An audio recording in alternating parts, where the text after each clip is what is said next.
I would humbly request you all to observe 1 minute silence to respect those who died by suicide, suicide survivors, and every individual who tried to prevent suicides by any means.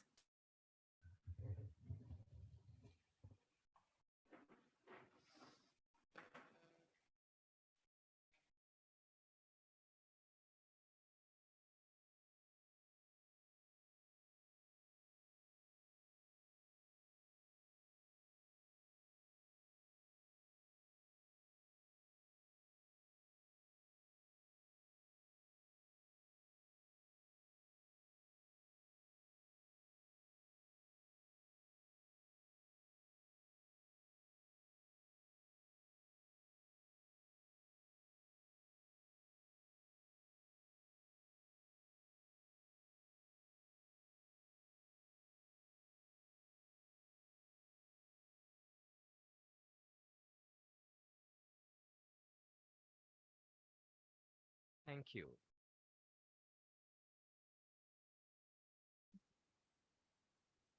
World Suicide Prevention Day 2022 දෙදහස් විසි දෙක ලෝක සියදිවි නසා ගැනීම් වැළැක්වීමේ දිනය. It was in 2003, the International Association for Suicide Prevention, in collaboration with the World Health Organization, declared 10th of September as the World Suicide Prevention Day in order to provide worldwide commitment and action to prevent suicides with numerous activities around the world. ක්‍රියාව තුළින් බලාපොරොත්තු ගොඩනැගීම. Creating hope through actions has been the triennial theme for the World Suicide Prevention Day from 2021 to 2023. The theme signifies the collective effort that every individual should put in so as to address the urgent public health issue. Sri Lanka Sumitrayo, with the primary objective of preventing suicides in the country, providing emotional support for anyone suicidal by listening and befriending, has been serving the Sri Lankan civil society for over 48 years. As a pioneer charitable organization, Sri Lanka Sumitrayo commemorates the World Suicide Prevention Day 2022 with the theme of staying connected in challenging times. අභියෝගාත්මක සමයයන්හි සබැඳිව සිටීම මෙවර ශ්‍රී Lanka සුමිත්‍රයෝහි තේමාවයි. It is needless to say that we are all going through a more calamitous time than it has ever been due to various crises arising socially, politically, and financially. So this is indeed a challenging time. We are honored to have eminent speakers joining today to share their experience, expertise, and above all, kindness to help us mitigate those issues and talk about how to create hope through actions by being connected in challenging times. To talk about financial and domestic violence and cyber laws in Sri Lanka, Mrs. Nirodha Kalansurya is joining us today. She's a lawyer by profession and will share her professional and academic exposure in handling callers with financial and domestic violence issues. And she will also educate us on cyber law, which is of pivotal importance in today's society. Mrs. Kalansurya, we are honored to have you here. Senior consultant psychiatrist Dr. Neil Fernando is joining us today to share his expertise on important subjects. He'll be talking about marital and relationship issues faced by the society. In fact, as befrienders, we experience many callers going through difficult times due to marital and relationship issues. It will be a timely topic, talking, elaborating, and understanding what it is. Dr. Fernando, we are indeed honored to have you here. After Dr. Fernando's session, we'll be moving on to a panel discussion. To start it off, consultant child and adolescent psychiatrist Dr. Darshini Hettiarachchi will discuss the impact of current social and economic crisis on children and adolescents, and 1926 helpline of National Institute of Mental Health. And also, Mr. Amal Randenia will be joining us the panel discussion we are going to have. Mr. Amal Randenia, attorney at law, will share his expertise and knowledge on domestic violence. Mr. Amal Randenia, we are honored to have you here. All four our esteemed speakers will be there for your questions and clarifications. To begin today's proceedings, I would cordially invite the chairperson of Sri Lanka Sumitrayo, Suranjani Vikramaratne, to welcome you all.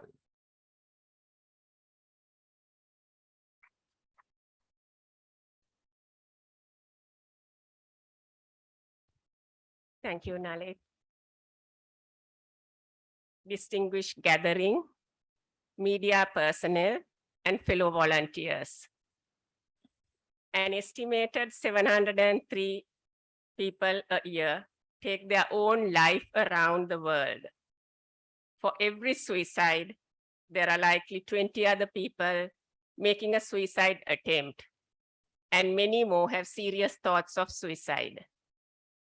Millions of people suffer intense grief or are otherwise profoundly impacted by suicidal behaviors. In Sri Lanka, suicide rate peaked to 47 to every 100,000 in 1996, being the highest in the world at that time. As a result of government and other institutional interventions over the years, the rates have decreased drastically. Nevertheless, we cannot be silent. We cannot be content, as although the suicide rate has decreased, we observe an increase in the attempts over the years. Better patient management at the hospitals and better facilities available to reach the hospitals faster have saved many lives. Each suicidal death is a public health concern with a profound impact on those around them. Suicides and suicide attempts have a ripple effect that impact not only on individuals, but also families, communities, and societies. Associated risk factors for suicide, such as loss of job or financial loss, trauma or abuse, mental and substance use disorders, and barriers to accessing health care, have been further amplified by COVID-19. 3 years after the pandemic's onset, more people have reported that their mental well-being had deteriorated. Suicide can be prevented. However, key evidence-based suicide prevention measures include restricting access to means for suicide, for example, firearms and pesticides, mental health and alcohol reduction policies, and promoting responsible media reporting on suicide. Social stigma and a lack of awareness remain major barriers to reach for help when overcome with the intent to end their lives. Highlighting the need for raising awareness, reducing the stigma around suicide, and encouraging well-informed action, we can reduce instances of suicide. World Suicide Prevention Day was established in 2003 by the International Association for Suicide Prevention in conjunction with the World Health Organization, the WHO. The 10th of September each year focuses attention on the issue, reduces stigma, and raises awareness among organizations, government, and the public, giving a singular message that suicide can be prevented. Today's event represents not only a local commitment, but also a global commitment to focus attention on suicide prevention. Creating hope through action is the triennial theme for World Suicide Prevention Day from 2021 to 2023. This theme is a reminder that there's an alternative to suicide and aims to inspire confidence and light in all of us. We at Sri Lanka Sumitrayo further request to stay connected in current challenging times. signaling to those experiencing suicidal thoughts that there is hope and that we care and want to support them. We also suggest that our actions, no matter how big or small, may provide hope to those who are struggling. The service we offer at Sumitreo stems from the prevention of suicide. It's a priority. It's a must to increase public awareness and improve our healthcare. It's time that we all come together to encourage a better understanding of suicide, to not speak in whispers, but out loud that suicide can be prevented. We can all play a role in supporting those experiencing a suicidal crisis or those bereaved by suicide, whether as a member of society, as a child, as a parent, as a friend, as a colleague, or as someone who had failed in an attempt of suicide. We can all encourage understanding about the issue, reach into people who are struggling, and share our experiences. We can all create hope through action and be the light by staying connected in current challenging times. Sri Lanka Sumitreo primarily focuses on the prevention of suicides in Sri Lanka. Mrs. Joan Dimel, our founder, a trained befriender of Samaritans UK, was inspired to open Sri Lanka Sumitreo in 1974 when she was told of the many suicidal deaths in the General Hospital, Colombo. She gathered a few like-minded members and commenced on our journey, serving to relieve the pain of those who are suicidal. Our founders are late Mrs. Joan Dimel, late Mansoor and Tutsi Gauss, and Mrs. Nalini Ellavala. 48 years into our journey, we have befriended many of those in distress, and to do so, we have reached out and established 10 branches island-wide from Jaffna to down south. After much thought, we decided to address today two of the key issues we observed with our callers during the last few months: financial issues and marital and relationship issues, leading to suicidal thoughts and attempts. We warmly welcome Dr. Neil Fernando, Senior Consultant Psychiatrist, a friend of Sumitreo, who has found time and come and enlightened us many times over the past years. He will be speaking to us on the topic, marital and relationship issues faced in society. We also welcome Mrs. Nirodha Kalansurya, attorney at law, and Mr. Amal Randenia, who is also an attorney at law, presenting to us on financial and domestic violence and cyber laws in Sri Lanka. Also, we welcome Dr. Darshini Hettiarachchi, consultant child and adolescent psychiatrist from Karapitiya Hospital, to the panel discussion. Thank you for accepting our kind invitation and being here with us today. We also welcome all those present here today from the media institutions. We encourage the media to always report suicides in a responsible and conscious manner, remembering that stigmas are further amplified when describing the death by suicide, takes precedence over the grief and sensitivity of grieving families. Last but not least, I welcome my fellow volunteers who are here in person at SLS and all those who have joined us via Zoom. Wish all of you a wonderful and knowledgeable half a day with our experienced and illustrious resource personnel supporting our cause to prevent suicides. Thank you.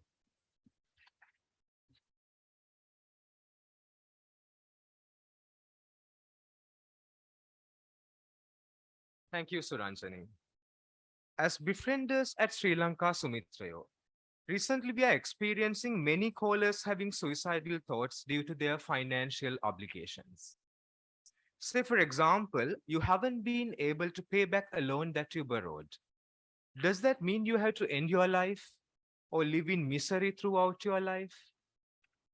Our first speaker today is Mrs. Nirodha Kalansurya.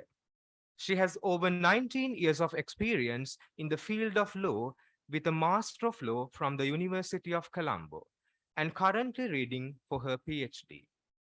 She's a practicing civil lawyer and serves as a panel lawyer in many commercial banks. I cordially invite Mrs. Nirodha Kalansurya to share her expertise with us. Mrs. Kalansurya, ඔබටයි මේ ගෞරවනීය ඇරයුම.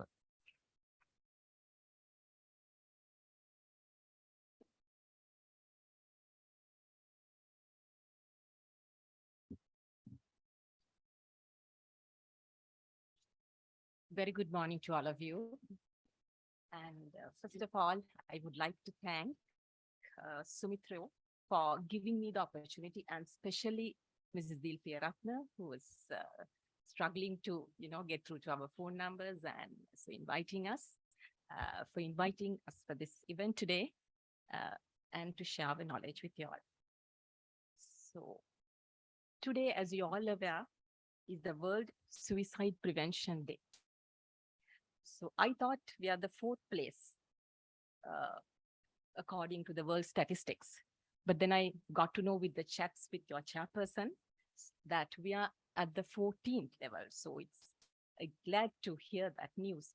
And also I have seen there is a decline in the suicide rate in Sri Lanka. So when considering suicide, it's not killing someone else, it's killing of yourself. Suicide is killing of yourself. So how can you kill yourself? I think that is something very difficult, which you can do, right? But I'm not saying that killing someone else is also easy, but killing yourself is not that easy. So there can be, so suicide means, now everybody, all of us, we love ourselves. So that is the teaching of Lord Buddha as well. He says, so you love yourself, right? Other than other people. So what makes you to stop loving you? So that is the reason for the suicide. Hope you all can hear me. Can you hear me now? Right. So stop loving yourself has become a suicide. So what made you to come to that level? So there can be several reasons. So when I thought about this, after Dil has spoken to me, so there can be, I think I can see 2 reasons for that. So one is that as we see in most of the breakoffs in the teenagers, and as we see even when at the middle age breakups, so we see that they start loving someone else than himself or yourself. So that can be one reason to commit suicide, right? So we are not going to talk about that today because I was confined to a topic. So I think I will have to discuss on that. So the other reason is that, because I said that there are 2 reasons. So the other reason can be several issues, maybe financial problems, cyberbullying, and a lot of things. So that is because if we consider the one particular matter that we are going to discuss today, that is on financial issues. So we have seen that people are frustrated. They are going through a trauma, right? Because of these financial problems. When it comes to financial problems, there are 2 limbs. One is that because you cannot meet the needs of your family, you go abroad. And because of that, the spouse who is living in the country face a lot of problems, and that due to family disputes, and that can pave the way for suicide. So that part will be dealt in our panel discussion by my colleague, Mr. Amal Randhani. So I'll move on to the other topic, which is that, so we all know that we take certain loans, right? To build houses, to purchase vehicles, to develop your business. So several reasons we take loans. Dil, can I operate it from here or somebody else is operating from it? Fine, okay. So then what happens is instances where, when you have taken loans from, that may be financial institution, finance companies, or banks, from anywhere else. Or sometimes we have seen that people take loans from third parties as well. So when it comes to loans and when people cannot pay it back, the problem starts. So that is where you come to a situation where you cannot pay the loan and you're becoming stressful. You're becoming to a stressful situation. And we have seen this as correctly, we have discussed and correctly said by your chairperson. So during COVID-19 pandemic, what happened was, so people lost their jobs, right? So they couldn't, sell their crops, right? So they couldn't pay back their loans because the life didn't went the way that we wanted.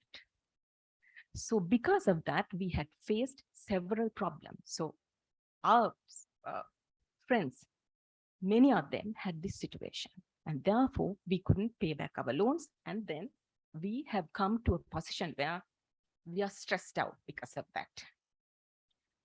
So Dil told me to discuss today what are the ways that we can get out of a problem. Because we should remember, when there is a problem, there is a solution. Not only one solution, there can be multiple solutions. So when we consider the financial problems, when you have financial problems, how to get out of this problem? One way, one particular advice which I would like to place before you is that you should, when somebody is in a problem, you're not in a position to resolve it by yourself. Sometimes you're not smart enough to do that. So that time you will have to reach out to someone.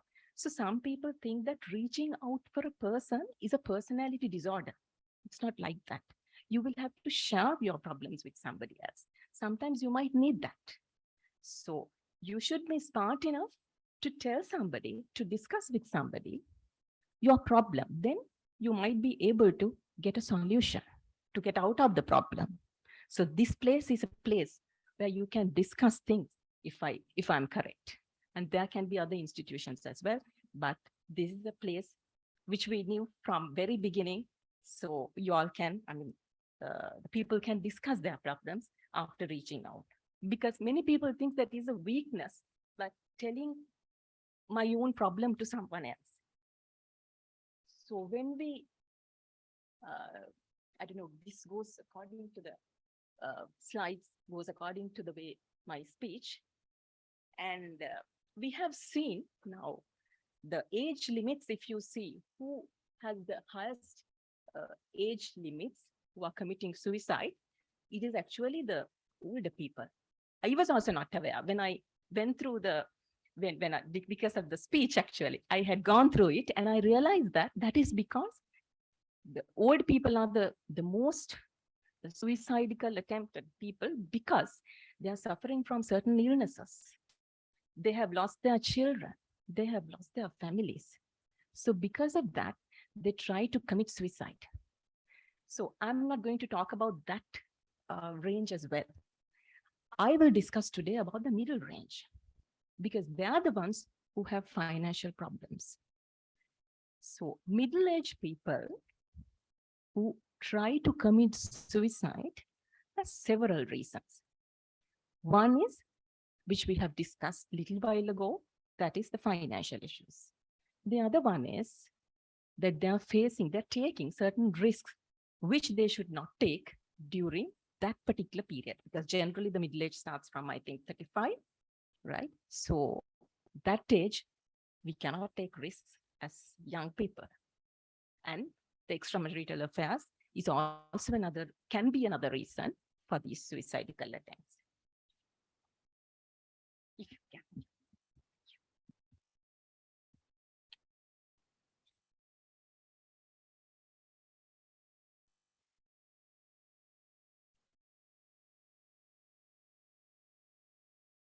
So as I discussed with you all, so let's move on to how to, as the Dil pointed out correctly, how to get out of this problem, the financial problems that we are facing. Is there any solution? Yes. Now, As I told you, we are taking loans from banks, financial institutions, and third parties. So if we have taken a loan, if we cannot pay it, so it is not the case that you should, stop and, mute yourself and stay at home. So there are several ways of resolving it. One way is that you can go to the bank or you can go to the financial institution and discuss with them. If you cannot discuss with a friend or institution like this, you can go and discuss with them. So then there are ways to extend the period and reduce your installment. They will help to do that. Many people, they don't know that, right? So by extending the period of the loan, you can reduce your installment. That is the issue. You can't pay that installment during the COVID period because you're not getting a proper salary. The other way is that you can ask them to reschedule your loan by, reducing your interest rate. So that is another way of finding a solution. But we have seen many people, what they do is that in order to settle the loan which is taken by the institution, they go out and take loans from third parties for high interest. So what has happened then? So they will be liable to pay a huge loan than which they have taken. And what these outside people are doing is that they take, instead of mortgages, we know that when we take loans, we take a document called a mortgage. I hope you all must have heard about it. But instead of that, those third parties, right? So in Sinhala, like Polimudalalis, what they do is they get a deed of transfer done. So which means you all have transferred your property. So then the client comes to us and say, so I have taken very little money. My property value is millions, but I have only taken 500,000. But now they say that my property is transferred to them. So you are helpless. There are ways to, go to courts and prove and everything can be done. But why are you doing such a thing? Because you should have read the document. You should have asked whether that is the document that I'm signing. I know that you don't have a bargain power at that point because you need money. So you're not going to ask what this document and all that. So you will be just signing it, and because you need the 500 somehow, right? So therefore you sign the document and get the loan. So that is one, mistake which we all do in our lives. So you should not do that. Then some people, without going to maybe, because that banks, when they give a loan, they always see your repayment capacity, and you should have a kind of income, a salaried income to get a loan. So many things banks are checking. Because of that, what they do is they go to these outside people and they take loans. So then also what happens is, so they will be signing certain documents which cannot be, we cannot say that those documents are legal documents, and they, try to cheat this client and get the properties back. So you should not come to that level. You all should be able to go and speak to the institution and get this resolved. And the other thing which I wanted to emphasize with you all is that the reading of these loan agreements and stuff, when you sign documents with the financial institutions. So as we all aware, those agreements going to pages. It's a very lengthy document. And the font size of those documents are very small. So you don't feel to read it at all. So, and what happens is, now when it comes to leasing and all that, so when you go there and to sign because you go there to sign the document and you want the vehicle, so there's a beautiful girl sitting there. So gentleman goes there and the beautiful girl is asking, why are you wasting time, sir? Why don't you sign you want the vehicle? So then you feel shy also because the girl is asking. So then you sign the document. You don't go through the document, you just sign it and get the loan. Then after some times you realize that, oh my God, I have signed to a document, interest rate is this much, the period is this much. So why I have signed? But you have read, you have read it, you have signed it. That can't help now, you have already signed.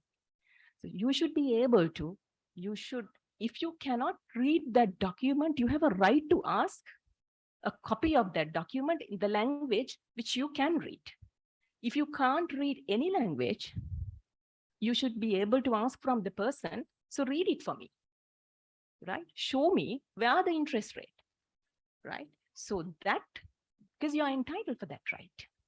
And the central bank has translated those documents in all 3 languages. It is available, not recently, few years back. So you should be able to get that document and read it properly, at least the main areas, right? Like interest, the period, and the loan amounts, and to get into the agreement. Because once you have signed and once you get into the agreement, you can't say that I have not signed. You can't say I didn't know, right? So you have to be careful on that. And the next point, which I wanted to discuss with you all is,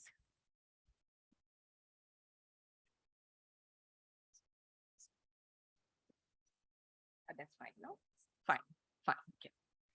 Right. So I will tell in Sinhala also a little bit. And the other problem that we are facing is that the signing of loan documents by guarantors. Right? Guarantor to sign කරනවායි කියලා. Right.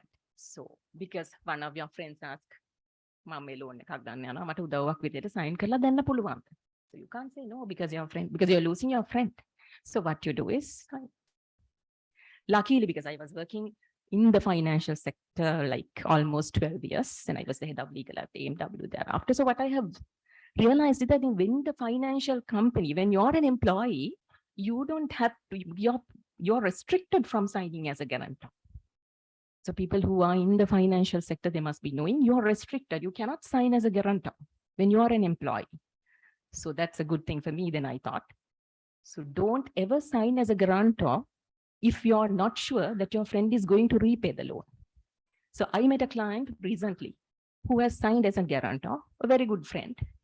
But what he doesn't know even, because he says, my friend wanted to take a car, but actually he has taken a machine. So he doesn't even know that as to why that his friend has taken the loan.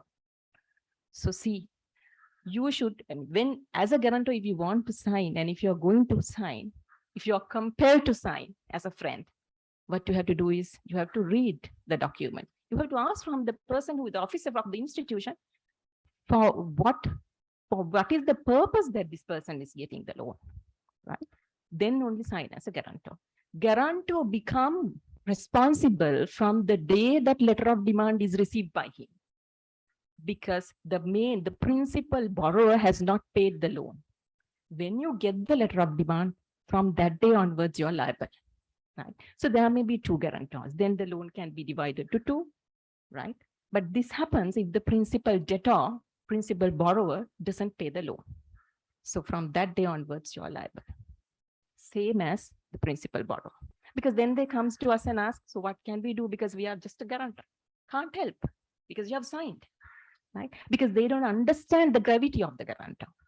Right? They just think this is just to, as a friend, I just signed. So be careful on that. And the other one is with regard to leasing companies, right? So first of all, I should say, before you get a loan from a leasing company, just check whether that particular company is registered. Leasing companies can be banks, financial institutions, and there are authorized leasing companies as well from the central bank. Leasing companies වලට banku financial company තියනවා අපි දන්නවා මුල්‍ය ආයතන සහ මහා බැංකුව විසින් අනුමත කරන ලද එබඳු පහසුකම් සපයන්න පුළුවන් ආයතන තියෙනවා. So you have to be careful with which company you are dealing with, because there are fake companies, right? They looks like that they are leasing companies which are authorized, but they are not. So how to find that out is the problem. And because you must have heard, you must have experienced during the COVID period, we have seen that one 3-wheeler driver, right, has died because of this particular nature, in the sense the institution, because those days the government was offering moratorium and reliefs for the borrowers. So what happened was this a particular person didn't receive that, relief. And then they have this, Vurtiya Samiti and all that. So then they complained. And what happened was the institution didn't provide the relief. The reason was the institution is not properly registered under central bank. So how to find this? Before you taking a loan, you should go there and see, because if it is a registered company with the central bank, I'm talking about the leasing companies, there has to be a certificate given to them. So please check whether they have the proper certificates. You have a right to ask. It has to be there on their wall, right? Hanging on their wall. If it's not there, please ask, where is the certificate? Leasing company එකකට තියන්න ඕනේ සහතිකයක් central bank එකෙන් දීපු ඒ වැඩේ කරගෙන යන්න. එහෙම නැත්නම් it's not properly registered company.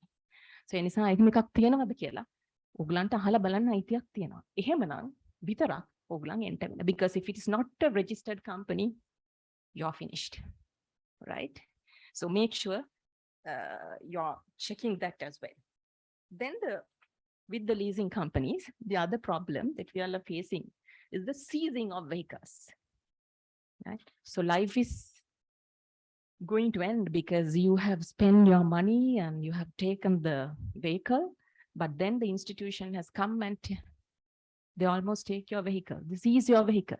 Can a leasing company seize a vehicle? What do you think? Yeah. Because we have seen a lot of vehicles in the, plans of their lands. They can. At what instance, in what instances they can do that is the problem. So sometimes we heard that when people are traveling, they ask you all to get out of the vehicle and they just seize the vehicle. Can that be done? Yes. And sometimes vehicle is somewhere else. So they come there and without your, without your consent, they take the vehicle. Can that be done? No. So there is a way of seizing the vehicles. That is that you have to have the consent of the person before taking the vehicle. If the consent is not there, you have to file an action. The institution will have to file an action in courts to get the vehicle back. And generally before they are coming, they should inform the police as well to, maintain the peace and order. Does it happen today? No. So then you have a right to, do this. You have the right to, raise these things to the authorities. When they come, you have a right to tell them, because otherwise they will, be the wrongdoers, right? They're also committing an offense for taking vehicles of other people, right? Under criminal code. And the institution also is liable for that. Right? You can claim for, theft and all that. So that cannot be done. So you have to raise this. So we have seen that these financial institutions and banks are there, then sometimes you might think that they are not customer friendly.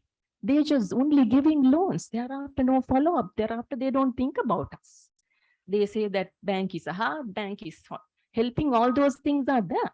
But when you're in the position that you need financial assistance, so they are not with us. Why is that?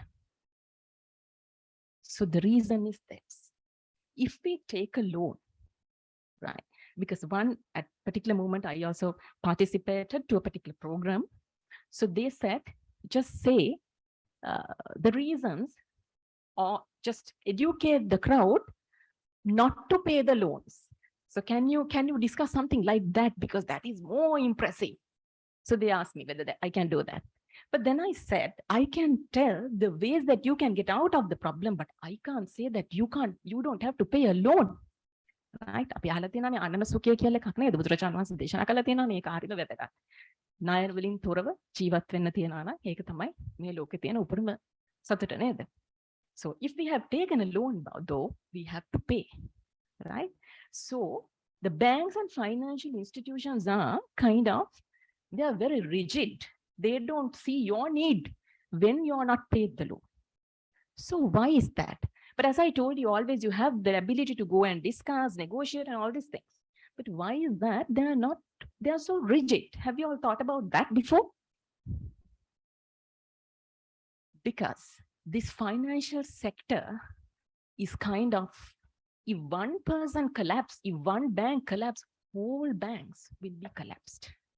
So that is why they are so rigid in that nature, because if you don't pay the loan, if you encourage for you all to don't pay the loan, so what happens is this whole system will collapse. That's why certain enactments, you must have heard about the Parat Act, because without going to the courts, you can take the land. The bank can take the land, right?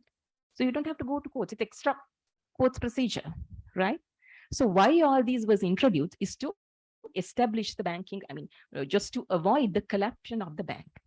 But on the other hand, you all also have the right to safeguard yourself. That's why you can go and discuss, you can negotiate, you can, reduce the interest rates, and all these things are there.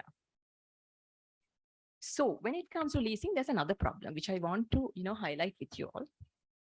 So when you all have taken a loan, and if you can't, if you can't pay back the loan, this is with regard to leasing I'm talking, what can you all do? Now, as I told you, you can go and discuss, and you can reduce the time period or whatever. So then what else can we do? You can ask them, I will sell my vehicle and come to you all to settle the loan. Then, of course, you have the balance also now, because if you have taken a 5 million loan, and if you sell the loan at 7 million, anyway, today the second market price is also high, and you can have the balance also, so it's fine. But sometimes some of our friends, what they do is they go and tell to the company, you all take the vehicle and you all sell the vehicle. So that should not be done, right? Because then they will sell it for a lesser price. You won't get anything back. So always make sure, find a buyer, settle and sell it and settle the loan. And another thing I would like to emphasize, which you don't do, that is that when, I told you that you can negotiate with banks, right? But say that you have negotiated or you couldn't negotiate. Now there is a case pending. Now they have filed a case. They have filed an action against you in courts.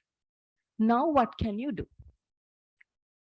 Now then what happens is they will come to the clients, come to us and say, "Bankuwa kata kara, mama salli tika dannada miss." Now there is a loan pending and they have filed an action also. So don't ever do that. කවදාවත් ඒ දේ කරන්න එපා. තමන්ට විරුද්ධව උසාවියේ නඩුවක් තියෙනවා නම් කවදාවත් උසාවියෙන් තොරව ඒ නඩුව සෙටල් වෙන්න යන්න එපා. මොකද ඕගොල්ලෝ කොච්චර සල්ලි දැම්මත් ඒගොල්ලන් ඒක ගන්නවා මිසක් ඕගොල්ලන්ගේ වැඩේ වෙන්නේ නැහැ. So don't ever settle those loans out of the courts. So you go to courts with your lawyer and try to settle the loan. So then that will make you benefit, right? Don't ever try to, settle your loans like that. And the other thing which I wanted to tell you is, now say you have taken 2 loans, from a leasing company, you have taken one loan for the motorbike and another loan for your car. Loans දෙකක් ගත්තා කියන්නකො motorbike එකට එක loan එකයි සමහර වෙලාවට hire කරන්න වෙන්න පුළුවන් අපි car එකටත් loan එකක් ගන්නවා. දැන් motorbike එකට තියෙන්නේ loan එක 3 installments වගේ. හැබැයි ඔයගේ car එකට loan එක තියෙනවා 7-10 installments. ඔයා account එකට සල්ලි දානවා. ඔයා දාන්නේ මොකටද? should be for the motorbike නෝ එතන installments 3යිනේ තියෙන්නේ අපිට ඒක ගෙවා ගත්තොත් ඒක නිදහස් කරගන්න පුළුවන් නේද? So you are doing that. ඒ වුණාට දන්නවද? ඕගලන් දාන ඉන්ස්ටාල්මන්ට් එක ඒගොල්ලන්ට පුළුවන් කායකට පාවිච්චි කරන්න. 3 wheel එකට නෙමෙයි. ඒකයි මේ clientsලා අපිට ඇවිල්ලා කියන්නේ මම සල්ලි දානවා මිස් loan එක එතනමයි. So what happens is, because it's not like, because when we take loans, there are 2 kind of, acts operating this. මම එච්චර ඕගලන්ට කියන්න යන්නේ නැහැ. Leasing act and the hire purchase act. Leasing එකෙන් ගත්තොත් they have the right to do that. ඒගොල්ලන්ට පුළුවන් motorbike එකට දාන්න නැතුව දාන්න car එකට. So then your motorbike එක හැමදාම leasing company. මොකද car එක ඉවර වෙනකම්. So make sure you have to go and discuss. මට settle කරගන්න ඕනේ මේක, because they like to settle their loans. ඒගොල්ලන්ට ඕනේ ඒගොල්ලන්ට වැඩියම තියෙන loan එක settle කරගන්න නේද? අර පොඩියට තියෙන අපිට settle කරගන්න ඕනේ උනාට. So these are the things when it comes to financial sector. You have to understand. There are small little things which you get misled. So those has to be, you should be smart to discuss with, because you all don't know, we can understand. So that's why these institutions are there. That's why these lawyers are there. So you should be smart enough to go and speak to those and try to get out of the problem. Because as I told you, not only one solution, there are several solutions to a problem, multiple. Then we will, because they told me only 45 minutes, if possible to, right, we'll move on to the other one because there is this paper cutting, which my colleague was given to me. It was given to me by colleague. This is about how, because he will discuss on that better than me. This is how, when there is a financial problem, the party, the spouse has gone abroad, and once the person has come back, the unfortunate incident that they have faced, this was on the paper, if I remember correct.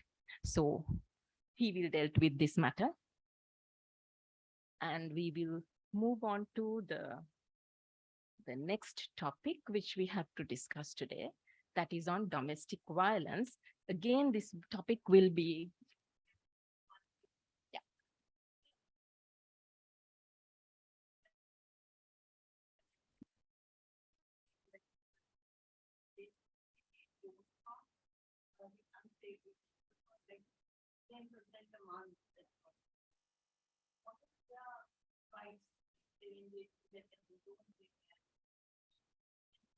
So this is what is happening now.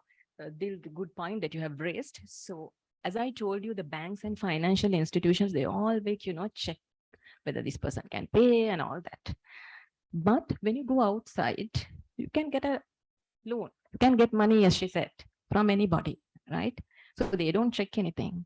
But only thing is they will take something than banks, because you are not safe. They will take something. So the rights of a person. So you will have to discuss the rights of a person if you enter into a proper legal agreement. Otherwise, your rights are gone.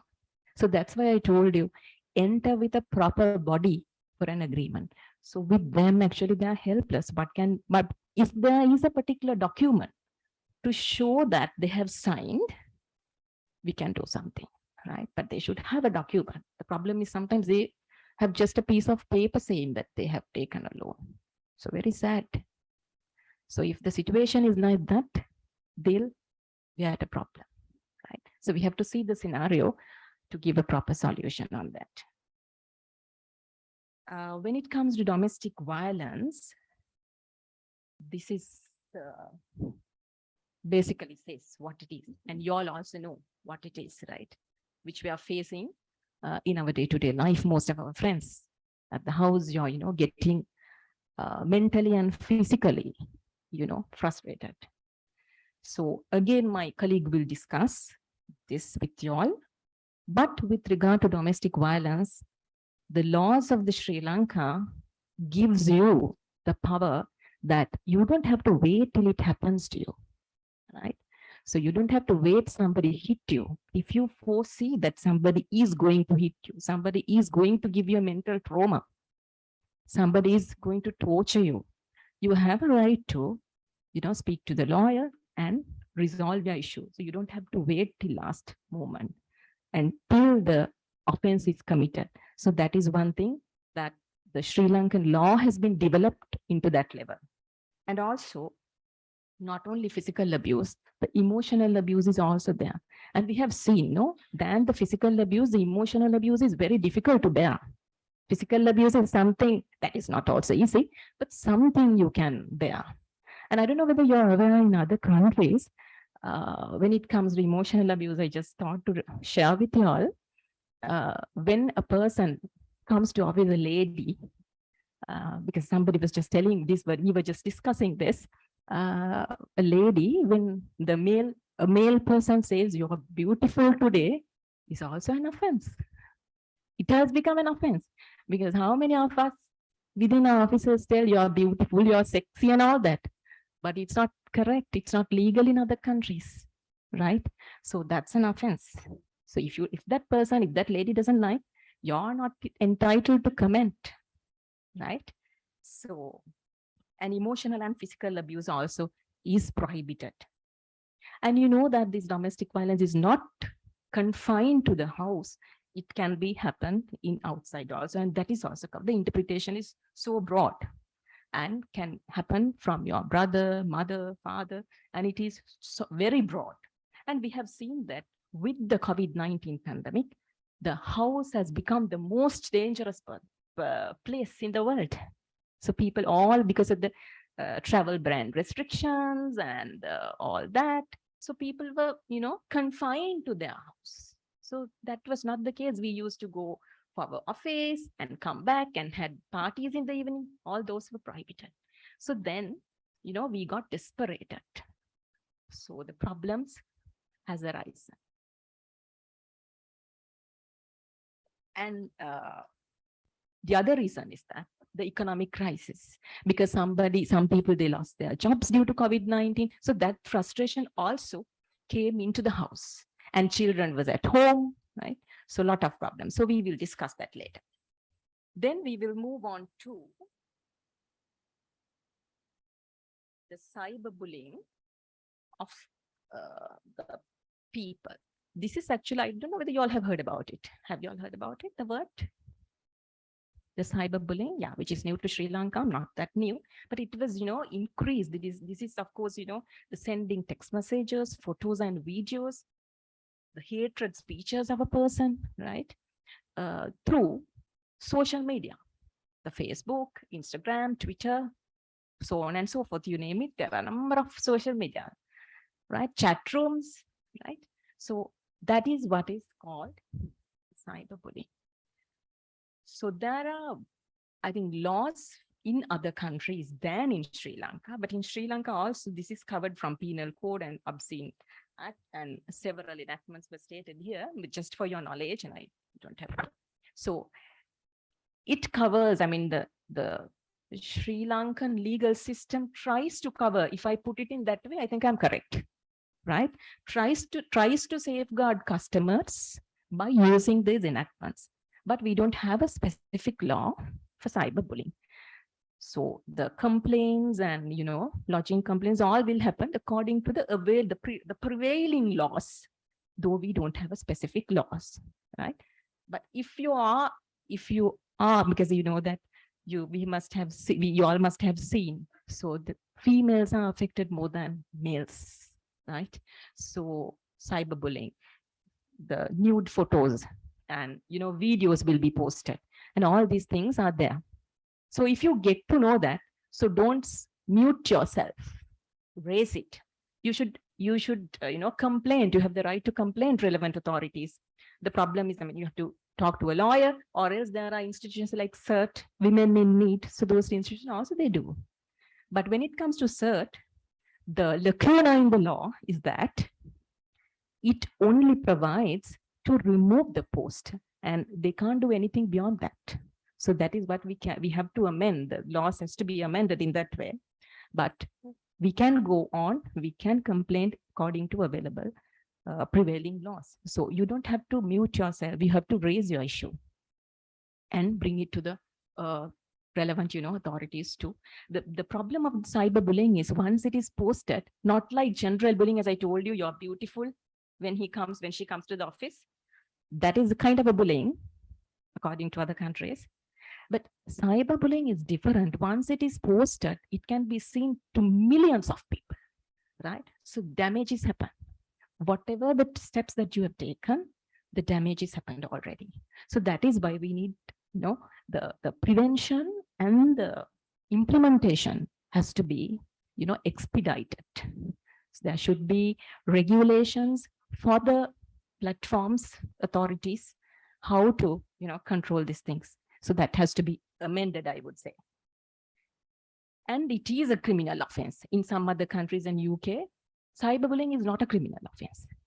Then I don't know whether you must have seen on Facebook sometimes, past few months with the elections and all that it comes for, dogs, animals, for the figure.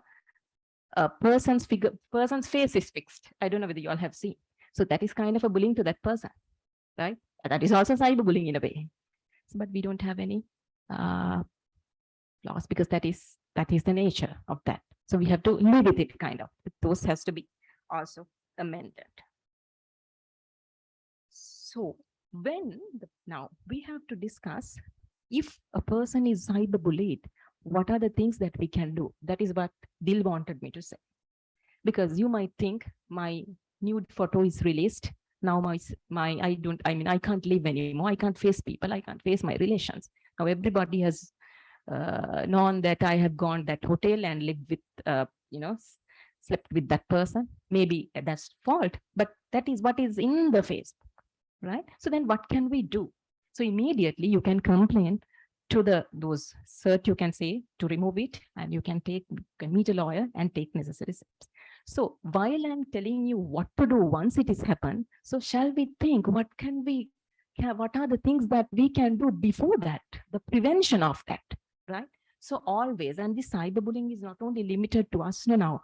Phones are with our children always, because of this, e-learning and all that. So they also can be bullied, because we have seen an incident in Mount Lavinia. It's a child, a girl, and cyberbullying is continuously happen, not like bullying, right? So repeatedly it happens, and then it becomes to physical bullying thereafter. So you have to take care of your child. You have to be there with them. You have to check at least once a month his, things what he has done. You can see the history. And also even women and as parents must make sure to protect accounts and devices.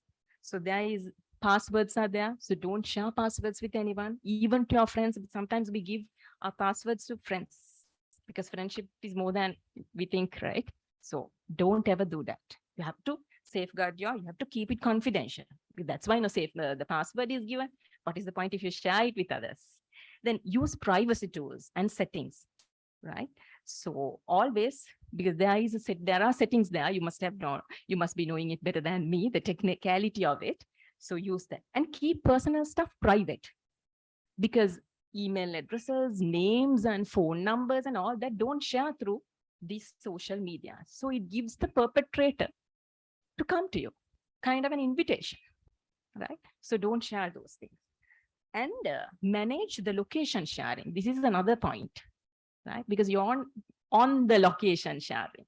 So they can see where you are. So they use it later on, right? So always manage your location sharing. And think before posting. That is very important, because not like, I think we have discussed it when we had the breakfast tea also today, because not like good old days. Now, those days when even it is an affair. So you write a letter and it should go to the other person. It takes 3 weeks. And to get a reply, it might take 2 months. But today it's, just a pressing a button. That's done, right? Sometimes you might be regretting why you have said that, but can't help, it's already gone, right? So then you have to be careful. And same, when you post photos. So you might think I could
into this problem. That is not the way to think, because many people have faced these problems and they have overcome this problem and they have overcome the challenge as well, right? So it's a matter of, training your mind. And when a problem is a problem, you refuse to look solution. So that also you have to think about that. And also this, because it's a suicide prevention day, I would say, because when I was thought about this and when I was, researching on this, I thought that the moment of suicide, that's a second, a time. If you could pass that particular time, that you are saved. If somebody is there to help you, you're saved, right? Because you should love yourself than anything else. Start loving you, then you don't want to feel, you don't feel to commit suicide. And I think we all have faced challenges. We all must have think at least once in our lives to commit suicide. If I say no, I'm telling lies, because we all have changed. We all have had problems. We all have had challenges, right? But the problem is to the responding to the challenge and to find solution to the challenge.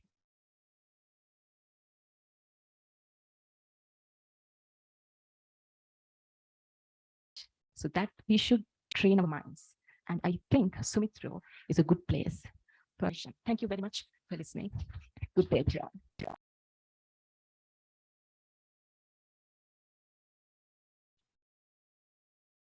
Thank you, Mrs. Kalansurya. That was really an informative session. මං කැමති පොඩ්ඩක් Mrs කලන්සූරිය කතා කරපු දේවල් අපි summarise කරොත් විශේෂයෙන්ම අපි ලෝන් එකක් ගත්තොත් බරෝව කෙනෙකුට නැත්තං ලෝන් එක ගන්න කෙනාට තියෙන අයිතීන් මොනාද rights of the borrower අපි හිතමු උදාහරණයක් හැටියට අපි බැංක් එකට ගිහිල්ලා අපිට කතා කරන්න පුළුවන් මට මේ වෙලාවේ මේ මුදල ගෙවා ගන්න බැහැ ගොඩක් වෙලාවට අපි කරන්නේ කතා කරන්නේ නැතුව පැත්තකට වෙලා ඉන්න එක. බැංකුවේ මාර්ගය යනවා අපි අපේ මාර්ගය යනවා. එහෙම නැත්නම් අපිට පුළුවන් බැංක් එක ගිහිලා බැංක් එකත් එක්ක ගිහිලා නෙගෝෂিয়েට් කරන්න, රීස්ට්‍රක්චර් කරන්න ලෝන් එක නැත්නම් රීෂෙඩියුල් කරගන්න පුළුවන්. අපිට අපේ ණය කාල සීමාව වැඩි කරගන්න පුළුවන්. ගෙවන ඉන්ස්ටෝල්මන්ට් එක නැත්නම් වාරිකය අඩු කරලා. ඒත් එක්කම තව විශේෂ දෙයක් මිසස් කලන්සූරිය කතා කරා සයිබර් බුලියින් වලදී ගොඩක් වෙලාවට අපි දන්නවා දැන් විශේෂයෙන් දරුවෝ e-learning කියන මාතෘකාවත් එක්ක ඒක ගොඩක් වෙලාවට ඒගොල්ලෝ devices එකක ඉන්නවා. එතකොට අපිට as responsible parents අපිට පුළුවන් වෙන්න ඕනේ ඒ privacy settings කොහොමද හදන්නේ සහ regularly ඒගොල්ලෝ මොනවාද ඒගොල්ලෝ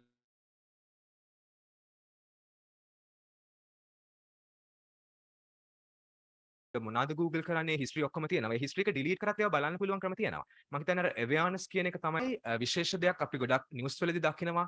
leasing companies ඇවිල්ලා අපේ වාහනේ අරගෙන යනවා. ඇත්තට මේක කරන්න පුළුවන්ද කියන එක ඇය කතා කරා. ඇත්තටම ඔබගේ වාහනේ ලීස් කරලා තියෙනවා නම් ඔබට ගෙවා ගන්න බැරි වුණා නම් ඔබගේ අනුමැතියකින් තොරව ඒක අරගෙන යන්න leasing company එකට අයිතියක් නැහැ.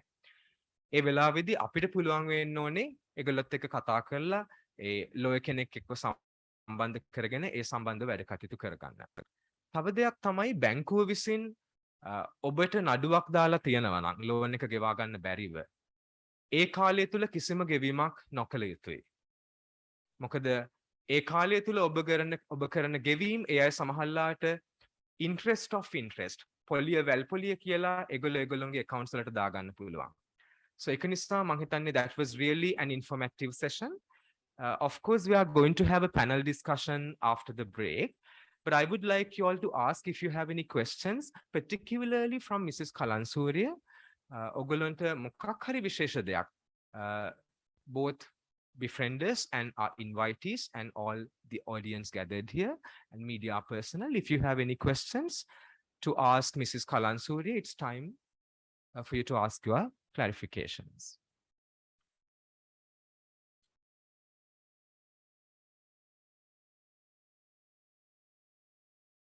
Yes, Aruni. Aruni has a question.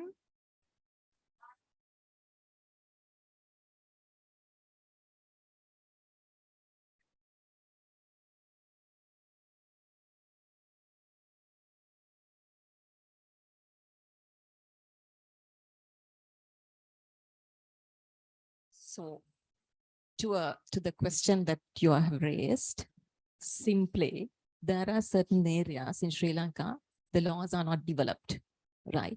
So those laws have to be developed. So that is why the cyberbullying law is not in Sri Lanka. But when it comes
the domestic violence, it is not covered by the domestic violence that is of the, taking labor into force, right? So which means, the underage people, whether we can take them as a labor, and there is an age, it is from the Zoom chat, right? Yes. So there is a specific, age limit where you can take them as employed. And so according to that, only that can be restricted. That is not according to the domestic laws, Right. Thank you. domestic violence laws. Any other questions, please?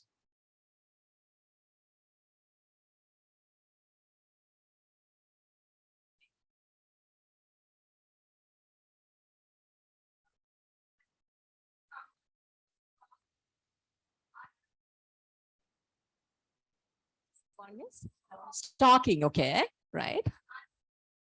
But that's the thing. Yeah, and because you can take the necessary step to prevent it and to take action to, overcome the situation. There is, according to the prevailing laws, yes, there is. But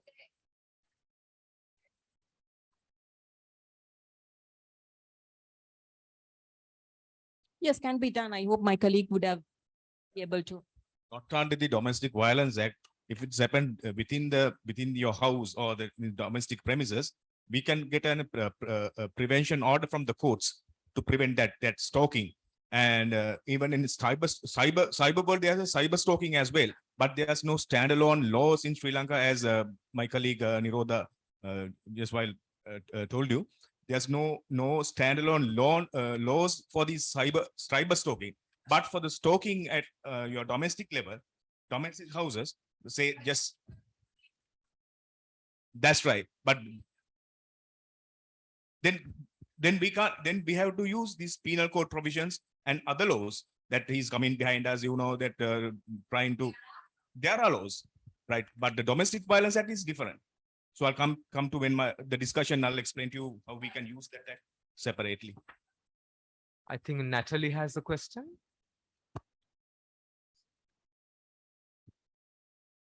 When we are talking about getting loans, and if you can't get a loan from a bank, and the only option is to get a third party loan, and instead of signing a piece of paper or something, what are the clauses that should be in that to make it a legal binding document? Or like, what should that person asking the loan, what are the things that he should cover in that document? So if it is a document related to financial loan, right, you have to be careful about the amount of the loan, the interest of the loan, right, and the period of the loan. And also consider what is the security that that person is taking, right? As I told you, it is a mortgage because you're giving it for a certain period until you pay back the loan, no? Maybe for 2-3 years, but he is getting a deed of transfer because you're transferring the entire property. So read it and see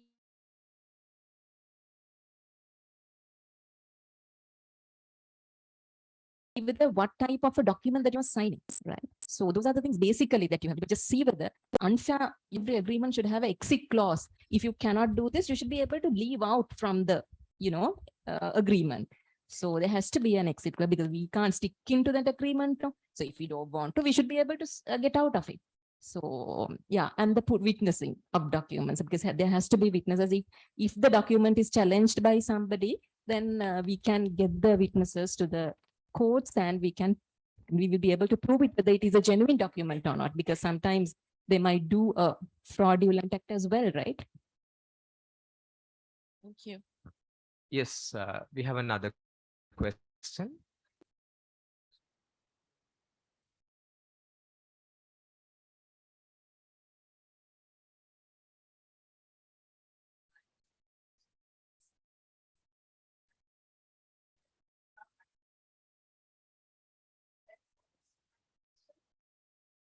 So when it comes to the age limit, now in certain acts, the age limit is described differently. Generally, we say above 18 years person is a adult.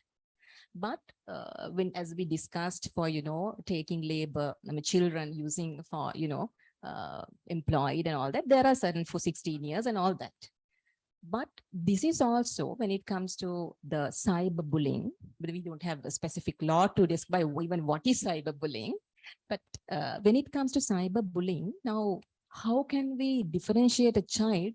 Because even grade 2, grade 1 child is having their smartphone to log into the online classes today.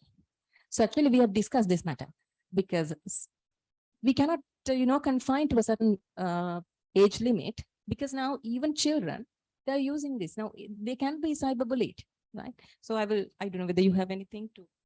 Yeah, a child is a person under 18 years of age, but some acts, as she told just now, like child labor, it's something like 16, but child is a person who is under 18 years of age. So for these cyberbullying acts aiming children, we can use this children protection acts. There are several acts we are using at the moment. We can use those acts. And penal code, there are several provisions. In obscene scene ordinance, we can get the help of those ordinance. And as a just layman, we can make complaints to the police stations, your nearby police station, or there's a special unit has established in CID, cyber crimes unit or computer crimes unit. They take complaints of laymen regarding those things. So the most important thing is that we can see at the moment is there are day by day the increasing of this cyberbullying against children is increasing. That's the most the sad part of the cyberbullying things in Sri Lanka now. අපිට Zoom chat වල තව question එකක් අහලා තිනවා. loan එකකට අපකරු වෙලා ඉන්නවා නම් loan ගත්ත කෙනා ගෙවන්නේ නැත්නම් අපිට මොනවාද කරන්න පුළුවන්? දැන් ඒක තමයි දැන් අපි කිව්වේ ලෝන් එක ගනිපු කෙනා ගෙවන්නේ නැත්නම් එතන ඇත්තට අපිට පුළුවන්කමක් තියෙනවා නම් මේ ලෝන් එක ගනිපු කෙනා ඉන්න ඇඩ්‍රස් එකක් හොයලා දෙන්න. එයාට අපිට සිතාසි යවලා එහෙම කරලා අපිට මෙයාව මේක ගෙවන්න උසාවියට ගේන්න පුළුවන්. නමුත් එහෙම මොනවත්ම හොයාගන්න විදියක් දැන් මේ යාළුවා තමයි මේක අත්සන් කරන්නේ. හැබැයි දැන් යාළුවා දන්නේ නැහැ අත්සන් කරපු යාළුවා ඉන්න තැන. So ඒක ගොඩක් වෙලාවට එක්ක රටින් ගිහිල්ලා එක්ක තැන් මාරු කරලා ඉතින් දැන් එහෙම වෙලාවට කරන්නම දෙයක් නැත්නම් ඒ කියන්නේ මේ පුද්ගලයා ලෝන් එකට අයිති ප්‍රින්සිපල් ඩේටා උසාවියට ගේන්න බැරි නම් ගැරන්ටර්ස්ලා මේකට ලයබල් වෙනවා. ගැරන්ටර් සයින් කරපු එක්කෙනාට මේක ගෙවන්න වෙනවා. එක්කෙනෙක් නම් එක්කෙනෙක් දෙන්නෙක් නම් ඒක බෙදලා යනවා. ඉතින් ඒක තමයි දැන් මේ ලෝන් එක මම කිව්වා වගේ මේ බැංකු සිස්ටම් එකම කොලැප්ස් වෙනවා. අපි මේ හැමෝම ලෝන් ගෙවන්නේ නැතුව හිටියොත්. ඒක නවත්තන්න තමයි දැන් මේ විවිධ ක්‍රම 50ක් මගින් යොදලා තියෙන්නේ. ඒ පුද්ගලයා හොයාගන්න බැරි නම් ඊළඟ ස්ටෙප් එක වෙන්නේ ඒ ගැරන්ටර් සයින් කරපු කට්ටියන්ගෙන් මේක රිකවර් කරගන්න එක. බට් ඕගොල්ලන්ට කරන්න පුළුවන් එක සොලියුෂන් එකක් තමයි අත්සන් කරපු පළවෙනියටම ලෝන් ගන්නපු තමන්ගේ යාළුවා හොයාගන්න. මොකද යාළුවා ඉන්න තැන හොයාගන්න බැරි වෙන්න හේතුවක් නැහැ. මොකද මගේ ළඟට ආපු ක්ලයන්ට් කෙනෙක් ඔය දෙම වෙලා එයා හොයාගත්තා යාළුවා ඉන්න තැන. ඒකෙන් එයාට ගැටලුවක් වුණේ නැහැ. උසාවියට යන්න අවශ්‍ය වුණේ නැහැ. වැඩේ විසඳගත්තා. ඒ වගේ ඔබ උත්සාහ කරන්න ඔබගේ ඒ පුද්ගලයා හොයාගෙන උසාවියට ඉදිරිපත් කරන්න. එතකොට ගැලවෙන්න පුළුවන්. එහෙම නැත්නම් ඉතින් ඕගලන්ට උසාවියට ගිහිල්ලා ඒ සම්බන්ධව සෙටල්මන්ට් එකකට පුළුවන් නම් එහෙම agree වෙලා තමන්ට පුළුවන් ගාණින් ඒක ගෙවන්න සිද්ධ වෙනවා. يعني පුළුවන් ප්‍රමාණ බල්බලින් මාසිකව වගේ විදිහට ඕගලන්ට ගෙවන්න සිද්ධ වෙනවා.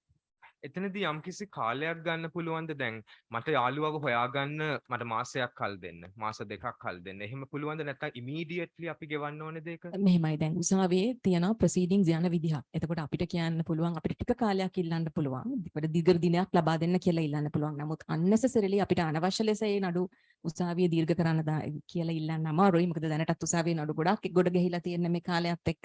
ඒතකොට එහෙම අපිට ඉල්ලීමේ හැකියාවක් නැහැ. මොකද ඒතකොට ඒගොල්ලන් කියයි ඇයි ඔයගොල්ලන් යාළුවා ඉන්න තැන දන්නේ නැද්ද කියලා. ඒ වගේ අපිට සාධාරණ කාලයක් ඉල්ලන්න අපහසුකමක් නැහැ. ඔව්. එහෙම. බොහොම ස්තුතියි. Any other questions, please? Okay, moving on to the next agenda item. Love, respect, mutual understanding, protectiveness, jealousy, hurtfulness, pain, going through breakups, marriage, expectation versus reality, children, responsibilities, extramarital relationships. This list is endless. I can go on if you want. The very reason why we fall in love with somebody may agonize us if we are not capable of working at our relationships. Well, let's hear from Dr. Neil Fernando. The problems faced by society due to relationship and marital issues. Dr. Neil Fernando is one of the best-known psychiatrists in Sri Lanka. Has been involved in the field of mental health since 1980. He's the pioneer in the community mental health services in Sri Lanka, being attached to the Ministry of Health. Currently, he's the head of psychiatry and a senior lecturer at Kothalawala Defence University. I cordially invite Dr. Fernando to share your proficiency and expertise on such issues. ඔබටයි මේ ගෞරවනීය ඇරයුම.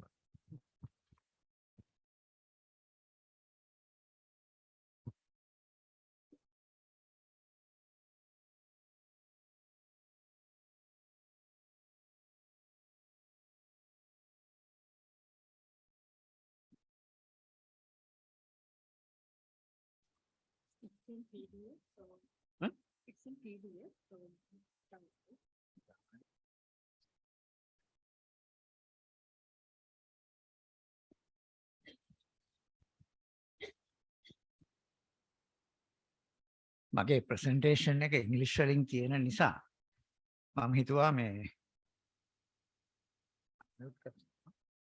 I have to unmute it name. No. Right. කාලය ඉතුරු කරගන්න මම හිතුවා මම සිංහලෙන් පැහැදිලි කරන්නම්. හැබැයි කාට හරි අවශ්‍ය නම් ඉංග්‍රීසි පැහැදිලි කිරීමක් ඉල්ලීමක් කරන්න පුළුවන්. කාලය පිළිබඳ ප්‍රශ්න නිසා. So මගේ topic එක වෙන්නේ to discuss about relationship counseling. මම දන්නේ ඔයගලන්ට ප්‍රායෝගික වැදගත් වෙන කාරණා ටිකක් මම හිතුවා මම කතා කරන්නම් කියලා. ඒ යටතේ කරුණු දෙකක් මම කතා කරනවා. counseling relationship breakdowns. එතන හුඟක් වෙලාවට ඔබට ඩීල් කරන්න වෙන කොටස තමයි ඒක.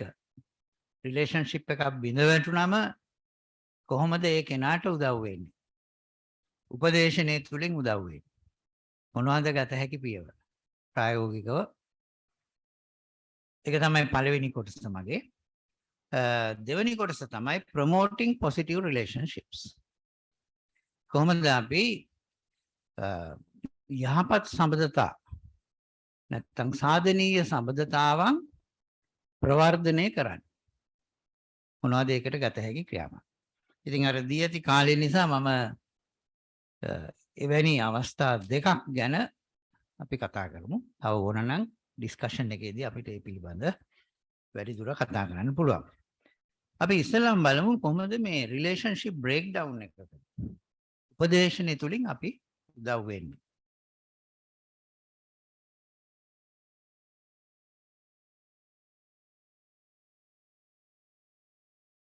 මේ ගැන කතා කරනකොට අපි මතක තියාගන්න ඕන නමක් තමයි මේ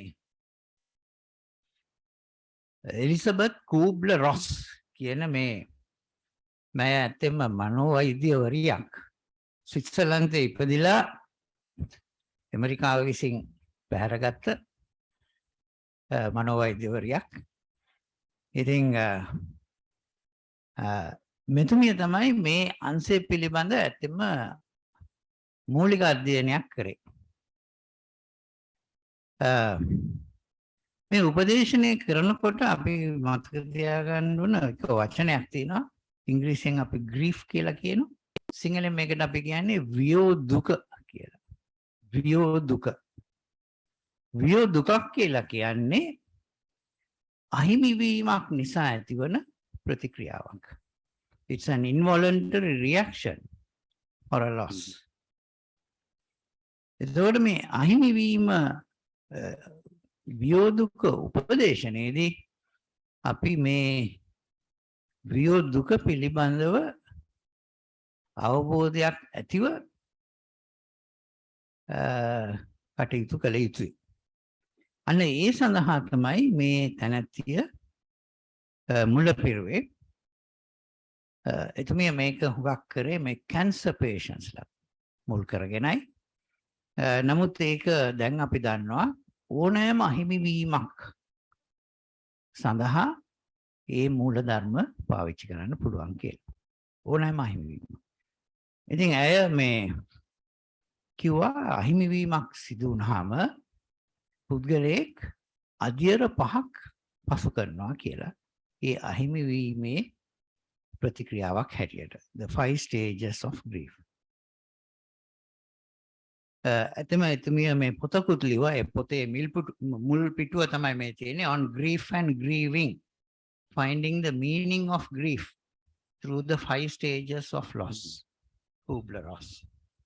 ඉතින් මේ කාරණේ අනුව මේ 5 stages තියෙනවා. මේ තමයි ඒ stages of grief, the 5 stages. හැබැයි මේ stages මේ අනුපිළිවෙලින්ම යන්න අවශ්‍ය නැහැ. ඒ වගේම කෙනෙක් මේ stages හැම එකක්ම පසු කරන්න ඕනෙත් නැහැ. නමුත් අපි මේ stages පහ දැනගෙන ඉන්න එක අවශ්‍ය වෙනවා. ඒතර අපි ළඟට එන client අපි ළඟට එන අවස්ථාවේ ඉන්නේ මොන stage එකේද කියන එකත් සොයා බැලීම අවශ්‍ය වෙනවා. මොකද මේ stages තේරුම් ගැනීම හුඟක් වෙලාවට උදව් වෙනවා. ඉතින් අපි යම් අනුපිළිවෙලකට යමු මේ දීලා තියෙන විදිහට. නමුත් මතක තියාගන්න the stages need not follow the same order. The order can change. But these are the 5 stages that a person will go through when they are experiencing grief. So starting with denial. The first thing is denial. මේ loss එක නැත්නම් මේ අහිමිවීම බාර ගන්න කැමති නැහැ. refusing to accept the loss. අහිමිවීම බාර ගන්න කැමති නැහැ. මේක ලොකු ප්‍රශ්නයක් හුඟක් වෙලාවට අහිමිවීම. විශේෂයෙන් relationship issues වලදී මේක හරි ප්‍රශ්නයක්. හුඟක් අය පීඩා විඳින්නේ තමන්ගේ අවුරුදු ගාණක් තිබුණු සම්බන්ධයක් වෙන්න පුළුවන්. සමහර විට මාස ගාණක සම්බන්ධයක් වෙන්න පුළුවන්. නමුත් දැන් ඒ අහිමිවීම බාර ගන්න පිළිගන්න කැමති නැති තත්ත්වයක් තියෙනවා. ඒකට එක්තරා විදියකින් මනසම මේකට උදව් වෙනවා. අපේ මනසේ තියෙනවා මේ ප්‍රොටෙක්ටිව් මෙකැනිසම් එකක්. මේකට අපි කියනවා ඩිෆෙන්ස් මෙකැනිසම් එකක් කියලා. ඒකට සිංහලෙන් කියන්නේ සංරක්ෂණ ප්‍රයෝග කියලා. ඒක තමයි මනෝවිද්‍යාවෙන් දීලා තියෙන වචනේ. සංරක්ෂණ ප්‍රයෝග තියෙනවා. ඒ සංරක්ෂණ ප්‍රයෝග තියෙන්නේ කෙනෙක්ට කරදරයක් වුණාම, මනසට කරදරයක් වුණාම ඒ මනස ආරක්ෂා කරගන්න මනස තුලින් ඇති කරගත්ත යන්ත්‍රණයක්. It's a mechanism to protect the individual when the person is experiencing some distress in the mind. And one of the defense mechanisms is called denial. ඒ ආරක්ෂණ නැත්නම් යන්ත්‍රණේ නැත්නම් සංරක්ෂණ ප්‍රයෝගයේ එක අංශයක් තමයි මේ එහෙම දෙයක් උනේ නැහැ කියලා හිතන එක. ඒතර ඒකත් එක්ක එනවා මේ disbelief. විශ්වාස නොකිරීම. ඒතර පුද්ගලෙක් එහෙම තත්වයකට යන්න පුළුවන්. ඒ වගේම මේ පුද්ගලයාව ආරක්ෂා කරගන්න මානසිකව හිරිවැටීමකට ලක් වෙනවා. ඒතකොට අනිත් අයට දැනෙන දේ ඒ කෙනාට දැනෙන්නේ නැහැ. අපි දන්නවනේ දැන් අපිට හිරිවැටෙනකොට දැන් අපි දතක් ගලවනකොට දන්ත වෛද්‍යවරයා ඒ දත ආවට හිරිවැටෙන. හිරිවැටුවම අපිට ඒ වේදනාව දැනෙන්නේ නැහැ. දැන් මේක මානසික හිරිවැටීමක්. සයිකොලොජිකල් නම්නස්. එතකොට අහිමි වීම තුල දැනෙන්න ඕන දේවල් අපිට දැනෙන්නේ නැති වෙන්නත් පුළුවන්. ඉතින් මේක තමයි මේ ඩිනයල් ස්ටේජ් එකක තියෙන්නේ. ඩිනයල් ස්ටේජ් එකේ. ඊළඟට අපි ගියොත් දෙවෙනි ස්ටේජ් එක ඇංගර්. කෝපය. හුඟක් වෙලාවට අහිමි වීමත් එක්ක කෝපයක් හට ගන්නවා. මේ කෝපය දෙආකාරයකින් පිළිඹු වෙන්න පුළුවන්. The anger can be directed outwards or inwards. Outward direction එකක් කියන්නේ ඒ කෝපය පිටස්තරවට යොමු වෙන්න පුළුවන්. දැන් අහිමි වුණු කෙනා ගැනත් ඒ කෝපය ඇති වෙන්න පුළුවන්. මට මතකයි මේ සුනාමියෙන් ව්‍යසනයෙන් පස්සේ මට එක වැන්දඹු කාන්තාවක් හම්බුණා. ඇයගේ ස්වාමියා නැති වුණේ. ඇයගේ ස්වාමියයි දරුවෝ 3 දෙනයි. ඒතොර ඒ ස්වාමියා ඇත්තම මේගොල්ලෝ මේ කුරුණෑගල පදිංචි අය. හැබැයි ස්වාමියා වැඩ කරේ හම්බන්තොට. ඉතින් නත්තල් නිවාඩුවට ස්වාමියා බල කරා මේ දරුවොත් එක්ක එහාට එන්න කියලා. මේ කාන්තාව එච්චර කැමති වුණෙත් නැහැ.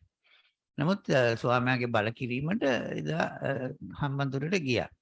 ගියයින් පස්සේ එදා ඔය දිනේ උදේ 26 වෙනිදා උදේ මේ දරුවෝ 3 දෙනාත් අරගෙන හම්බන්තොට පොළට ගියා ස්වාමී. මේ කාන්තාව ගෙදර හිටියා.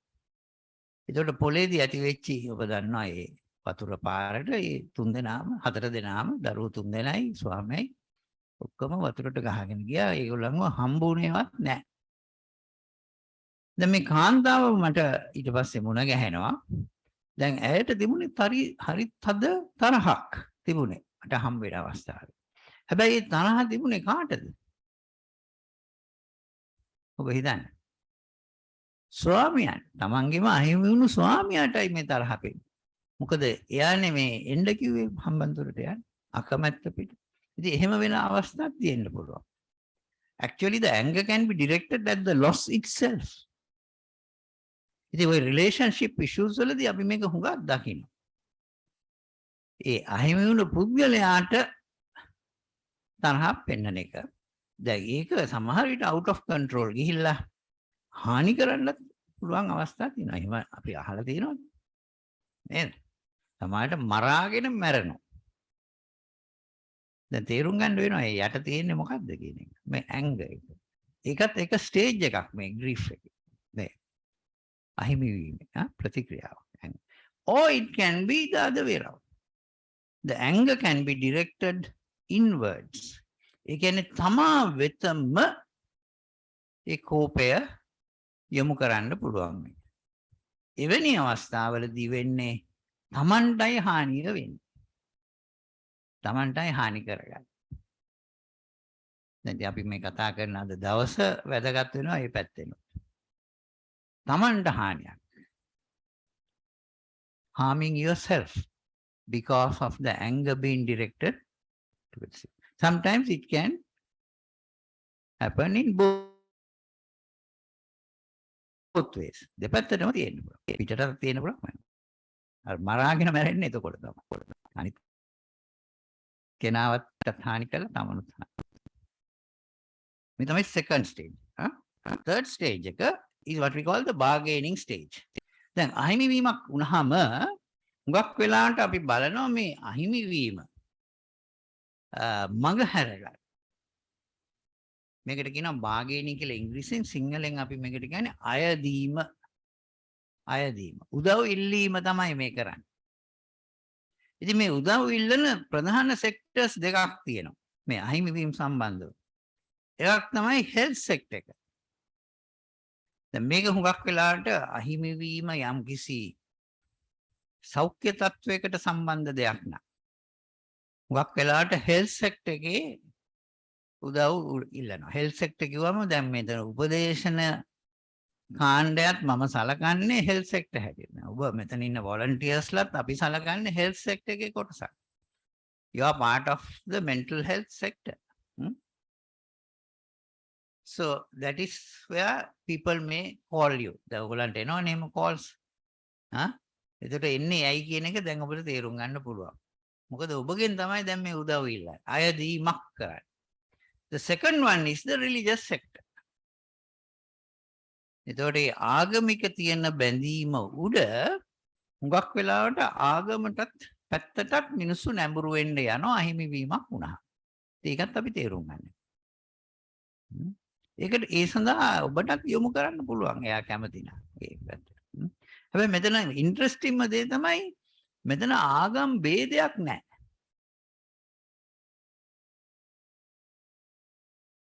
ඒ කියන්නේ ක්‍රිස්තියානි කෙනෙක් බෝධි පූජා කරන්න පුළුවන් ගිහිල්ලා. අපි දන්නවා.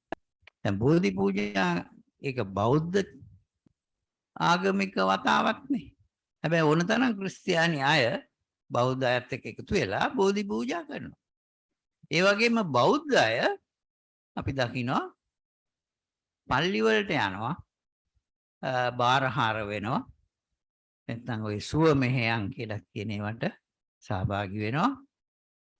මෙතන ආගමික ભેදයක් නැහැ.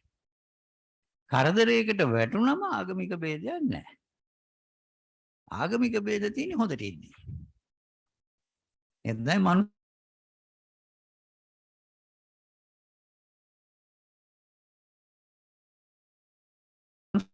හැඩිමි. This is how the mind works. ඉතින් අර මෙතන අපේ සිංහල කතාවක් තියෙනවානේ. ගඟේ ඒ වගේ තමයි. මේ තුත්තිරිකස් දෙකක් තියෙනවා මෙතන. හෙල්ත් සෙක්ටර් එකක්. ඒකට ඔබත් අයිති වෙනවා. ඒ නිසා ඔබ අත දෙන්න ඕන. ඒගොල්ලෝ අත ඉල්ලන වෙලාවට ඔබ අත දෙන්න ලෑස්ති වෙනවා. ඒක හරි වැදගත්. දෙවෙනි පැත්ත තමයි ආගමික පැත්ත. ඒකත් වැදගත්. ඒකත් වැදගත්. අද උදේ කතා වුණා මේ ආගමික පැත්ත. මේකත් අපි දැන් මේ suicide protection දැන් මේක පොඩ්ඩක් මම මගේ ටොපික් එකෙන් පොඩ්ඩක් එළියට ගිහිල්ලා දැන් අද suicide prevention day එක නිසා දැන් suicide prevention වලදී අපි ප්‍රවර්ධනය කරන්න පුළුවන් එක ඒරියා එකක් තමයි මේ protective factors against suicide. There are 3 protective factors. ඒක ලේසි මතක තියාගන්න ඉංග්‍රීසියෙන් A B C කියලා. A, B and C. A is for attachments. So if you have attachments, strong attachments, that is a protective factor. බැඳීම් සම්බන්ධියාව හැම වෙලාවෙම අපිව ආරක්ෂා කරනවා. දැන් හුඟක් වෙලාවට අපිට ඇවිල්ලා හුඟක් අය කියනවා මගේ දරුවෝ හින්දා මං ජීවත් වෙනවා. දරුවෝ හිටින්න නැත්නම් මම මෙලහටත් මැරෙලා. දැන් මොකද්ද? දරුවෝ තමයි protective factor. That is the attachment. So it can be, the attachment can be to any person, any attach. So that is one. Second is B. B is for beliefs. Beliefs, විශ්වාස. අන්න ආගමෙන් එතන. ආගමික විශ්වාස. ඒතර බෞද්ධ හැටියට සාමාන්‍ය මිනිස්සු විශ්වාස කරනවා තමන්ගේ ජීවිතේ නැති කරගත්තොත් නැවත මනුස්ස ජීවිතයක් නම් ආය ලැබෙන්නේ නැහැ කියලා. ඒක විශ්වාස කරනවා. හරි? ඒතකොට ක්‍රිස්තියානි පැත්තෙන් ආගම තමන්ගේ ජීවිතේ නැති කර ගැනීම තම වෙනත් කෙනෙක්ගේ ජීවිතයක් නැති කර ගැනීම හා සමානම බරපතල පාපයක්. Right? It is like killing someone else's life. Ne? It's a sin. ඒතකොට මේ beliefs patterns හැම ආගමෙම කොයි ආගමෙත් එහෙමයි. එතකොට අපිට ඒකත් ප්‍රොටෙක්ට්. third එක තමයි the C is for the coping strategies. The C stands for coping strategies, the adaptive coping strategies. Remember, there are maladaptive coping strategies also, which is not going to help you.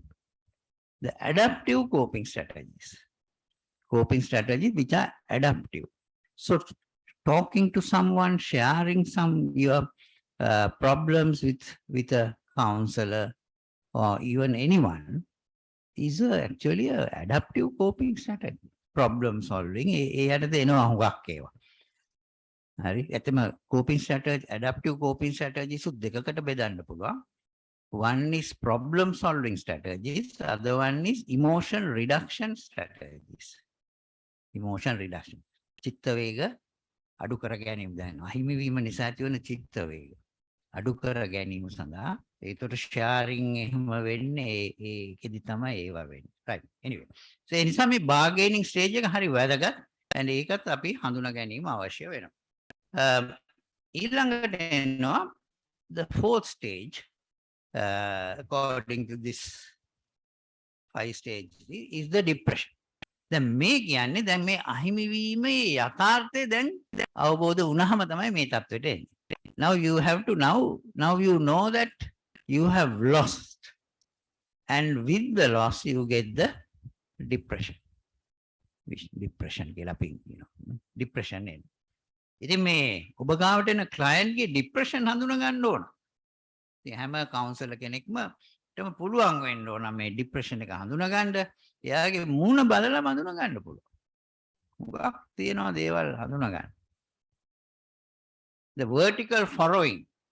මේ නළල දිහා බලන්න. ඉස්සෙල්ලාම බලන්න ඕනේ නළල දිහා. නළලේ තියෙනවා මෙහෙම සිරස් අතට මොනවද කියන්නේ? රැලි වැටි. රේඛා තියෙනවා. මේකේ පේනව නේද? සිරස් අත. සිරස් අත නේ, not horizontal, vertical. Horizontal එන්නේ කොයි වෙලාවේද? When you are? No, not when you are happy. When you are? Yeah, it's anxiety mainly. Anxiety වලදී තමයි වෙන්නේ. So, depression වල මේ. Then of course the tearful eyes, we all know that people become tearful. Sometimes they may be crying. Downward mouth අර කට පහළට යන එක. පේන්නේ. මේක හොඳට පේනවා. Downward gaze හැම වෙලාවෙම පල්ලෙහා බලන් ඉන්නේ, බිම බලන් ඉන්නේ. And leaning forward. ඇවිල්ලා වාඩි වෙන විදිහෙම කියන්න පුළුවන්. මට depression තියෙනවා කියලා. දැන් මේවා useful signs. මම කියන්නේ ඒකෙන්ම depression කියනවා කියලා. නමුත් those are useful signs which you can explore them. And of course, this is the stage where suicide becomes very high. සිය දිවි නසා ගැනීම සිදුවෙන්න වැඩිපුරම ඉඩ තියෙන stage එක තමයි depression. When you realize that everything is over, you have lost the relationship. So ඒක හුඟක් වැදගත් වෙනවා suicide prevention ගැන කතා කරනකොට this stage මේක අඳුන ගන්න එක අවශ්‍ය වෙනවා. High risk situation එකක් suicide පැත්තෙන් බැලුවා. Then of course the last stage, the fifth one is the acceptance. So there is a good side also to this loss. Accepting the loss and adjusting to the loss. මේක හරි වැදගත්. දැන් grief counseling දැන් ඉස්සරහට මම කතා කරනවා. ඒකෙදි ඕනේ අපි මෙතනට ගෙනියන්න යාව. You have to accept the loss and not only accept the loss but also adjust the. If you only accept the loss, then depression will follow. So you need to make the second one, the adjustment. හැඩගැහෙන්න ඕන. අහිමි වීමට හැඩගැහිලා ජීවිතේ ඉස්සරහට ගෙනියන්න. එතෙන්දි තමයි ඔබගේ උදව් අවශ්‍ය වෙන්නේ. ඉතින් මේක තමයි අර stages පහෙන් වඩාත්ම සෞඛ්‍යමත් කොටස. Accepting the loss and making the adjustment. පැහැදිලිද එතකොට? හරි. එහෙමනම් අපි දැන් යමු. So ඒකම තමයි මේ තියෙන එක එක stages වල. Now we will see how this can be done. මේකට තමයි කියන්නේ grief counseling කියලා. වියෝදුක උපදේශනය. ඒතර මේ වියෝදුක උපදේශනයේදී මේ වියෝදුක අපේ එකකට තියෙන theory එකක්. The dual process model කියලා මේක process එකක්. මේක ක්‍රියාවලියක්. මේ වියෝදුක කියන එක ක්‍රියාවලියක්. ඉතින් ඒ ක්‍රියාවලිය පැහැදිලි කරපු එක මනෝවිද්‍යාඥයින් සායනික මනෝවිද්‍යාඥයින් දෙන්නෙක් තමයි මේක පැහැදිලි කරේ. ඒක එක්කෙනෙක් තමයි මේ මාග්‍රට් ස්ට්‍රෝබි කියන මේ සායනික මනෝවිද්‍යාඥයයි හෙන්ක් shoot කියන මේ සායනික මනෝවිද්‍යාඥයා තමයි මේ මොඩියුල් එක ඉදිරිපත් කරේ. මේ dual process model. ඒතකොට අපිට තේරුම් ගන්න ඕන මෙතන dual කියන්නේ මොකක්ද? දෙකක්. ද්විත්වයක්. මේ ක්‍රියාවලියේ ද්විත්වයක් තියෙනවා. So what is this dual process? මේක තමයි හරි සරලයි. Loss oriented activities and the restoration oriented activities. එතකොට අහිමි වීමක් වුණාම පුද්ගලයෙක් මේ ක්‍රියාකාරකම් දෙකේම නියැලෙනවා. අහිමි වීම loss oriented කියන්නේ අහිමි වීම මුල් කරගත් ක්‍රියාකාරකම්. restoration oriented activities කියලා කියන්නේ අහිමි වීමට මුහුණ දීම සඳහා ඒකට අර හැඩ ගැහිම adjustment එක සඳහා ගත යුතු ක්‍රියාමාර්ග. ඔය දෙකම සිද්ධ වෙනවා.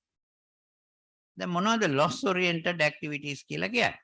දැන් මේවා තමයි common fact. loss oriented activities කිව්වම මම loss වුණා. හරි. So these are the common loss oriented activities. Crying අපි දන්නවනේ ඉතින්. දැන් ඔයගොල්ලෝ ආවට එන අය හුඟක් වෙලාවට අඬයි. That is a loss oriented activity. අඬන එකට ඒක අපි තේරුම් ගන්න. ඒක නවත්තන්න යන්න එපා. yearning කියන්නේ මොකක්ද? අර අහිමි වුණු කෙනා ගැනම හිත එයා මත්තේ මරණ හැනවා කියලා සාමාන්‍ය අපි භාෂාවෙන් කියන්නේ. එයා ගැනම හිතන්නේ. උදේ ඉඳලා රැය වෙනකන් එයා ගැන හිතන්නේ. ඒකම විතරයි ඔළුවේ තියෙන්නේ. ඒකම මතක් කර. සමහරට ඒක ඉබේම හිතට එනවා. intrusive thoughts එන්නේ. කියන්නේ බලහත් ගානේ හිතට එනවා. ඒකෙන් ගැලවෙන්නත් බැරි කම. ඒක හරි පීඩාවක්. experiencing denial, anger and sadness. අර මං කියපු අර stages උත් මේකේ තියෙන්න පුළුවන්. dwelling on the circumstances of the loss. අර අයි මේක උනේ, අයි මෙහෙම උනේ කියලා හිතන එක. ඉතින් ඒගොල්ලෝ නැවත ඒක හිතන. giving their own explanations. And avoid මේක තමයි නරකම දේ. avoiding restoration activities. මේකෙන් එළියට එන්න තියෙන මාර්ග අවහිර කරනවා. යන්න එතන තමයි ඔබ උදව් වෙන්න ඕනේ. ඔබගේ ප්‍රොෆෙෂනල් හෙල්ප් එක ඕන වෙන්නේ අන්න එතන. එතකොට අපි අනිත් පැත්තට ගත්තොත් restoration oriented activities. දැන් මේවා තමයි කවුන්සලර් කෙනෙක් ප්‍රොමෝට් කරන්න ඕන දේවල්. adapting to a new role. දැන් ඕනම අහිමිවීමකින් පස්සේ අපේ භූමිකාව අලුත් වෙනවා. දැන් අපි අහිමි වුණ කෙනා නැතුව ඒ සම්බන්ධතාවයක් ගැන දැන් අපි කතා කරන්නේ. ඒ සම්බන්ධතාවය නැතුව ජීවත් වෙන්න හැඩ ගැහෙන්න ඕන. adapt වෙන්න, adjust වෙන්න. managing changes in routine. දැන් ඒ අහිමි වීමත් එක්ක එයාගේ දෛනික ජීවිතයේ වෙනස්කම් ඇති වෙනවා. එතකොට ඒවා කළමනාකරණය කරගන්න ඕන. developing new ways of connecting with family and friends. දැන් අහිමි වීමකින් පස්සේ relationship breakdown වුණායින් පස්සේ මේ අපිට සිද්ධ වෙනවා අපේම හිතවතුන් සමග තියෙන සම්බන්ධතාවත් අලුත් කරගන්න. It may be your own family members, it can be your friends. Developing new ways of connecting and cultivating a new way of life. දැන් අලුත් ජීවිතයක් සඳහා අපිට පුරු වෙන්න අවශ්‍ය වෙනවා. ඉතින් මේ restoration oriented activities තමයි කවුන්සලර් කෙනෙක්ගේ අතින් එන්න ඕනේ. අපි දැන් ඉස්සරහට ඒක කතා කරමු. පැහැදිලිද? right. හොඳයි. එහෙමනම් අපි දැන් ඔය theory ටිකත් එක්ක කොහොමද මේක කරන්න කියලා බලමු. So grief counseling has two parts. First, and they are related to each other. First, the principles of grief counseling. ඒ කියන්නේ වියෝදුක උපදේශනයේ මූලධර්ම හතරක් තියෙනවා. And the strategies of grief counseling. Strategies කියන්නේ උපාය මාර්ග. ඒ කියන්නේ ඔබ කළ යුතු දේ මොකක්ද? ඒ උපාය මාර්ග තියෙන්නේ අර මූලධර්ම හතර ඉෂ්ට කරගන්න. මේ දෙක සම්බන්ධයි. දැන් මේ පිළිබඳ මුලින්ම අපිට කතා කරේ මේ principles of grief counseling මේ J.W. Warden William Ward, he was a psychologist. So he said that there are 4 tasks of mourning. Mourning means shoke. Shoka prakasha. දැන් සිංහල වචනේ. එතකොට අහිමි වීමත් එක්ක එන ශෝකය principles 4ක් තියෙනවා. And it is very important to understand these principles because those are the aims of your grief counseling. ඔබගේ වියෝධක උපදේශනේ අරමුණ වෙන්න ඕනේ මෙන්න මේ මූලධර්ම 4 ඉෂ්ට කර ගන්න ඔබගේ ක්ලයන්ට්ගේ. පැහැදිලිද? So what are the 4 tasks? මේක ලේසි මතක තියාගන්න ඉංග්‍රීසියෙන් tear කියන එක. හඳුළු tear TEAR. the lazy මතක තියාගන්න. So T stands for to accept the reality of loss. අන්න පළවෙනිම task එක. Get the person to accept the loss, the reality. ඒ කියන්නේ අහිමි වීමේ යථාර්ථය පිළිගැනීමට සැලැස්වීම. මොකද අපි අහිමි වීමකට හැඩ ගැහෙන්න නම් අහිමි වුණු බව පිළිගන්න.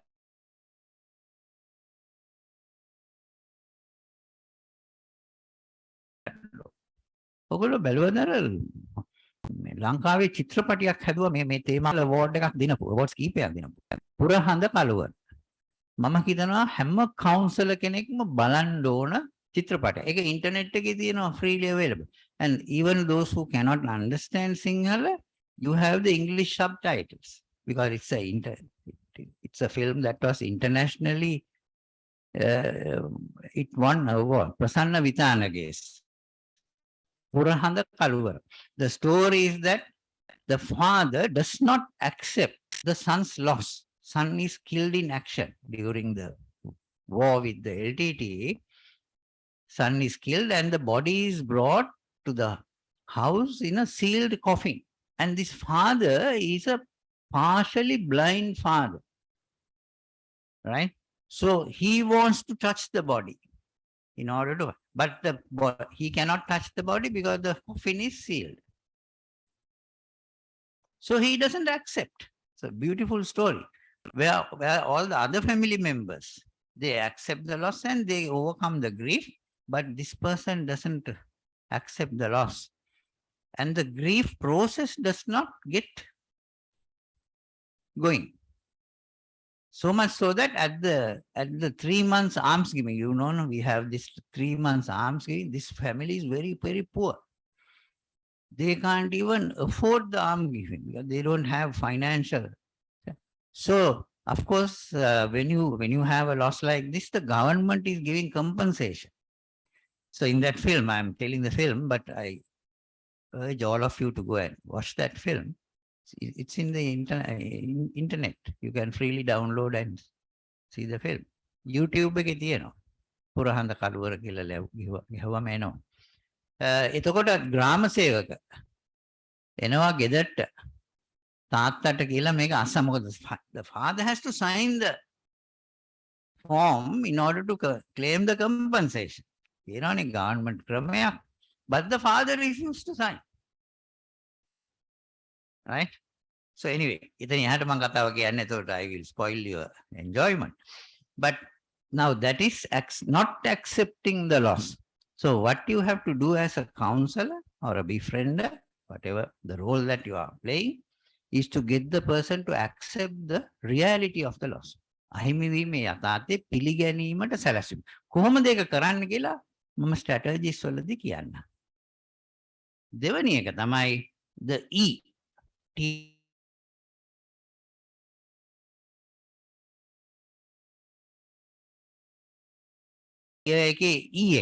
Experience the pain of the loss. Now remember, grief is, but you have to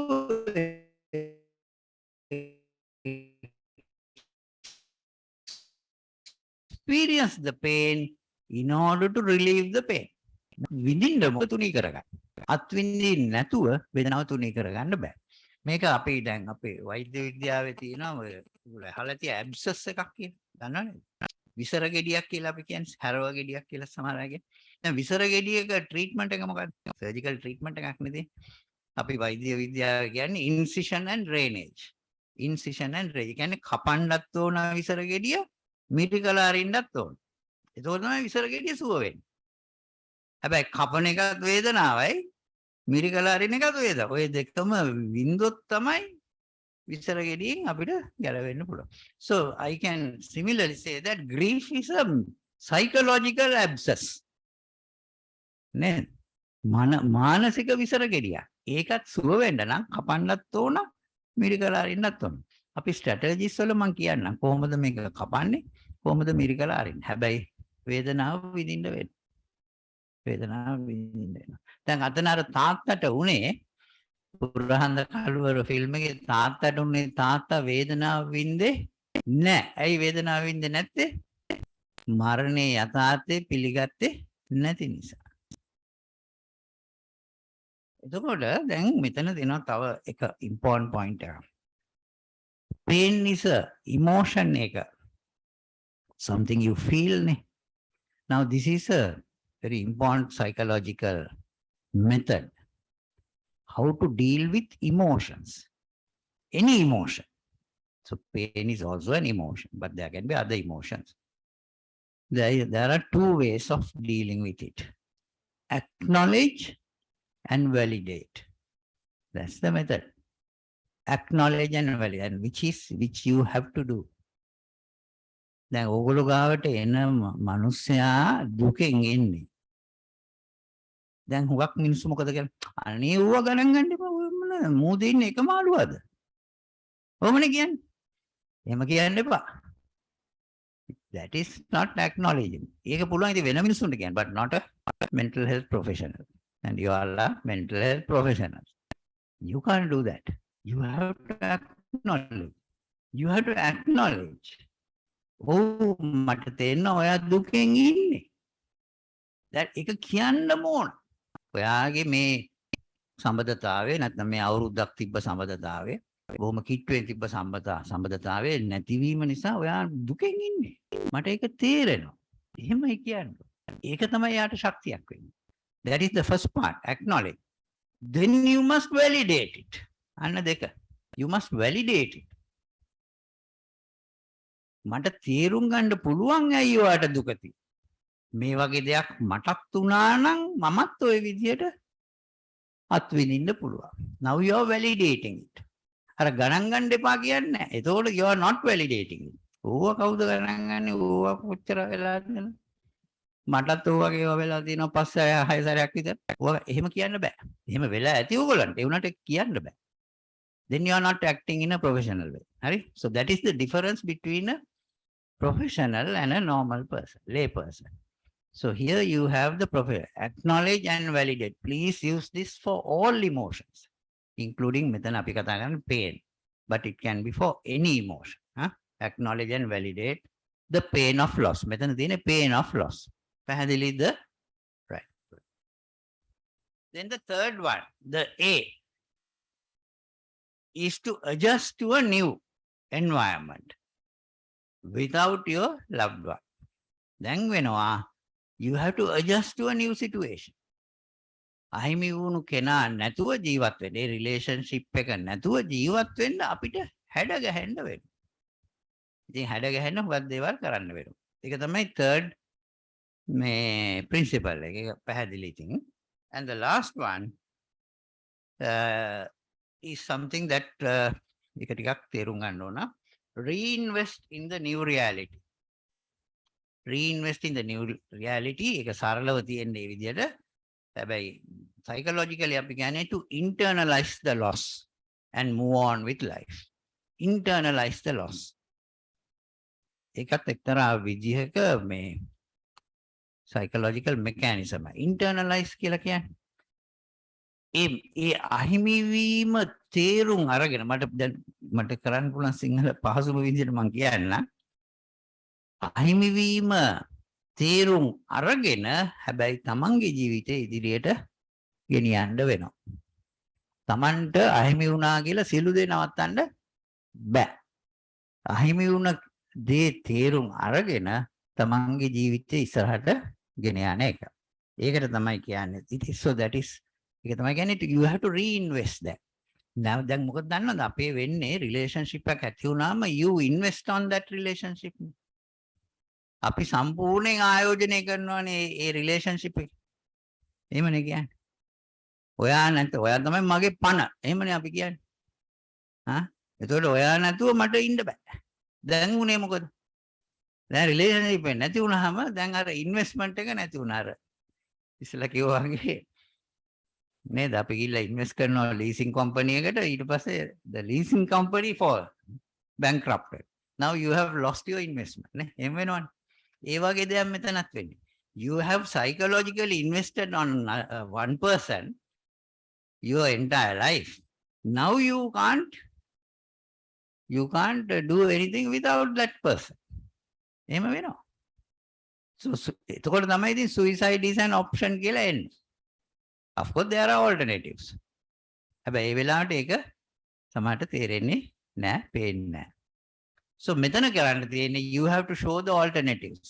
ඔබතුමිය කියපු කතාවක් නේ. There are alternatives and you have to show the alternatives. So you have to now reinvest. නැවත ආයෝජනය කරන්න ඕන. අර සල්ලි වගේ නෙමෙයි මානසික ආයෝජන නැවත නැවත කරත හැකි. You can reinvest. That's the good thing about mental investment. So you have to now find a good another company to reinvest. Hari? ඒක තමයි කරන්නේ. Hari? ඉතින් එතකොට you move on with life. You learn lessons also. And then move on with life. පැහැදිලිද එතකොට? එන්න ඔන්න දැන් ওই principles හතර. දැන් ඕකත් එක්ක එනවා. Now so ඒකම තමයි මම මේ තියෙන්නේ. The same thing tier. ඉතින් මතක තියාගන්න TAR. Right. And then the strategies. Now how to do it? දැන් මේක තමයි ඕගොල්ලන්ගේ වැඩ ටික. This is what you have to do in the process as defenders or counselors or whatever. The 5 strategies. 5 strategies are there to achieve the 4 principles. So what is the first strategy? Talk about the loss and the circumstances of the loss. ඔන්න ඕක තමයි කරන්න ඕන. එයත් එක්ක අපි කතා කරන්න ඕන මේ අහිමි වුණු දේ ගැනත් අහිමි වුණු ආකාරය ගැන. දැන් ඕකනේ කවුරුත් නොකරනව දේ. වෙන ඕන දෙයක් කතා කරන්න මිනිස්සු ලෑස්ති ඕක අරන්. නමුත් ඕගොල්ලෝ වෙනස් වෙන්න ඕන. දැන් මේකෙන් මොකද්ද ලැබෙන principle එක? Now you must always relate it to the principles. What is the principle? Can someone tell me? Which principle are you addressing by this strategy? Yeah? T. Yeah, we make a gum. Accept the reality of loss. To talk about the loss means you are accepting the loss. නේද? ඒක විතරද? තවත් principle එකක් තියෙනවා. The pain. Is it easy to talk about the loss? No, it is difficult. The person will start crying, the person will experience the pain. So with one strategy, you are addressing 2 principles. You get the person. Now that is the incision here. විසරගෙඩිය කපන එක තමයි දැන් මේ කරන්නේ. Understand? Right. So that's the first strategy. What is the second strategy? Express the normal emotions triggered by the loss. So you actually facilitate the emotional reaction. So make it a psychology වල අපි කියන්නේ emotional catharsis. Emotional catharsis. චිත්ත විරේකය සිංහල වචන. චිත්ත විරේකය. විරේකය කියන වචනේ අහලා ඇති නේද? බඩ විරේකය කියලා කියන්නේ. මොකද ඒ? බඩේ තියෙන දේවල් ඉවත් කරන එක. මේ චිත්ත විරේකය කියන්නේ මොකද්ද? හිතේ තියෙන දේවල් ඉවත් කරන එක. ඒක අවශ්‍යයි. ඒතර මේක මොකද්ද ඇඩ්‍රස් කරන ප්‍රින්සිපල් එක?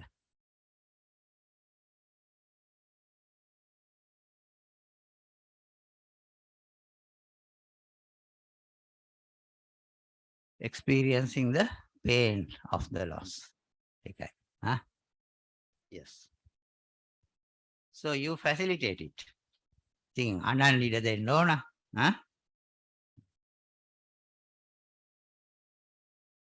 and you acknowledge and validate. Very important. Then the third principle, third strategy is to participate actively in socio-cultural and religious activities practiced after a loss. Now, in our culture, there are various means of coping with this. දැන් මේක හුඟක් අදාළ වෙනවා loss due to a death. Then you have the social, cultural, religious activities connected with that death. Right. But the loss can be also something else. You may have lost your leg. You see? So then there can be different practices that you may have to engage. Then, so loss of a relationship also.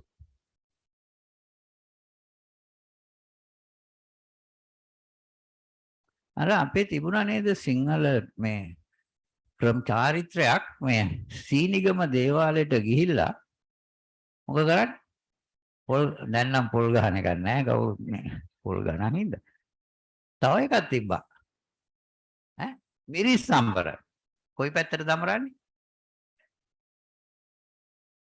ඇතුළටද එළියටද එළියට අමරයි ඇයි ඒ ඇතුළට අමරුවොත් Tamanටයි එන්නේ දැන් මේවයි තියෙනවා දැන් මේවා අපි hina වුණාට මේවයි තියෙනවා මේ ඇත්තම මේ psychological principles හරි ඒ කියන්නේ you are now these are the මේ social cultural practices කියන්නේ මේවා තමයි දැන් ඒකෙන් හිත හදාගන්න උදව් වෙනවා හරි තව එකක් තියෙනවා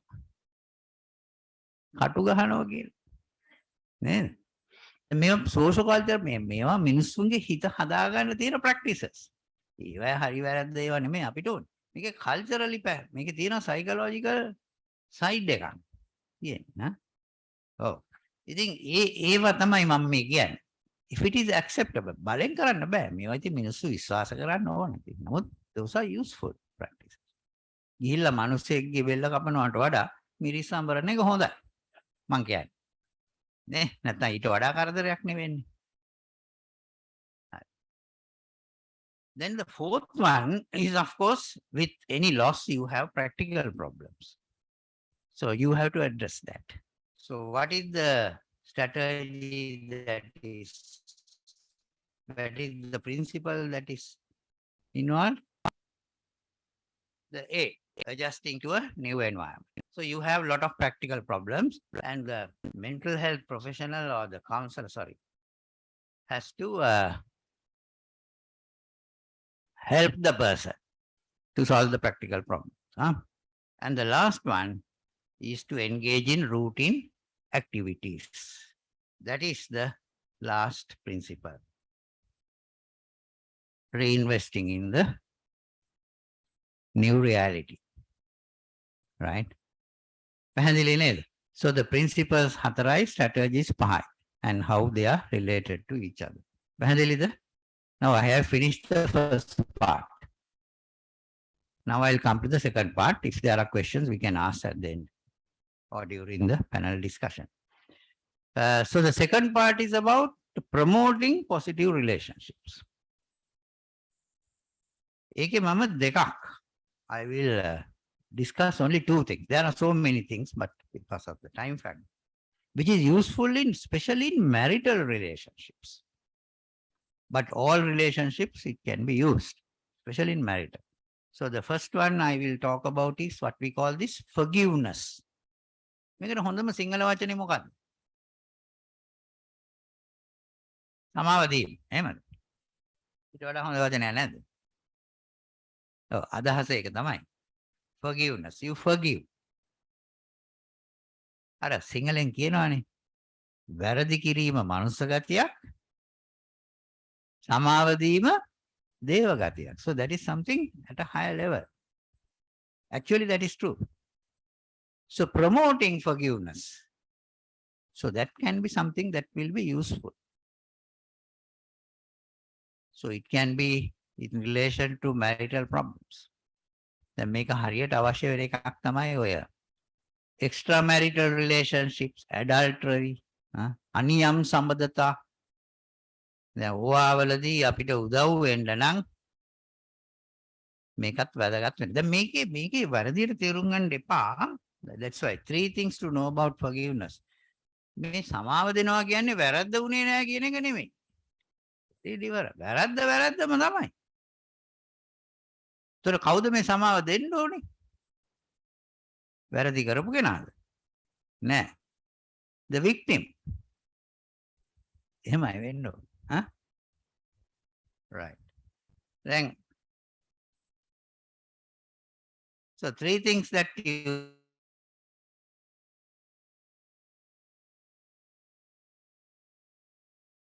have to realize is forgiveness is a choice that you have. Either you can do it or not do it. No, but to forgive, you must understand the nature of what we call forgiveness. And forgiveness is something that happens gradually. It's not a switch එකක් වගේ on off වෙන එකක් නෙමෙයි. It's a gradual process. Right. Now we can promote that. And this is the person who actually did a lot of research on this. He was a professor of psychology. Worthington, professor of psychology in Virginia Commonwealth University in USA, a clinical psychologist.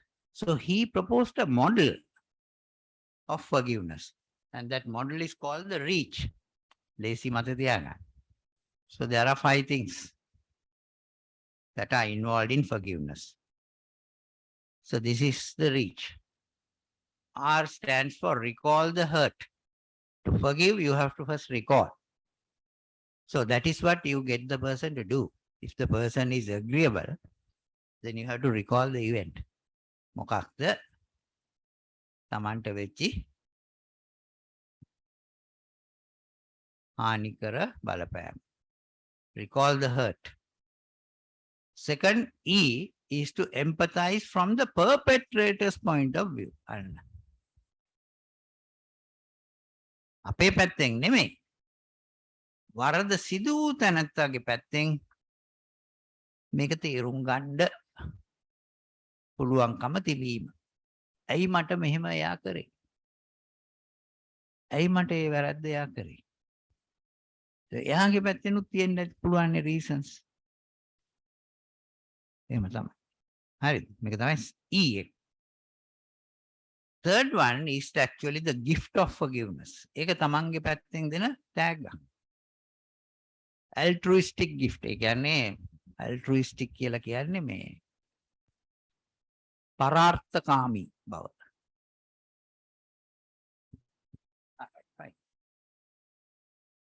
පරාර්ථකාමීත්වය. ඒක තමන් ලෑස්ති වෙන්න ඕන. ඒකයි මේක බලෙන් කරන්න බෑනේ. මේක බලෙන් කරන්න බෑ. තමන්ගේ හිතෙන්ම එන්න ඕන එකක්. So that's why I said it's a choice. But it's a good choice. මොකද මේ forgiveness එක හරහා your mental state becomes clearer. තමන්ට ඒක සහනයක් වෙනවා. Commit yourself to forgive publicly. එතකොට මේකට පුළුවන් අපිට forgiveness letter එකක් හුඟක් වෙලාවට අපි promote කරන එක තමයි to write a letter to the person who actually did the wrong or the person who hurt you. You write to the person a forgiveness letter. So that's a form of publicly forgiving. And also hold, the H stands for hold on to the forgiveness. දැන් අපේ රටේ ප්‍රශ්නයක් ඕක. සමාව දීලා ආය මොකක් හරි දවසකදී ආය මතක් වෙනවා. එදා වරක කරා නේද කියලා ආය අරකම ඇද ගන්නවා මොකක් හරි. එතකොට actually you have not forgiven. නේ? අර ඉංග්‍රීසියෙන් කියනවානේ forgive and forget. You can't forget, but මෙතන mean කරන්නේ psychologically forget. You don't again talk about it. Remind the person. Then that is not forgiveness actually. So you must hold on to the forgiveness. Now, these are not easy things to do and all people cannot do. But if you can promote, it actually helps that person who is forgiving. It's his or her mental state that you are promoting. Mental well-being. Right. The last point is about positive relationships. That's another way of promoting healthy relationships. What we call positive relationship. මේකට අපි use කරන method එක තමයි මේ this the tree the relationship tree එක. It's like a tree. Relationships are like a tree. So the tree has two parts.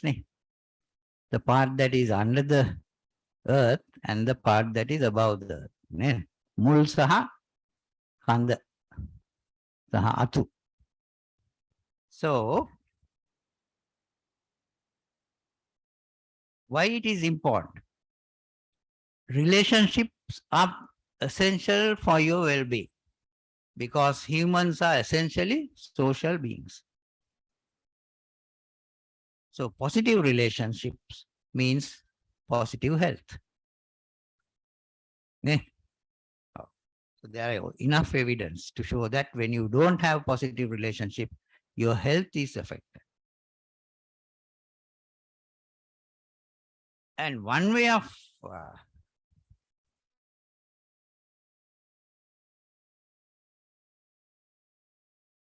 promoting positive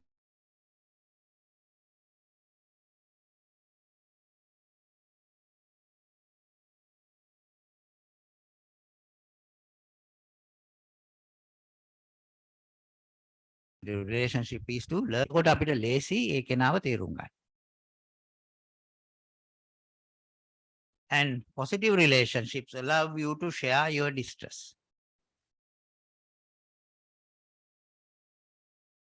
ඒ කියන්නේ අපිට කවුරු හරි කෙනෙක් ඉන්නවා අපේ දුක සැප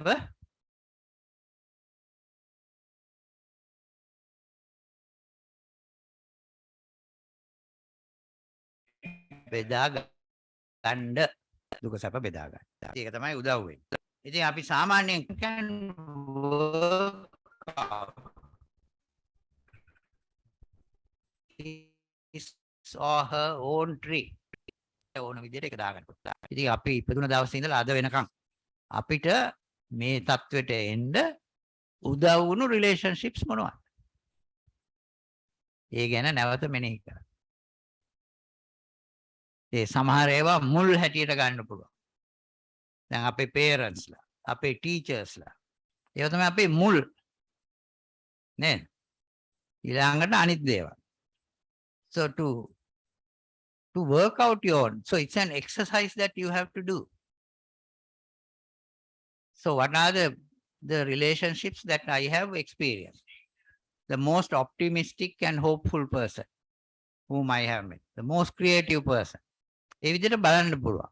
The most humorous person, most cheerful. ඒ විදිහට අපිට බලන්න පුළුවන්.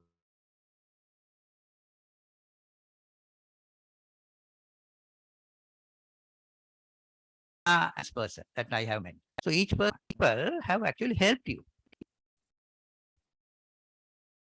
to be what you are.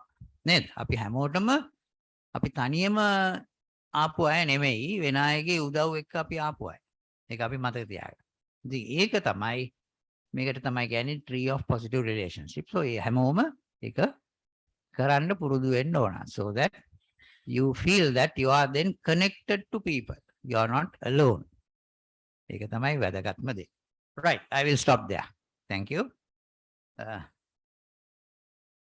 හරි නේද?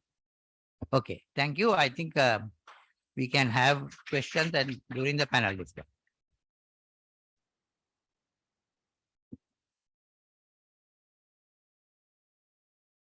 Thank you, Dr. Fernando. It's really an impressive and an interesting session.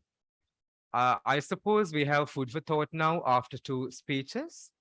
So at the same time, we have a lot to talk over a cup of coffee or tea, maybe. Refreshments are ready outside. Please go outside and serve yourself. Yes, it's a 15-minute break. It's 12 o'clock now, 11:55. By 12:10. Yeah, so please be seated by 12:10.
Okay, we are now moving on to a panel discussion. I would like to request all our esteemed speakers to have a seat at the head table.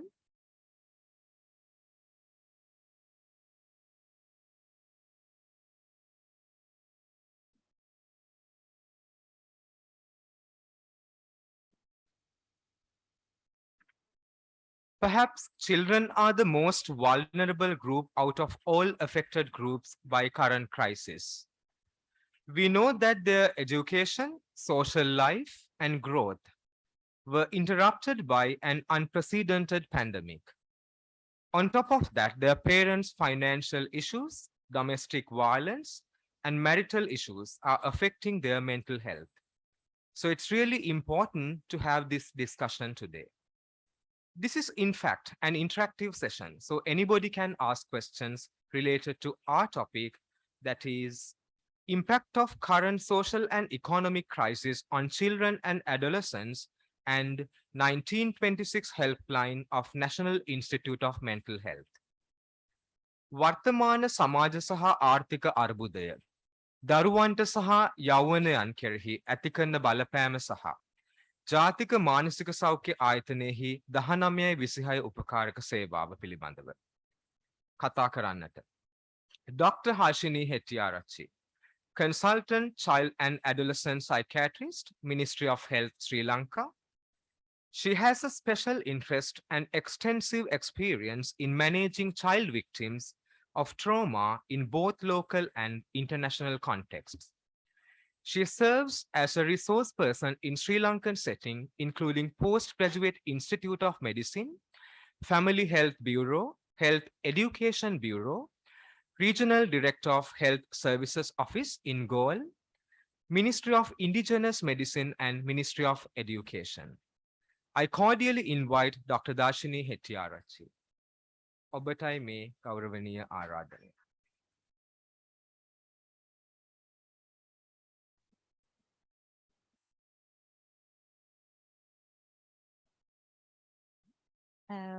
Good afternoon, everyone. First of all, I would like to thank Sri Lanka Sumitrayo for giving me this opportunity. Can you all hear me with the mic? Yeah. So, and Miss Dil Pieratna for inviting me, and my dear sir, Dr. Neil Fernando, for teaching me, training me, and guiding me to become a consultant in child and adolescent psychiatrist. And it's a privilege for me to sit with my dear sir today in the same panel. So my topic is to discuss the impact of common social and financial crisis on children and adolescents in our country. And Ms. Dil Pieratna asked me to conduct my speech in Sinhalese. if it is more appropriate, so I will move to Sinhalese. දැනට තියෙන මේ පවතින සමාජ සහ ආර්ථික අර්බුදය අපේ රටේ ඉන්න දරුවන්ට ළමා සහ යෞවනයන්ට කොහොමද බලපාන්නේ කියන එක ගැන තමයි මට කතා කරන්න තියෙන. විශේෂයෙන් මම හිතන්නේ මට මිනිත්තු 10ක් වගේ කාලයක් තමයි තියෙන්නේ. ඉතින් මම මුලින්ම කියන්නම් මොනවද අපි විශේෂයෙන් මේ දවස්වල දරුවන් සහ යෞවනයන්ගේ දකින ගැටලු. පළවෙනිම එක තමයි දරුවන් පාසල් යාම දක්වන අකමැත්ත. එහෙමත් නැත්නම් ස්කූල් රිෆියුසල්, ඒ එකම ස්කූල් ඩ්‍රොප් අවුට්ස්. එහෙමත් නැත්නම් පාසල් හැර යාම. පොඩි දරුවන්ගේ ගොඩක්ම තියෙන්නේ පාසල් යාමට මැලි බව. ඒ වගේම අවුරුදු 15 16 සහ උසස් පෙළ හදාරන්න පටන් ගත්ත බොහෝ දරුවන් ස්කූල් ඩ්‍රොප් අවුට්ස් එහෙමත් නැත්නම් පාසල් හැර යාම බොහෝම වශයෙන් දක්වන්නට ලැබෙනවා. මම දැනට වැඩ කරන්නේ කරාපිටිය ශික්ෂණ රෝහලේ. ඉතින් මට දකින්න ලැබෙන්නේ දකුණු පළාතෙම දරුවන් පාසලට යැවීමට තියෙන ලොකුම ගැටලුව දෙමව්පියන්ට තියෙන්නේ දිවා ආහාරය සකස් කර දීමලා එවන්න බැරි කම. එතකොට මේ උදේට කෑම එක එවන්න බැරි නිසා දරුවෝ විශාල ප්‍රමාණයක් පාසල් එන්නේ නැති තත්ත්වයක් අද අපේ රටේ තියෙනවා. ඒකම දෙවෙනි කාරණාව තමයි තියෙන ආර්ථික ගැටලු හරහා පවුල්වල තියෙන ආර්ථික ගැටලු නිසා බොහෝ යෞවන දරුවෝ විශේෂයෙන් අවුරුදු සාමාන්‍ය පෙළට සූදානම් වෙන දරුවෝ ඒ වගේම උසස් පෙළට සූදානම් වෙමින් හිටපු දරුවෝ. එකක් ආර්ථික ගැටලු, දෙවෙනි එක අවිනිශ්චිතභාවය. අනාගතය ගැන තියෙන අවිනිශ්චිතභාවය. ඊළඟ කරුණ තමයි කවදද විභාගයේ පවත්වන්නේ කියන එක ගැන හරි දිනයක් නොමැතිකම. ඒකම නිසියාකාරයෙන් අධ්‍යාපන කටයුතු මාර්ගගත අධ්‍යාපනය හරහා කරගන්න බැරිවීම.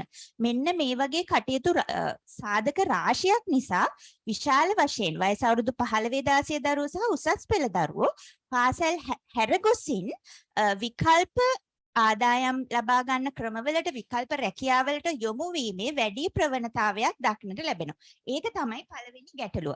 ඒකම දෙවෙනි එක තමයි දරුවන් තුළ මානසික ගැටලු තත්ත්ව වැඩිවීමේ වැඩි ප්‍රවණතාවයක් තියෙනවා. එකක් තමයි සාංකාව තත්ත්වය, අනිත් එක විෂාදය, ඒකම තවත් එක්සෑම් ස්ට්‍රෙස් විභාග ආතතිය වගේ ගැටලු.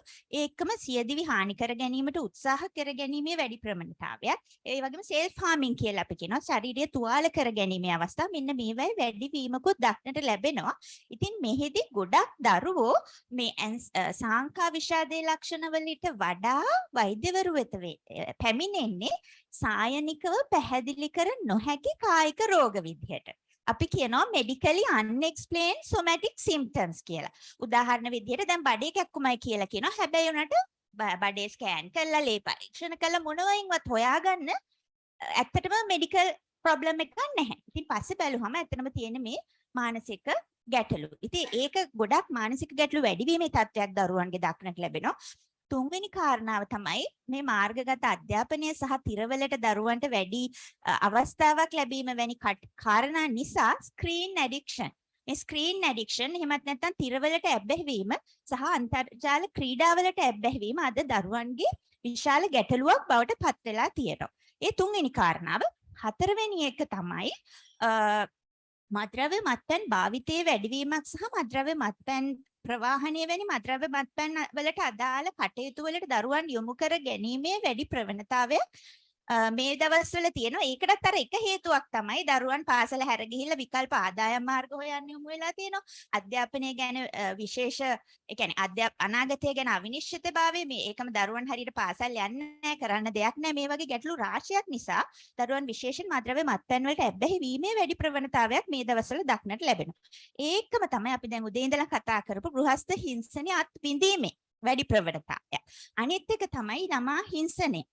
ළමා හිංසනයේ වැඩි ප්‍රවණතාවයක් සහ හැම අංශයෙන්ම දරුවන්ව හිංසනයට ලක්වීම අපි වැඩියෙන් දකිනවා. ඒතකොට ශාරීරික හිංසනය, මානසික හිංසනය, ලිංගික හිංසනය, නොසලකා හැරීම වගේම එක්ස්ප්ලොයිටේෂන් මේ හැම අංශයෙම වැඩිවීමක් මේ දවස්වල තියෙනවා.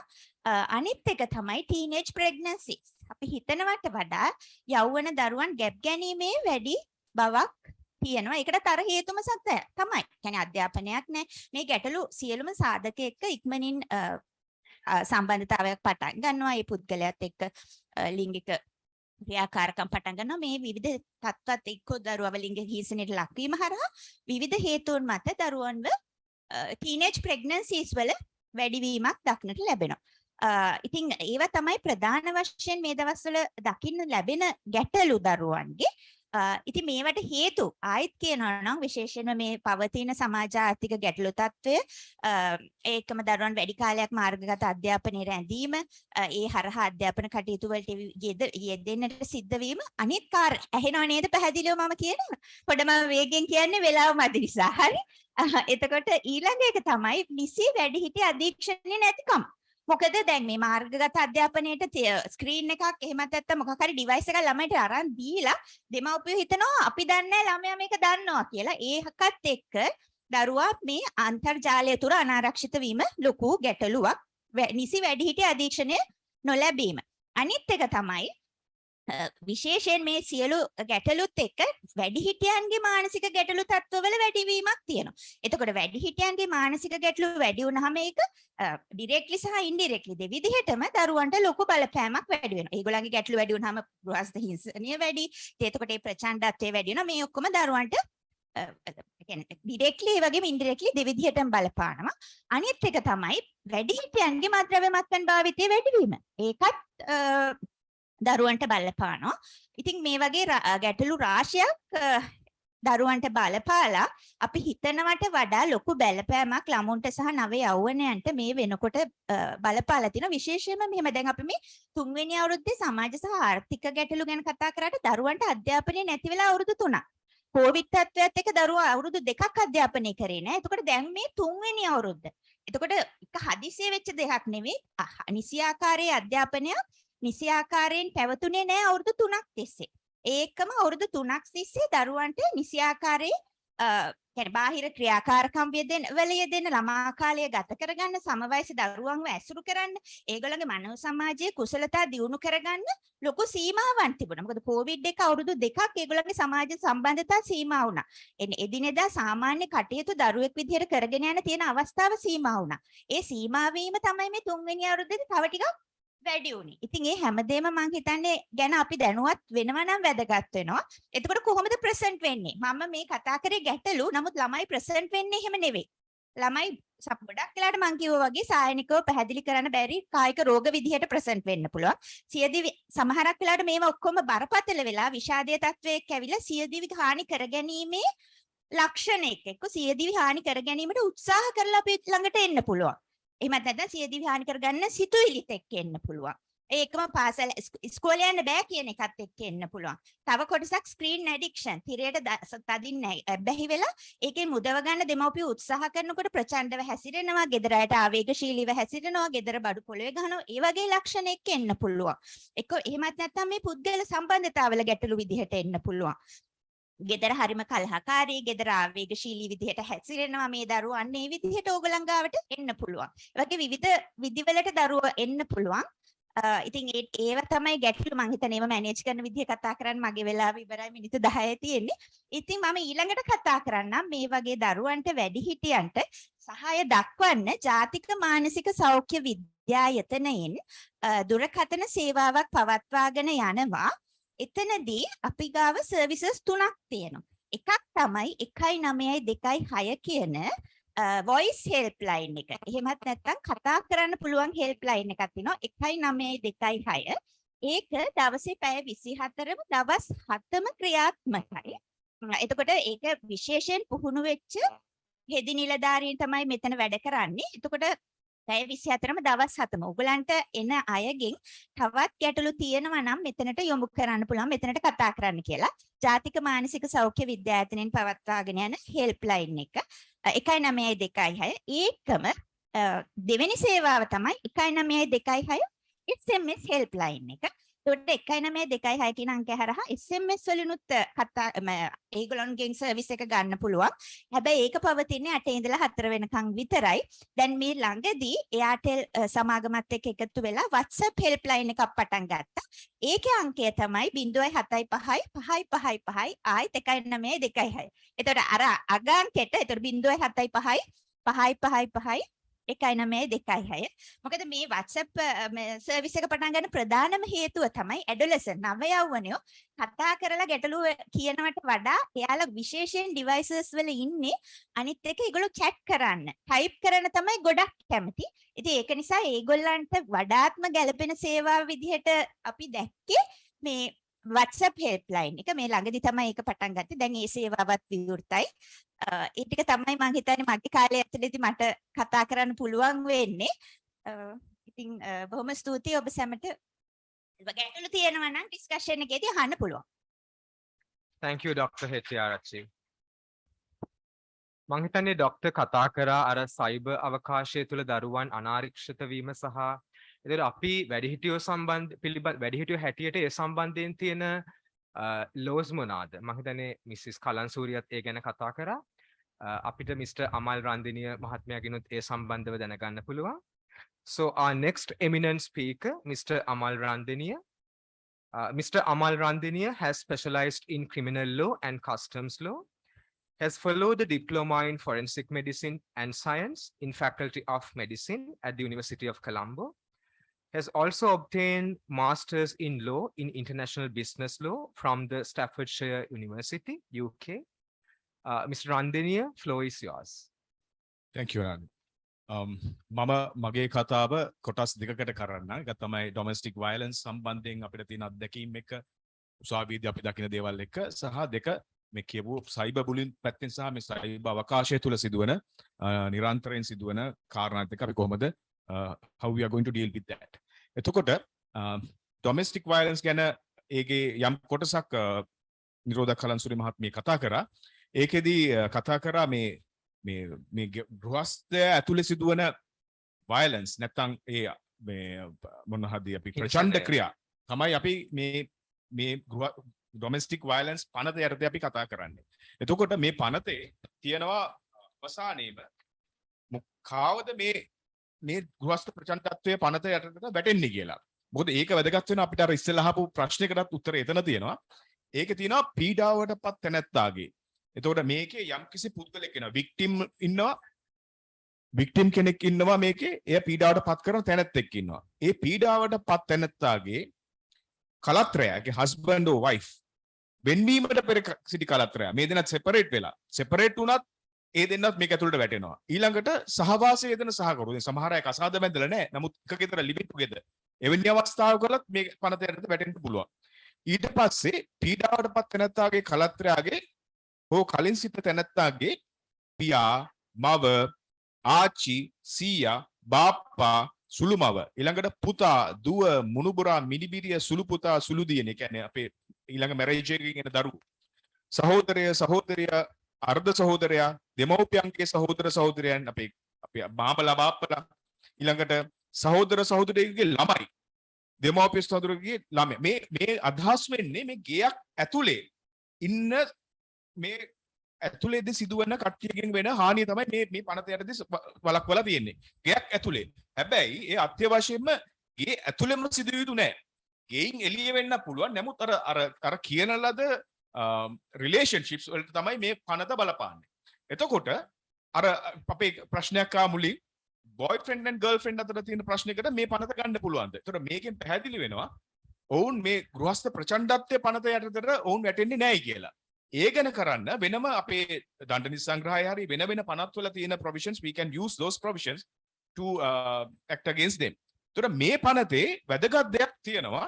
ඒක තමයි අපිට පුළුවන් වෙනවා මුල් අවස්ථාවේදීම ගිහිල්ලා එක හිතන්න බිරිඳ පීඩාවට පත් වෙනවා නම්, හරි දරුවෙකු පීඩාවට පත් වෙනවා නම් තාත්තයි ක්‍රියාවක් ලැබෙන මේක හැම පැත්තටම සිදු වෙනවා. සියලාගෙන් ආච්චිලාගෙන් හැරස්මන්ට් වෙනවා, දරුවන්ගෙන් දෙමව්පියෝ හැරස් වෙනවා. මේ උසාවියේදී අතිශය මේ සුලභ ලෙස අපි දැන් දකිනවා මේවා. අපි පොඩකට හිතුවොත් මේ තාත්තා කෙනෙක්ගෙන් වෙන අතවරයකදී මේ අම්මට පුළුවන් ගිහිල්ලා කියන්න මට මේ ආකාරයෙන් හැරස්මන්ට් වෙන්නේ, මේ ආකාරයෙන් මම පීඩාවටපත් වෙන්නේ, මට ගහනවා, මට කෑ ගහනවා, මට මේ තර්ජනය කරනවා, බෙල්ල මිරිකනවා, හරි පයින් ගහනවා, කන්න දෙන්නේ නැහැ. මෙවැනි ආකාර දේවල් සිදු වුණාට පස්සේ අපි ගිහිල්ලා කියනවා මට తాවකාලික ලෙස ආරක්ෂක ආඥාවක් දෙන්නයි කියලා. ඒ කියන්නේ conditional protection order එකක් අපිට ගන්න පුළුවන් උසාවියෙන්. මේක හරි වැදගත් මේකෙදි. මේ protection order එකේදී අපි උසාවියක් දෙන order එක යටතේ පුළුවන් තාත්තට ගෙදරට එන්න එපයි කියලා නියෝගයක් දෙන්න. එක්කෝ ගෙදර සාලෙට විතරක් එන්න, කාමර වලට එන්න එපයි කියලා දෙන්න. අම්මා ටීචර් කෙනෙක් නම් ඉස්කෝලේට යන්න එපයි කියලා දෙන්න. දරුවෝ ඉස්කෝලේට එනවා නම් ඒ ඉස්කෝලේට එන්න එපයි කියලා දෙන්න. රස්සාව කරන තැනට යන්න එපයි කියන්න. තාත්තා හිතන්න පිටිපස්සෙන් පන්නනවා නම් හරි ස්ටෝකින් මේක හරියට වෙනවා. පිටිපස්සෙන් පන්නනවා. පිටිපස්සෙන් පන්නන්න එපයි කියලා නියෝග දෙන්න. එතකොට මේ ආකාරයේ නියෝග රාශියක් දෙන්න පුළුවන් මේ ඩොමෙස්ටික් වයලන්ස් පනත යටතේ. ඒක ප්‍රොටෙක්ට් කරනවා. එතකොට අපි දකිනවා මේ ගෘහස්ත හිංසනයවන් සිදු වෙන්නේ ඇයි?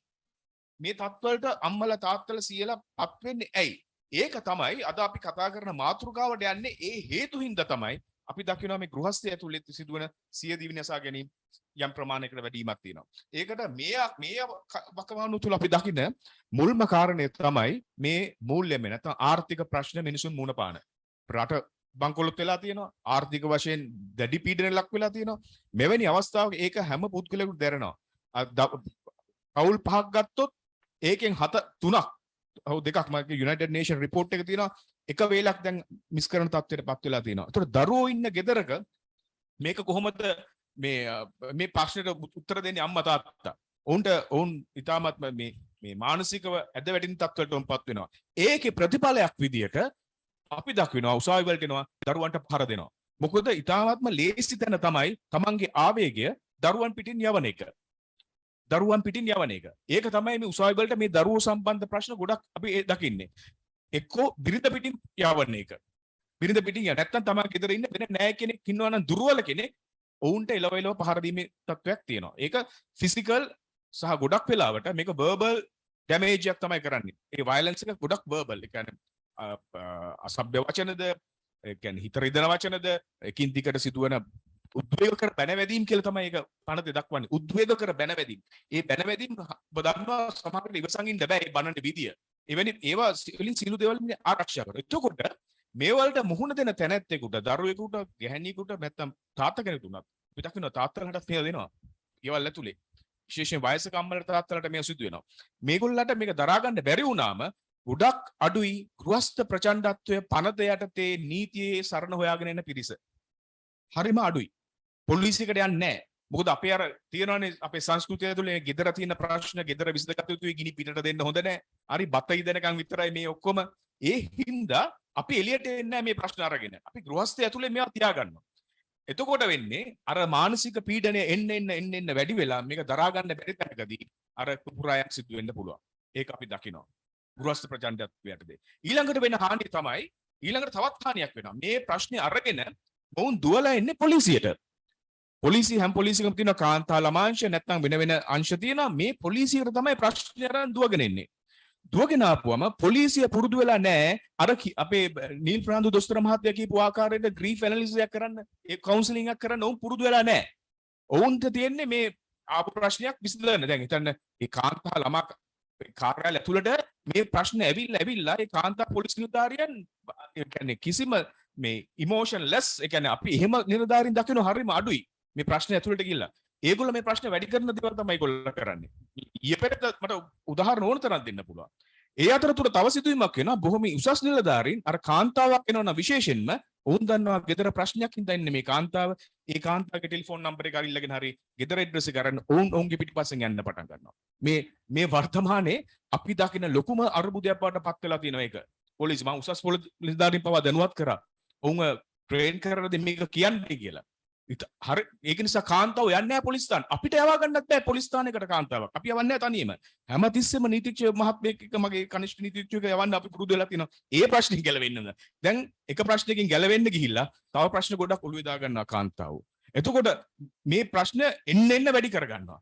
මේවලට උත්තර උසාවියෙන් හොයන්න ගියොත් නීතියෙන් හොයන්න ගියොත් අපිට වෙලා තියෙන්නේ මේ ගැටලු විසඳ ගන්න බැරි තැන ඔවුන් අර තීරණය ගන්න වැඩි කල් යන්නේ නැහැ. ඔවුන් හිතනවා මේක තමයි මට කරන්න දෙන්නේ මගේ මේක කරුමයක්. මම මේ ලබලා උපන්න හැටි අපි එහෙමනේ පුතන්න පුරුදු වෙලා තියෙන්නේ. හරි මේක නීතියෙන් උත්තරයක්වත් මේ සුමිත්‍ර වලට ඇවිල්ලා උත්තරයක්වත් හොයන්න නෙමෙයි මේගොල්ලෝ හදන්නේ. ඒකෙන් පැනලා යන්න හදන්නේ. මේ පැනලා යාම සඳහා ලේසි ක්‍රම වුන් භාවිතා කරනවා. දරුවෝ, කාන්තාව සහ පිරිමි පවා විශේෂයෙන්ම. මේ එක කාරණයක් අපි දකිනවා මේ ෆයිනෑන්ෂල් ක්‍රයිසිස් ඉඳ වෙන්න පුළුවන් අවස්ථාව. ඒකේ කිව්වා අපි ෆයිනෑන්ස් ලීසින් එක ලීස් කරලා අපි වාහන අරගෙන ණය අරගෙන පොලි මුදලාල්ලාගෙන් ණය අරගෙන මේ වලදී අපි හිර වෙන හැටි.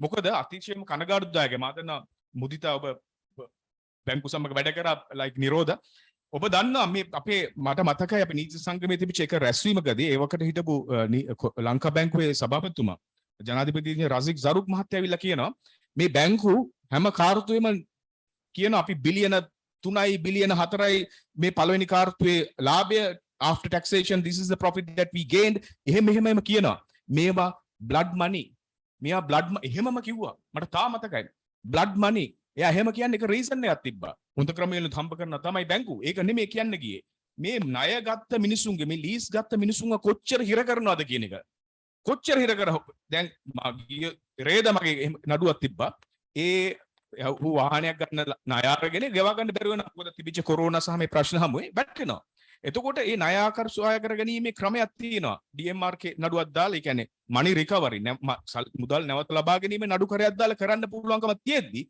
එම් ගිහිල්ලා මොකද කරන්නේ DDR ඒ කියන්නේ මේ ඉතා කෙටි ක්‍රමයකින් අර දුන්න සල්ලිය තැම්පත් කරන්න ඕන ගිහිල්ලා උසාවියේ ඒ සම්බන්ධයෙන් ගිහිල්ලා උත්තරයක් දෙන්නවා එතකොට බංකුලත් වෙච්ච මිනිහට පුළුවන් ද තමන්ගේ ලක්ෂ 28ක් ඒ කියන ආකාරයට ගිහිල්ලා තැම්පත් කරන්න ඒ නඩු හැටියට ඌට බෑ ඌ වැටිලා ඉවරයිනේ ඒතර ඊළඟ කාරණේ තමයි එහෙම නොකරොත් ඔහුගේ ඒපල ඔහුගේ තියෙන වත්කම් ඇස්කීසි නිකුත් කරලා අරගෙන වෙන්දේසි කරලා ගන්න පුළුවන් මිනිස්සු නැති කරනවා කිසිම හිතක් පපුවක් නැහැ ඒ වෙන්නේ හොඳ පිළිගත් ආයතන එහෙම කරනවා නම් අර හොරා ආයතන ඔබ කියනවා මේ සෙන්ට්‍රල් බැංක් එකේ අප්‍රූවල් නැති ආයතන වලට ගියොත් වෙන දේ ගැන අපිට කියන්නවත් බෑ මේ වැඩි දුර නෑ මේ අහල පහල තියෙන දැන් මම හොඳටම දන්නවා මේ මෙතන ටවුන් හෝල් එකේ තියෙන දෙකක්ම හරි ඒ වලට ගිහිල්ලා තමන්ගේ දේපල සියලු දේවල් නැති කර එවැනි පුද්ගලයෝ සුවේදී විනාශා ගන්නව හැරෙන වෙන විකල්පයක් දෙන්නේ නැහැ that's why that former bank of Ceylon chairman said this is blood money අපේ මේ සිස්ටම් එක වෙනස් විය යුතුයි මේ මුදල් නැවත ආපසු අය කර ගැනීමේ විදිය එහෙම නැතුව මිනිස්සු නැත්තරම නැති වෙනවා ඊට වඩා බරපතල ණයගුලකට විශේෂයෙන් අපේ ගැහණු අය දැන් හිර කරලා තියෙනවා මයික්‍රෝ ෆයිනෑන්සිං වල ගම්වල ව්‍යාප්ත වෙලා 4 දිනක් එකතු වෙලා පොඩ දාලා ගන්නවා ණයක් ලක්ෂයයි කාමාරයි ඒකෙන් මොන හරි දෙයක් ගන්න බඩු ගන්න ඒ ණයගුලට අපි අහුවෙලා අපේ සියලුම පවුල් දැන් ණයගුල හිර කර අපි මේ චීන ණයගුලක් ගැන කතා කරනවා හරි නමුත් ඊට වැඩිය අපේ ගම් මට්ටමින් අපි ණයගුලට හසු කරලා ඉවරයි ඒ ණය පොඩි ණය රුපියල් 50000 නමුත් පවුලකට ඒක දරා ගන්න බෑ මොකද 4 දෙනෙක් එකතු වෙලා ගත්ත ණයක් එක්කෙනෙක් හරි පැහැර හැදියොත් ඉතුරු ඔක්කොටම ගෙවන්න වෙනවා දැන් මේගොල්ලෝ මොකද කරන්නේ ණය ගද්දි කට්ටිය එකතු සහයෝගයෙන් ණය ගන්නවා ණය එක්කෙනෙක් හරි ගෙවන්න තු ගියොත් විරසක වෙලා පවුල් තරහ වෙලා ලොකු ප්‍රශ්නයක් අපිට කරන්න තියෙනවා මේ මයික්‍රෝ ෆයිනෑන්ස් කියන ගැටලුවේ අපි හිර වෙලා තියෙනවා මෙන්න ෆයිනෑන්ස් එක ගැටලුව අනිත් එක අපි ගොවිය මුණ දෙන ෆයිනෑන්ස් ගැටලුව ගොවියට ණයට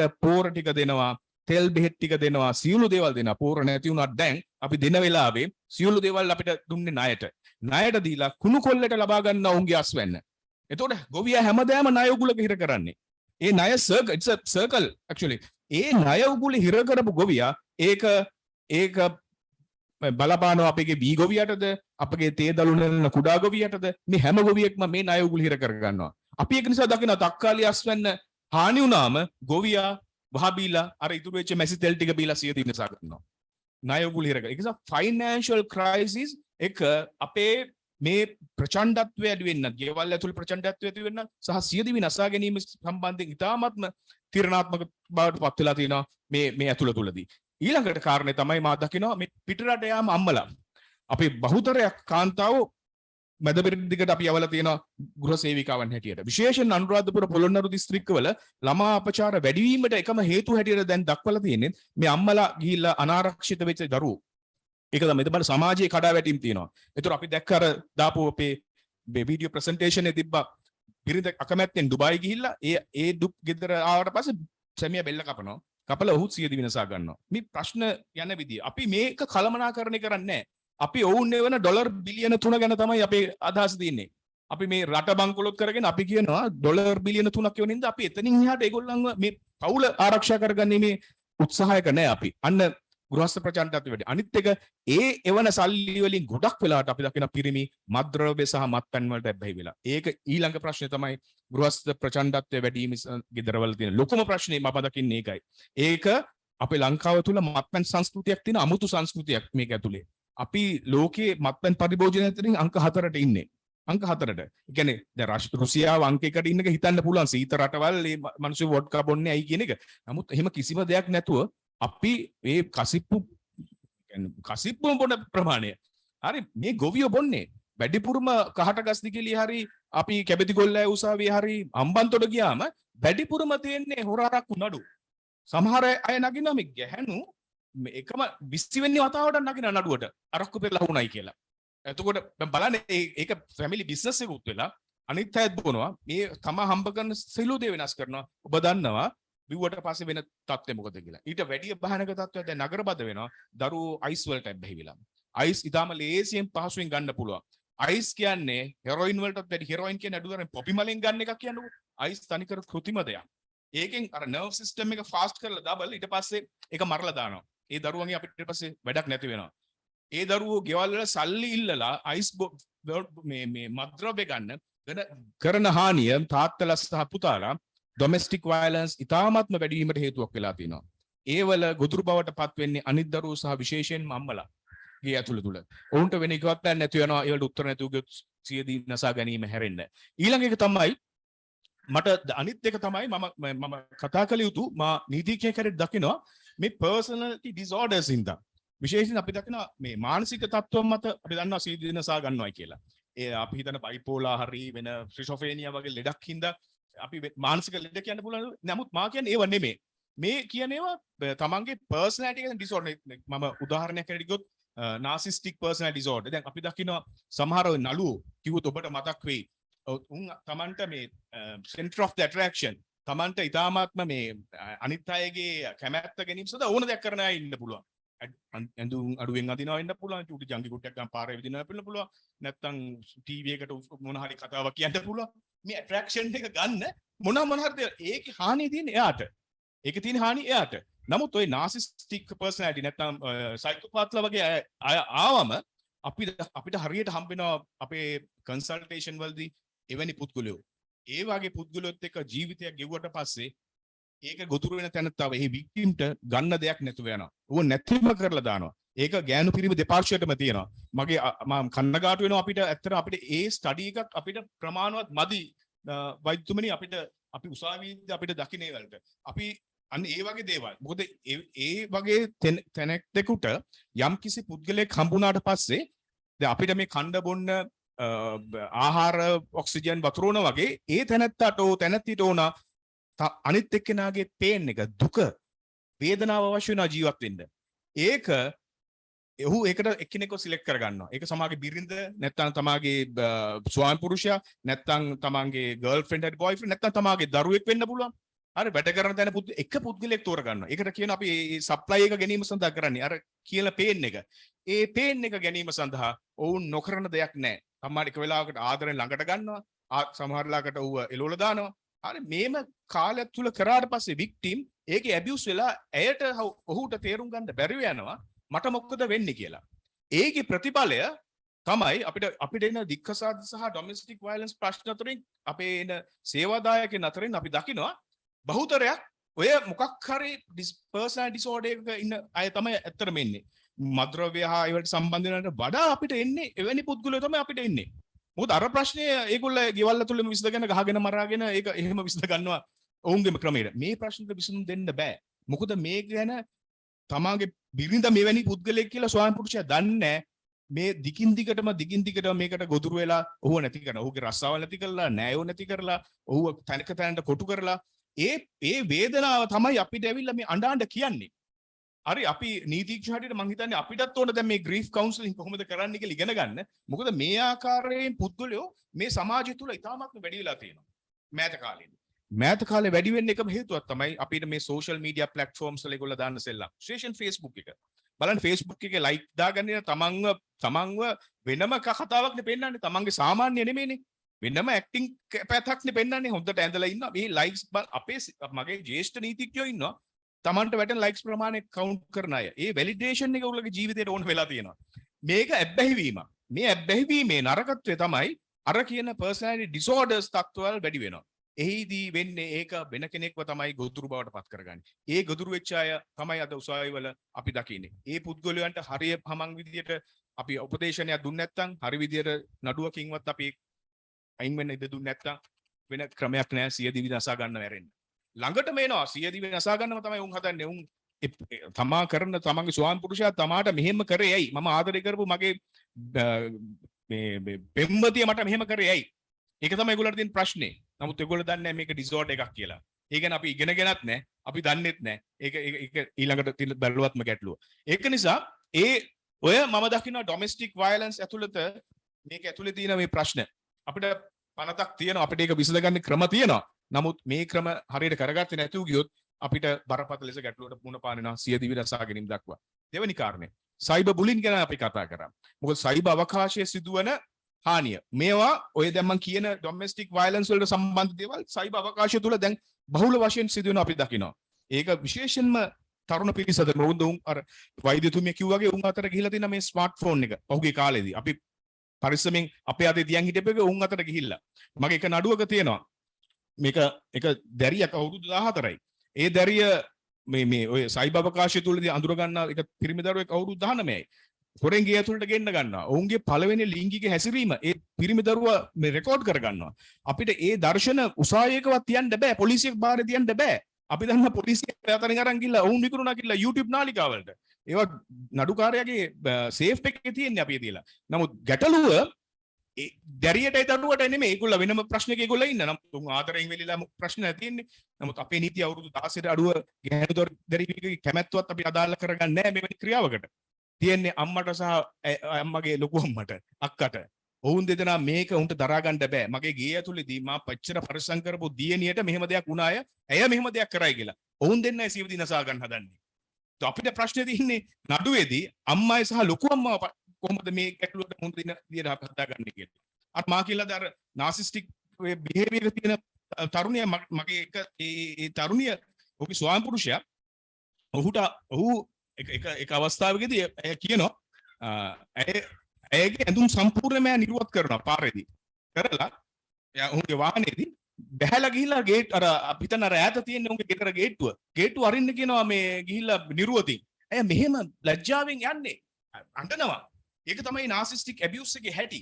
හරි තමන්ගේ බිරිඳ යවන්නේ මේ විදිහට ගිහිල්ලා ඇබියුස් කරන්න කියලා. ඒතර එක අවස්ථාවකදී මා දැක්කා ඒක තමන්ගේ ගෙදර ඇති කරන බල්ලෙක් මේ බිරිඳ කියනවා බල්ලගේ පිටේ කොන්දේ පොඩි තුවාල වගේක් දාලා අනේ අපි මේ ගිහිල්ලා වෙට් කෙනෙක්ට පෙන්නන්න කියලා. හා මම එක්ක යන්නම් කියලා බල්ලගේ බෙල්ලට ලණුවක් දාලා ඒ ලණුව දාන තාප්පෙන් එහා පැත්තට දාලා අදිනවා ඒ පැත්තින්. බල්ලා හුස්ම හිරවිලා මැරෙනවා. හරි තමන්ගේ ගෙදර ඇති කරන බල්ලා. හරි එතකොට මේක බිරිඳට ඇතිවන පේන් එක දුක තමයි අර මිනිස්සයාගේ සන්තෝෂේ. මම බල්ලා මැරිච්ච එක නෙමෙයි. ඒක මං කියන්නේ මේක හරිම ව්‍යාකූල තත්වයක්. අපි ඒවා තේරෙන්නේ නැතුව මේ ප්‍රශ්න වලට ගියොත් අපිත් වැරදි උපදේශ සමහරලට දෙනවා. අපිත් දෙනවා මේක කරන්න නැතුව. ඒ කියන්නේ ඒ ත්‍රිල් එක ඒ පේන් එක ආපු එක තමයි යට සන්තෝෂේ. මෙවැනි කාරණා මම කියන්න කිව්වොත් මට දවස් දෙකක් විතර මෙතනම කියන්න පුළුවන් වෙනවා මට තියෙන එක්ස්පීරියන්ස්. නමුත් භයානක තත්ත්වය තමයි ඒ වලට මුහුණ දෙන පුද්ගලයෝ එක වෙලාවක හිටන ඇත්තටම සුයිසයිඩ් කරගන්න.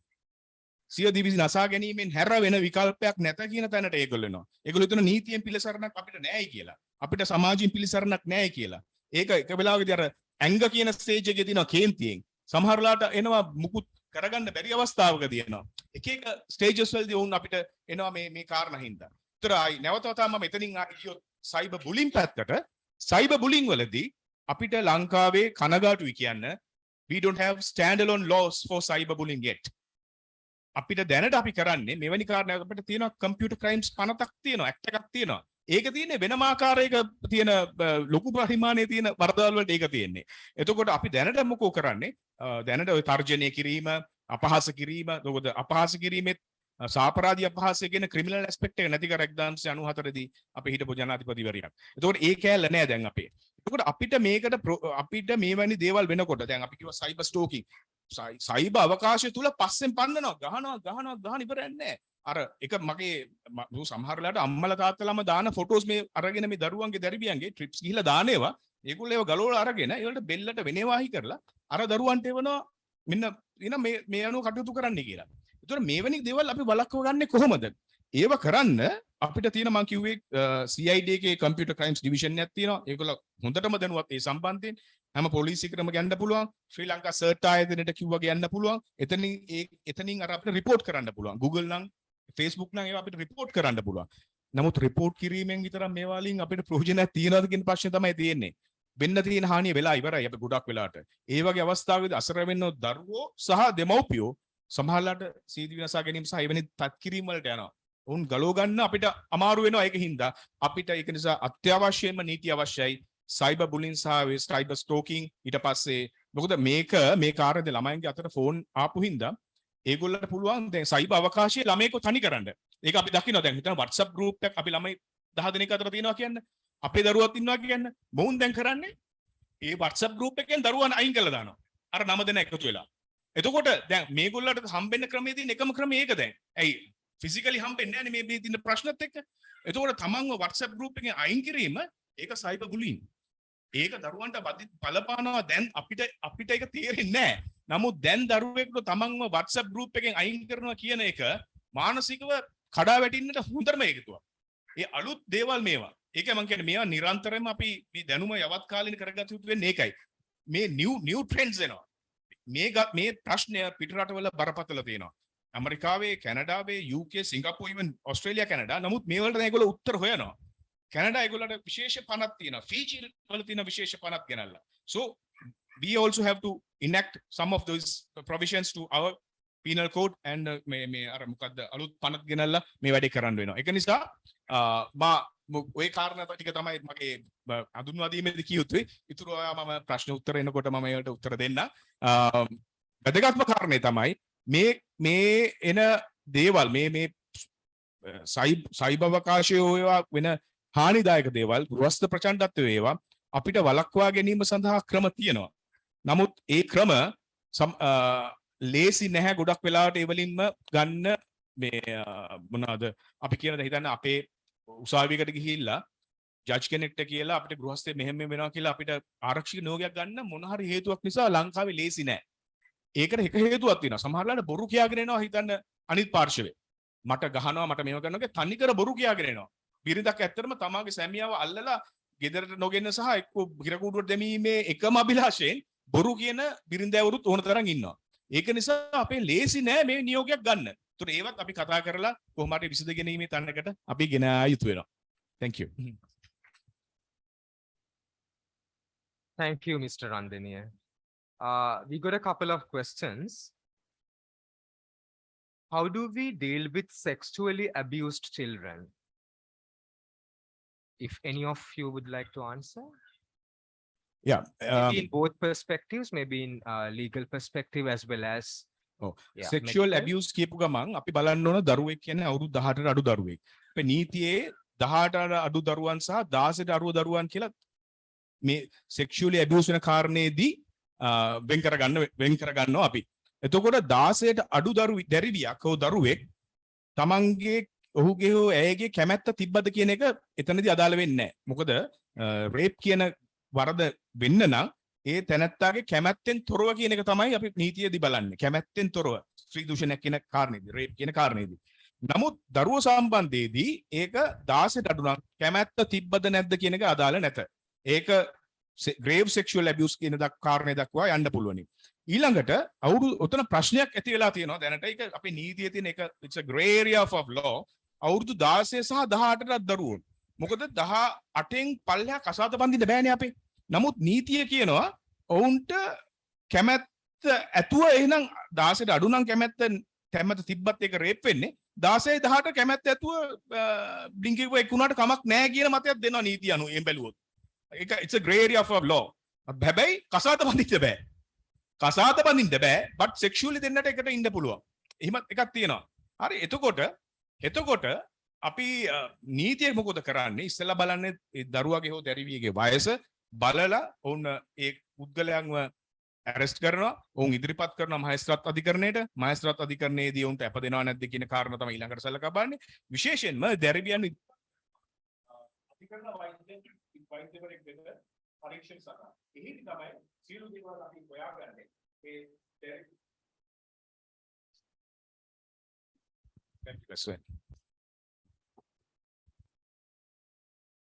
එහිදී තමයි අපි හොයාගන්නේ මේ දැරිවිය ඇත්ත වශයෙන්ම ලිංගික අත්වරයකට පත් වෙලා තියෙනවද නැද්ද කියන. දරුවොත් මා දකිනවා විශේෂයෙන්ම දැන් වැඩි ප්‍රවණතාවයක් තියෙන්නේ පිරිමි දරුවෝ ලිංගික අත්වරවලට ලක් වෙන එක. මොකද උන්ට අපි නිදහස් දීලා තියෙනවානේ. ගැහණු දැරිවියෝ අපි ගෙවල් ඇතුලේ ආරක්ෂා කරගන්නවා. මේ කොල්ලෝ ටික යනවානේ හැමතැනම අපි හිතනවා කොල්ලෙක් කියලා. ඔවුන් ලිංගික අත්වරවලට ලක් වෙන ප්‍රවණතාවය ඉතාමත්ම වැඩි. විශේෂයෙන් අවුරුදු තාසයට අඩු පිරිමි දරුවන් පවා. I would like to hear from Dr. Darshini as well. හරි බොහොම ස්තුතියි ගැටලුවට මම හිතන්නේ මේ ප්‍රශ්නේ ලොකු ග්‍රැවිටි එකක් තියෙන්නේ ළමා මනෝවෛද්‍ය විශේෂඥවරයෙක් විදිහට මගේ පැත්තෙන් කියලා මට හිතෙනවා මොකද දරුවෙක් දැන් නීතිමය පැත්ත නීතිඥ අමල් රන්දිනී මහත්මයා පැහැදිලි කරා එතකොට දරුවෙකු අපි දැන් මෙතන කතා කරන්නේ 16ට අඩු දරුවෙකු ලිංගික හිංසනයට ලක් වුණාම එතනදී ඒ දරුවට කෙටි කාලීන ඒ වගේම දිගු කාලීන ශාරීරික මානසික සහ සමාජීය ලොකු බලපෑමක් ඇති වෙන්න පුළුවන්. කෙටි කාලීනව අපි කතා කරනවා නම් කෙටි කාලීනව මුලින්ම දැන් චර්යාමය වෙනස්කම් නින්ද යන්නේ කේන්ති යනවා කලබල කරනවා ඒ වගේ චර්යාමය වෙනස්කම් වගේ ඇති වෙන්න පුළුවන්. ඒකම දැන් මේක සමාජයෙන් දැනගත්තම මේ දරුවට ඇති වෙන සමාජ අපකීර්ති ඒ වගේ ගැටලු. ඒකම තමයි මෙතෙන්දී ලොකු ගැටලුවක් තියෙනවා මේ දැන් මේක රිපෝට් වුණාට පස්සේ සිස්ටම් එක එහෙමත් නැත්නම් පද්ධතිය ඇතුළේදී දරුවව නැවත කම්පණයටපත් වීම අපි ඒකට කියනවා රීට්‍රොමැටයිසේෂන්. මොකද අපි ගොඩාක් වෙලාවට දැකලා තියෙනවා දරුවෙක් ලිංගික හිංසනයට ලක් වුණාම ඒකෙදි දරුවට ඇතිවෙච්ච මානසික බලපෑමට වඩා මේ සිස්ටම් එක ඇතුලේ නැවත දරුවගෙන් මේ ගැන ප්‍රශ්න කිරීම පොලිසියට ගිහිලා පොලිසියට නැවත පිළිතුරු දීමට සිදුවීම නීතිඥවරුන් උසාවියේදී ඒ කියන්නේ උසාවියට කතා කරන්නේ මේ දිගට යන සිස්ටම් එක අධිකරණ වෛද්‍ය නිලධාරියා පරීක්ෂණ කිරීම ආපහු තව වෛද්‍යවරු ගොඩක් කතා කරන මේ ලොකු පද්ධතියක කටයුතු ගොඩාක් සිද්ධ වෙනවා මේ මැනේජ්මන්ට් එකේදී. එතනදී මේ දරුවා නැවත කම්පැනිට එහෙම නැත්නම් රීට්‍රොමැටයිස් වෙනවා ඉතාම බරපතල විදිහට. මෙතන මේ රීට්‍රොමැටයිසේෂන් එකෙන් පස්සේ තමයි ළමයින්ට ලොකු මානසික බලපෑමක් ඇති වෙන්නේ. ඉතින් දිගු කාලීන මානසික බලපෑම ගැන කතා කරොත් අපි කියන පෝස්ට් ට්‍රොමැටික් ස්ට්‍රෙස් ඩිසෝඩර් එකේ ලක්ෂණ එන්න පුළුවන්. ડિප්‍රෙෂන්, ඇන්සයිටි ඒ වගේම තමයි සෙක්ෂුවලි ඇබියුස් වෙච්ච ළමයින්ට දිගු කාලීනව සියුදිවි හානි කර ගැනීමේ වැඩි ප්‍රවණතාවයක් ඒ වගේම සෙල්ෆ් හාමින් බිහේවියර්ස් වල වැඩි ප්‍රවණතාවයක් තියෙන්න පුළුවන්. ඒකම මත්ද්‍රව්‍ය මත්පැන් භාවිතයේ වැඩි ප්‍රවණතාවය ආයෙත් මම වේගෙන් කතා කරනවා. මත්ද්‍රව්‍ය මත්පැන් වලට ඇබ්බැහි වීමේ වැඩි ප්‍රවණතාවයක් ඒ වගේම පෞරුෂ වර්ධනයේ ගැටලු personality disorders දැන් අමල් රන්දිනී නීතිඥ මහත්මයා කිව්වා වගේ personality disorders ඒව ඇතිවීමටත් ලොකු බලපෑමක් තියෙනවා මේ ලිංගික හිංසනයට ළමා කාලේදී ලක් වුණා. ඊළඟ එක තමයි අපි කතා කරන circle of abuse. ඒ කියන්නේ ළමා වයසේදී හිංසනයට ලක් වෙච්ච දරුවා වැඩි හිටියෙක් වුණාම he or she can become abuser. ඒ වගේ ගැටලු ගොඩාක් තියෙන්න පුළුවන්. නමුත් දැන් මෙතනදී අපිට තියෙන එක දෙයක් තමයි දැන් දරුවා හිංසනයට ලක් වෙලා එන්නේ. ඒතකොට හිංසනයේ වීම වළක්වා ගැනීමට අපිට සමාජය දැනුවත් කිරීම, සමාජයේ දෙමව්පිය වැඩිහිටියෝ මේ ගැන වැඩි අවධානයක් තියා ගැනීම, ඒකම දරුවන්ව මේ ගැන දැනුවත් කිරීම. ඒකම විධිමත් ලිංගිකත්වයේ පිළිබඳ අධ්‍යාපනයක් දරුවන්ට ලබා දීම. මේක නිවාස මට්ටමින් පාසල් මට්ටමින් සමාජීය මට්ටමින් හැමතැනින්ම සිද්ධ විය යුතු දේවල්. ඒ හරහා අපිට යම් ප්‍රමාණයකින් මේක ප්‍රිවෙන්ට් කරගැනීමේ හැකියාවක් තියෙනවා. නමුත් දැන් මම මෙතන තව විශේෂයෙන් කියන්න ඕන දෙයක් තමයි සිද්ධිය වෙලා තමයි සිස්ටම් එකට අපිට එන්නේ. දැන් ඔයගලන්ට වාර්තා වෙන්නේ හරි අපිට එන්නේ සිස්ටම් උනාට පස්සේ. එතකොට අපි වැදගත් වෙන්නේ කොහොමද මේ දරුවට how to support this child with minimum re-traumatization. මොකද අපි අතින් ආයි පාරක් දෙවෙනි පාරකට තුවාල වෙන්න බෑ. ඒක හරියට සර් කලින් කිව්වා වගේ අර දැන් මනසේ ඇති වෙන තුවාලෙ සනීප වෙන්නේ නැතුව අපි කබල කඩකට ආයි බලනවා වගේ දෙයක්. හරි සැරින් සැර එක එක්කෙනා අහනවා කතා කරනවා. නමුත් අපේ පද්ධතිය සකස් වෙලා තියෙන විදිහට හැම නිලධාරියෙක්ම මේකට සම්බන්ධ වෙන හැම ස්ටේක් හෝල්ඩර් කෙනෙක්ටම ළමයාත් එක්ක කතා කරන්න සිද්ධ වෙනවා. නමුත් ඒක හරියටම අර හදවතේ මනසේ ඇති වෙච්ච තුවාලය කබොල්ල සනීප වෙන්න නොති ආයි කඩ බලනවා වගේ. ඉතින් ඒක වළක්වා ගන්න අපි සාමාන්‍යයෙන් ප්‍රධාන වශයෙන් කාරණා ටිකක් කියනවා. ඒ කියන්නේ abuse වෙච්ච ළමයෙක් එක්ක කතා කරනවා නම් අංක 1 reassurance. මොකද abuse වෙලා ළමයා එන්නේ. එයා ලොකු distress එකක ඉන්නේ. ඒතර reassure කරන්න ඕන ඔයා මගේ ගාව ආරක්ෂිතයි කියන එක. ආරක්ෂාව නැති වෙලා යයි. දෙවෙනි එක තමයි confidentiality. ඒ කියන්නේ එයා කියන දේ ඔයා මේ මට පවසන විස්තර ටික හරිම confidential කාටවත් අපි මෙතනින් එහාට යන්නේ නැහැ කියන එක. ඒ කියන්නේ ඔයා වෙනුවෙන් ඔයාගේ යහපත වෙනුවෙන් අර වෙන කවුරුත් මේ ටික දැනගන්නේ නැහැ කියන confidentiality කියන එක. ඊට පස්සේ therapist child relationship එක. එයා ඕගලන්ව විශ්වාස කරන්න ඕනේ නැත්නම් එතනින් එහාට යන්න බෑ. ඒකම තමයි ළමයා ඒ වුණාට physical discomfort එකකින් නම් එන්නේ. යාට තුවාල මොනවා හරි තියෙනවනම් ඒවට අපි support කරන්නම ඕන. ඒකම තමයි වැදගත්ම දේ. පුළුවන්ම තරම් එක්කෙනෙක් ඩීල් කරනවා නම්. කියන්නේ තව කට්ටිය එකතු වෙන්නේ නැතුව එකම කෙනා තව කෙනෙක්ට මෙයාත් එක්ක කතා කරන්න දෙන්නේ නැතුව එක්කෙනෙක්ම ඩීල් කරනවා නම් අර සැරින් සැරේ ප්‍රශ්න අහන එක අවම කරගන්න පුළුවන්. අනිත් එක තමයි කට්ටිය වෙන වෙනම ඩිස්කස් කරන්න මේක කේස් එකක් නෙමෙයි. දැන් ඒක අපේ ආකල්ප ගොඩක් වෙලාවට හොස්පිටල්ස් වල එහෙම අපි දැකලා තියෙන ගැටලුවක් තමයි අර abuse වෙච්ච ළමයා අර කේස් එක අර රේප් කේස් එක ඒ විදිහට තමයි අපේ සමාජය කතා කරන්නේ. ඉතින් එහෙම කේස් එකක් නෙමෙයි හිංසනයට ලක්වුණු දරුවෙක්. අන්න ඒ සංකල්පේ ඒ ආකල්පයෙන් ඕන අපි එතනදී බලන්න. ඊට පස්සේ වෙනමම තෙරපිස් තියෙනවා. අපි කියනවා trauma focus counseling, trauma focus CBT ඒ වගේ ක්‍රම හරහා ඒ වගේ හිංසනයට ලක් වෙච්ච දරුවෙක්ට සපෝට් කරන විදිහවල්. එතනදී අර වැදගත් වෙන මම හිතන්නේ අපි හැමෝම දැනගන්න ඕන කවුන්සලර්ස්ත් විදිහට රීට්‍රොමටයිස් වෙන්නේ නැද්ද? ඒ කියන්නේ මම හිතන්නේ ඒක අපි හැමෝගේම ප්‍රශ්නයක්. මම සත්‍ය උදාහරණ කීපයක් කියන්නම්. එකක් කමියුනිටි කීපයක් ගතර කමන්නේ. එතකොට මට ළමයි 6 දෙනෙක් ආවා 9 වසර ඉගෙන ගන්න.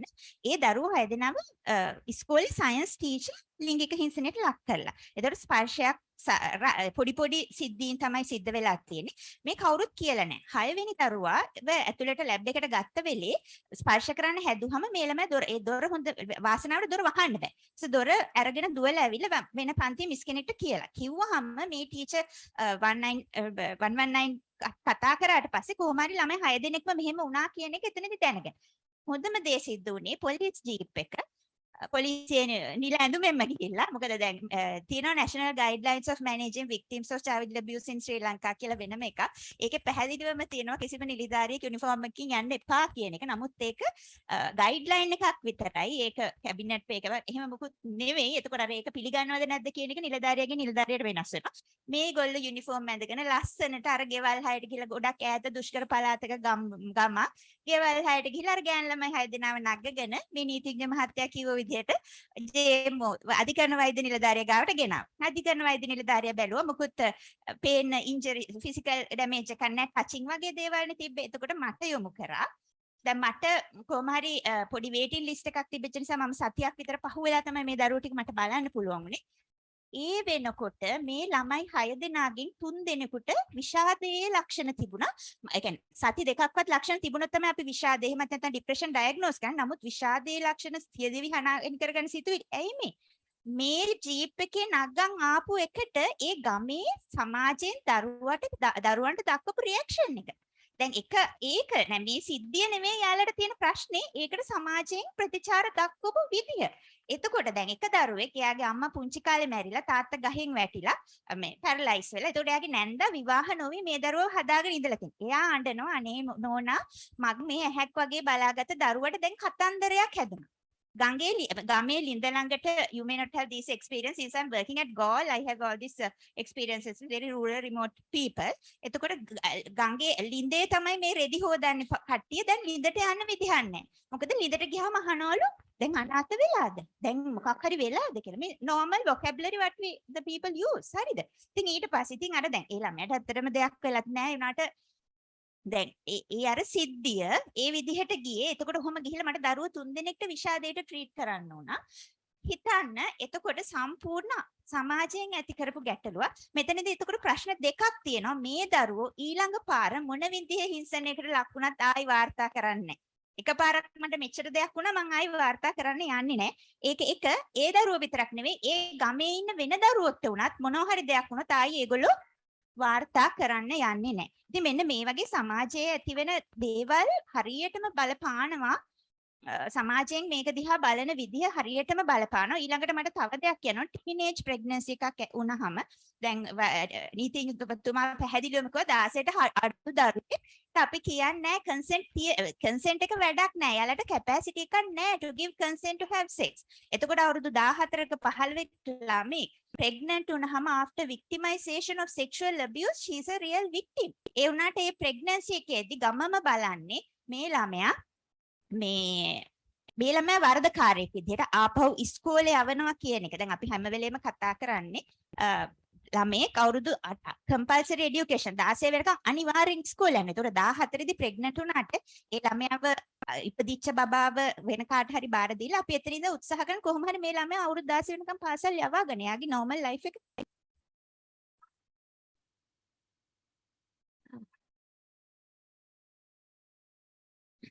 You can answer that question. Oh my God. No, no, no, no, no, no, no. Only the child's, if the child's life is at risk, that is one only condition. Like if the child's life is at risk, yes, if the child's life is at risk, then the consultants can recommend.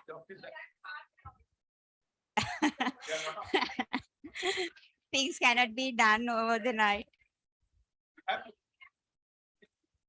Not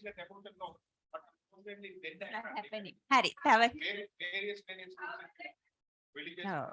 religious groups and some social groups, they are not allowing us. Even actually we told it once, Nepal is ahead of us. You are Nepal, the Buddhist country, you are Israel, no. I think, oh, do you have another question? Yeah. I didn't get a chance to finish my speech. Then you all can answer the question. So, yeah, where were I? So, yeah, ඊට පස්සේ ඉස්කෝලේ යවන්න බෑ. මොකද පාසල් වලින් අධ්‍යාපන අමාත්‍යාංශයෙන් support එක හරිම අඩුයි බොහෝ අවස්ථාවල. දැන් මේ වගේ අවස්ථාවල පාසල් සංවර්ධන සමිති වලින් මේ දරුවන්ව පාසල්, ඒ කියන්නේ එහෙම දරුවෙක් හිටියහම ඒ වගේ දරුවෙක් අපේ ළමයි ඉන්න පන්තියට එවන්න එපා කියලා දෙමව්පියෝ තදින්ම ප්‍රතික්ෂේප කරනවා. එතකොට වෙන්නේ විදුහල්පතිවරුන් එහෙම ගොඩක් අර අපහසුතාවයට පත් වෙනවා. මොකද පාසල් සංවර්ධන සමිතියේදී අර අනිත් දෙමව්පියෝ සම්පූර්ණ විරුද්ධත්වය ප්‍රකාශ කරනවා. මෙහෙම දරුවෙක් අපේ පන්තියේ හිටියොත් අපේ ළමයිගේ පන්තිය අපේ ළමයිත් නරක වෙනවා. මේ අපේ එතන ඉතාම වැදගත් වෙන්නේ මං හිතන්නේ නිලධාරීන් වගකීම් නිලධාරීන්ට අපේ වගකීම සමාජයේ හරි විදිහට දැනුවත් කරන එක. ඉතින් ඒ දැනුවත් කරාට මේ දේවල් එහෙමම වෙනස් වෙන්නේ නැහැ. ඒවට විවිධ හේතුන් බලපානවා. කොහමද ඉතින් හරිම අමාරුයි ඒ වගේ දරුවෙක් නැවත පාසල් ගත කරනකොට ලොකු ගැටලු ටිකක්. දැන් ඔය නීතිය ගැන කියනකොට මම කතා නොකළ යුතුද මන්ද පුංචි පොයින්ට් එකක් කියලා නතර කරන්න. එක්තරා නීතියකට අනුව අපේ රටේ අවුරුදු 12න් විවාහ වෙන්න පුළුවන්. මේ ළඟදි මම දරුවෙක් දැක්කස අවුරුදු 12යි මාස 6යි ප්‍රෙග්නන්ට්. හරි? අවුරුදු 12යි මාස 6යි ප්‍රෙග්නන්ට්. සති එතකොට හරියටම 12 පහ වුණාම ඒ දරුවා විවාහ කරලා දීලා දැන් මගේ ගාවට එනකොට සති 20ක කියන්නේ එතකොට ඉක්මනටම දරුවා ගැබ් අරගෙන සති 20යි. දැන් මහමෝදර තමයි මහමෝදර තමයි ජිනනොබ්ස් වෝඩ්ස් තියෙන්නේ. එතකොට එහෙන් ඒ VOG මට රිෆර් කරලා තිබුණා. මේක සෙක්ෂුවල් ඇබියුස් නේ. සෙක්ෂුවල් ඇබියුස් විදිහට මේක බලන්න කියලා. එතකොට ජේම බලලා දීලා තිනවා මේක මේ විශේෂ නීතියට අනුව විවාහ වෙලා තියෙන. එතකොට අපිට මුකුත් කරන්න බෑ කියලා. එතකොට මට සයිකොලොජිකල් සපෝට් කියලා එවලා තියෙනවා. මගේ දුවට අවුරුදු 10යි. එතකොට තාම මාත් එක්ක බෙඩ් ටයිම් ස්ටෝරි කියලා නිදි යන්නේ. එතකොට මට අවුරුදු 12 ළමයෙක්ට ප්‍රෙග්නන්ට් වෙලා ඒ ළමයාත් එක්ක මොනවද කතා කරන්නේ කියලා මම දන්නේ නැහැ. එයාට ඔයාට මෙහෙම බබෙක් ඉපදෙනවා. මේ වගේ මුකුත් කතා කරන්නේ ඒ ළමයා දන්නේ නැහැ අවුරුදු 12යි. මාස 6යි. ඉතින් ඒ වගේ ඒව තමයි ඇත්තට අපි අත්දකින අත්දැකීම්. මම හිතන්නේ ඒ ඇති ඔබතුමියගේ ගැටලුව අහන්න ඊට පස්සේ මම නවත්තන්න. Oh.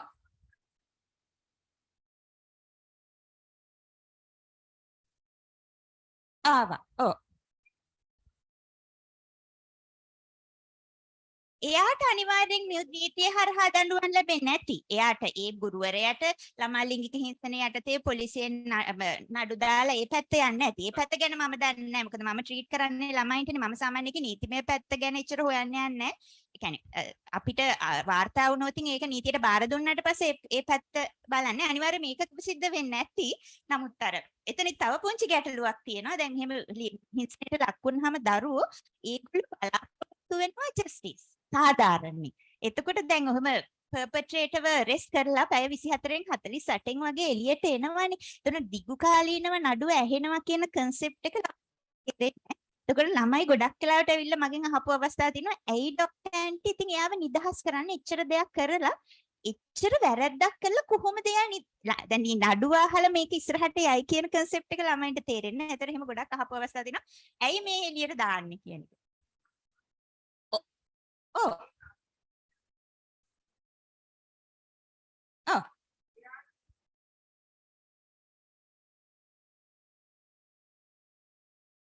Medical doctor කෙනෙක් නෙවෙයිනේ. Oh. Oh. නෑනේ ඒකට මේ මං හිතන්නේ ඒක මේ ඒගොල්ලගේ ඇතුලේ පළාත්වල පළාතෙන් අධ්‍යාපන කාර්යාලවලනේ ඒ සම්බන්ධ ඉන්කුවරි එකක් කරලා යාව ඉන්ටර්ඩික් කරනවා. මම ගොඩක් ඒවාල දැකලා තියෙනවා ඉන්ටර්ඩික් කරලා තමයි කරන්නේ. සමහරට රස්සාව හම්බෙන්නෙත් නැහැ. ගොඩක් අපේ නඩුව ඉවර වෙන්න අවුරුදු ගාණක් යනවා. නමුත් වැඩේ තියෙන මේ කියන ආකාරයක දැන් සාක්ෂි නැහැ ඇත්තටම මේ ඔප්පු කරන්න. ගොඩක් වෙලාට මම දකින්නේ නිදහස් වෙනවා උසාවිවලදී. අපේ උසාවි ක්‍රමය අනුව මේ අර අපි කියන සාධාරණ සැකයෙන් තොරව ඔබට ඔප්පු කරන්න ඕන පැමිණිල්ල මෙවැනි දෙයක් උනායි කියලා. ඒතර විත්තියට තියෙන සැකයක් ඇති කිරීම පමණයි මෙවැනි දෙයක් උනා නැහැ නේද කියන්නේ. ඒ සැකේ ගොඩක් වෙලාට එනවා මොකද වෛද්‍යතුමිය කිව්වා වගේ හරි අමාරුයි මෙඩිකලි ඔප්පු කරන්න වෙන හිතන්න රේප් එකක් නා වෙන සෙක්ෂුවලි ඉන්ටර්කෝස් එක මොන හරි තිබ්බනම් අපිට ගන්න පුළුවන් ගොඩක් දේවල්. මේක ටචින් විතරයි. හරි අමාරුයි ඔප්පු කරන්න ගිහිල්ලා.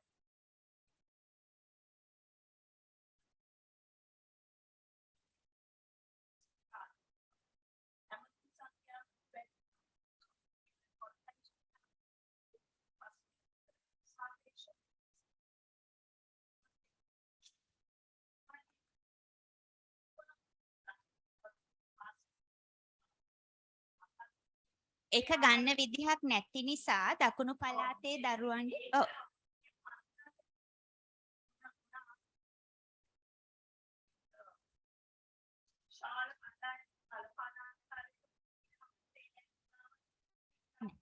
ඒක පළවෙනි එකට උත්තරේ තමයි ඇත්තටම ඒ දැන් ඔය ඩේටා මම අවුරුද්දෙන් මේ ප්‍රමාණ මම දැන් කොලේක ලියන් ආවා.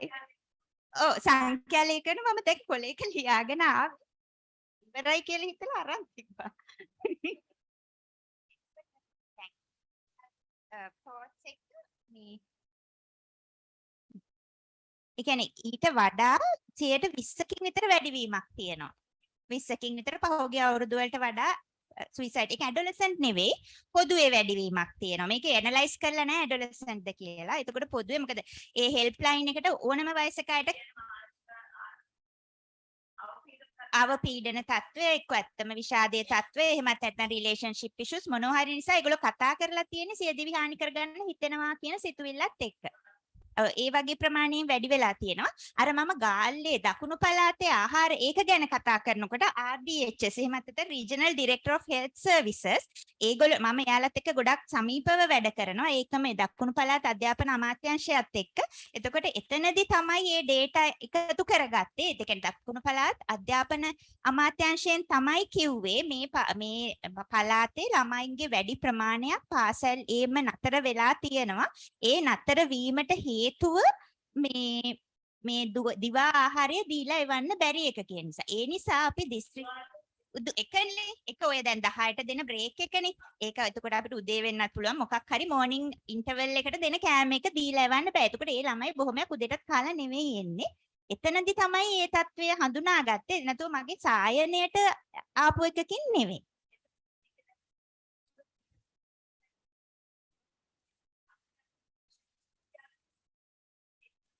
මම ලියාගෙන ඇවිල්ලා නෑ ඒ විදිහට. මම ඔබතුමීට අවශ්‍ය නම් මම ඒක වෙනම ආයි පැහැදිලි කරනවා. ඔව් මම ඒක ඩේටා අරගෙන කියන්නම්. හරිද? මම ඒ ප්‍රමාණයට එකට සූදානම් වෙලා ආවෙ නැහැ. ඒතකොට අරක ඒ විදිහට තමයි දැත්තම දකුණු පළාතේ නම් අපි දිස්ත්‍රික් ලේකම් කාර්යාලය හරහා දැන් ඒ ආහාර සපයන NGOs එකත් එකතු වෙලා උදේ ආහාරය ලබා දෙන්න උත්සාහ කරනවා මේ පාසල් වලට.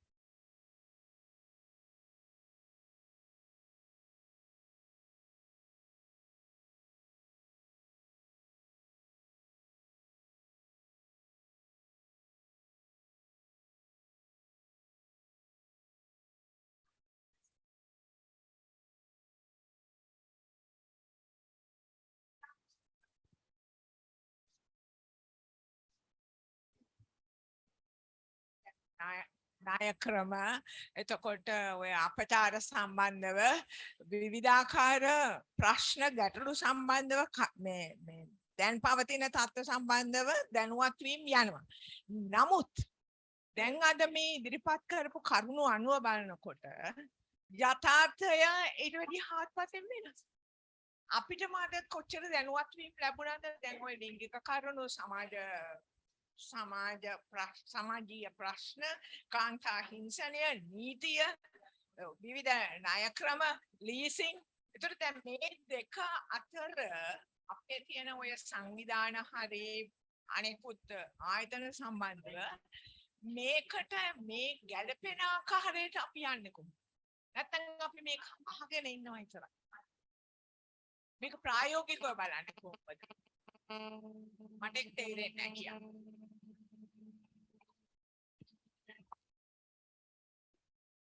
ඔව් ඒක නම් හරියටම හරි කාරණයක්. අපි ග්‍රවුන්ඩ් ලෙවල් එක අපි ඇත්තටම අපි යථාර්ථය එක වෙනස් මේ එළිය අපි දකින්නට කාරණාවල් වැඩි කාද හොඳටම තේරෙන්නේ නැති. මොකද අපි උසාවිවලදී අපි ඒක ප්‍රායෝගිකව දකිනවා. මේ වෛද්‍යතුමා සහ වෛද්‍යතුමිය ඒක ප්‍රායෝගිකව දකිනවා. ස්පිරිතාලෙදී උන් දෙදෙනාම මේ වෙන්නේ අධිකරණ මේ වෛද්‍ය කටයුතු සමග ඒ ෆොරෙන්සික් මෙඩිසින් සමග දෙන්නම සම්බන්ධ හින්දා. તો අපි උසාවිවල අපරාධ නීතිය ගැන කතා කරන හින්දා එතුමියත් එහෙමයි. ඒතකොට මේ ලොකු මේ ગેප් එක තියෙන හින්දා අපිට වෙලා තියෙන්නේ මේ අපි අතපත ගන්න කිසිම තීරුමක් නැති තැන්වල අපි ඉන්නවා කියන එක. දැන් හොඳම උදාහරණය ගබ්සාව ගැන අහපු ප්‍රශ්නය. ඇයි අපිට බැරි මේ ගබ්සාව අනිත් පැත්තක් තියෙනවා. ඒ කියන්නේ නූපන් දරුවෙකුගේ අයිතිවාසිකම right of unborn child කියන එක. මොකද අද අපි ඔක්කොම මෙතන ඉන්නේ කොහේ හරි වෙලාවක අපේ අම්මා තීරණය කරපු හින්දා මම ගබ්සා කරන්නේ නැහැ කියලා. හරි. එයා තීරණය කරන අපි නෑ මෙතන. so ඒක ඒ වගේ unborn child ගේ rights ගැන වෙනම තියෙනවා කතා කරන්න. ඒකම තියෙනවා unwanted pregnancies වල එකක් අපි මොකද මේ ගබ්සාව අපේ ඩේලි අපේ ළමයි 700ක් 800ක් දවසට උපදිනවා ඩේලි අපේ ලංකාවේ ඒ හා සමාන ප්‍රමාණයක් ගබ්සා සිදු වෙනවා ඩේලි 700ක් 800ක් වුම් වොෂ් කියලා කියන ආකාරයෙන් මේක සිදු කරනවා විවිධ තැන්වල ඒකෙන් 200 300ක් විතර අතිශය නරක ක්‍රම වලට සිදු කරනවා මේ වලින් වෙන ඊළඟ ප්‍රශ්න ඉතාමත් බරපතලයි මේකේ නරකම මම දකින්නේ මම එක කාරණයක් අරන් කියන්නේ ඔබතුමී අහ ප්‍රශ්නෙට එක නරකම එක තමයි අර රේප් වෙලා නැත්නම් කැමැත්තකින් තොරව බබෙක් ආවන බඩට මොකද කරන්න කියලා මා දකිනවා මෙතන බොරැල්ලේ සැල්වේෂන් ආමියගේ ගලවා ගැනීම හමුදාවේ එතන හෙඩ් ක්වාටර්ස් වලට ගියාම එතන ඉන්න පොඩි ගැහැණු දරුවෝ ළමයි හම්බෙලා ඒගොල්ලන්ට දන්නෙත් නැහැ මේ තාත්තා කවුද කියලා සමහරලාට ඒ කිසිම ඕනකමක් නැහැ බබව බලා ගන්න ඒගොල්ලන්ට. ඒතකොට ඒ බබෙක්ව එළියට දැම්මට පස්සේ ඒගොල්ලෝ සම්පූර්ණයෙන්ම සමාජයට වෛර කරන මිනිස්සු අපි දාලා තින්නේ. මා දන්නවා එක හොඳම තරුණෙක් මා ඒ ජයල ළමා නිවාසයක හැදුනා.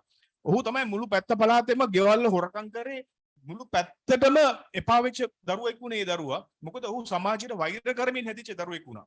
ඒක වළක්වන්න බැරුව අන්තිමට මිනිස්සු ගහලා මැරුවා ඒ ළමයාව එක තැනකදී ඒ වළක්වන්න බැර පොලිසියටත් එපා වෙලා පුදුකාල ඒක මහා අපරාධයක්. මේ මිනිස්සු එහෙම ඉපදෙලා උන්ව නැති කරන එක සහ ඒකට අපි විසඳුමක් හොයාගත යුතුයි. ඉතින් වෙන රටවල් වල ඒ සම්බන්ධයෙන් යම් බැලන්ස් කිරීමේ මෙතඩ්ස් තියෙනවා. ඒ කියන්නේ exactly so we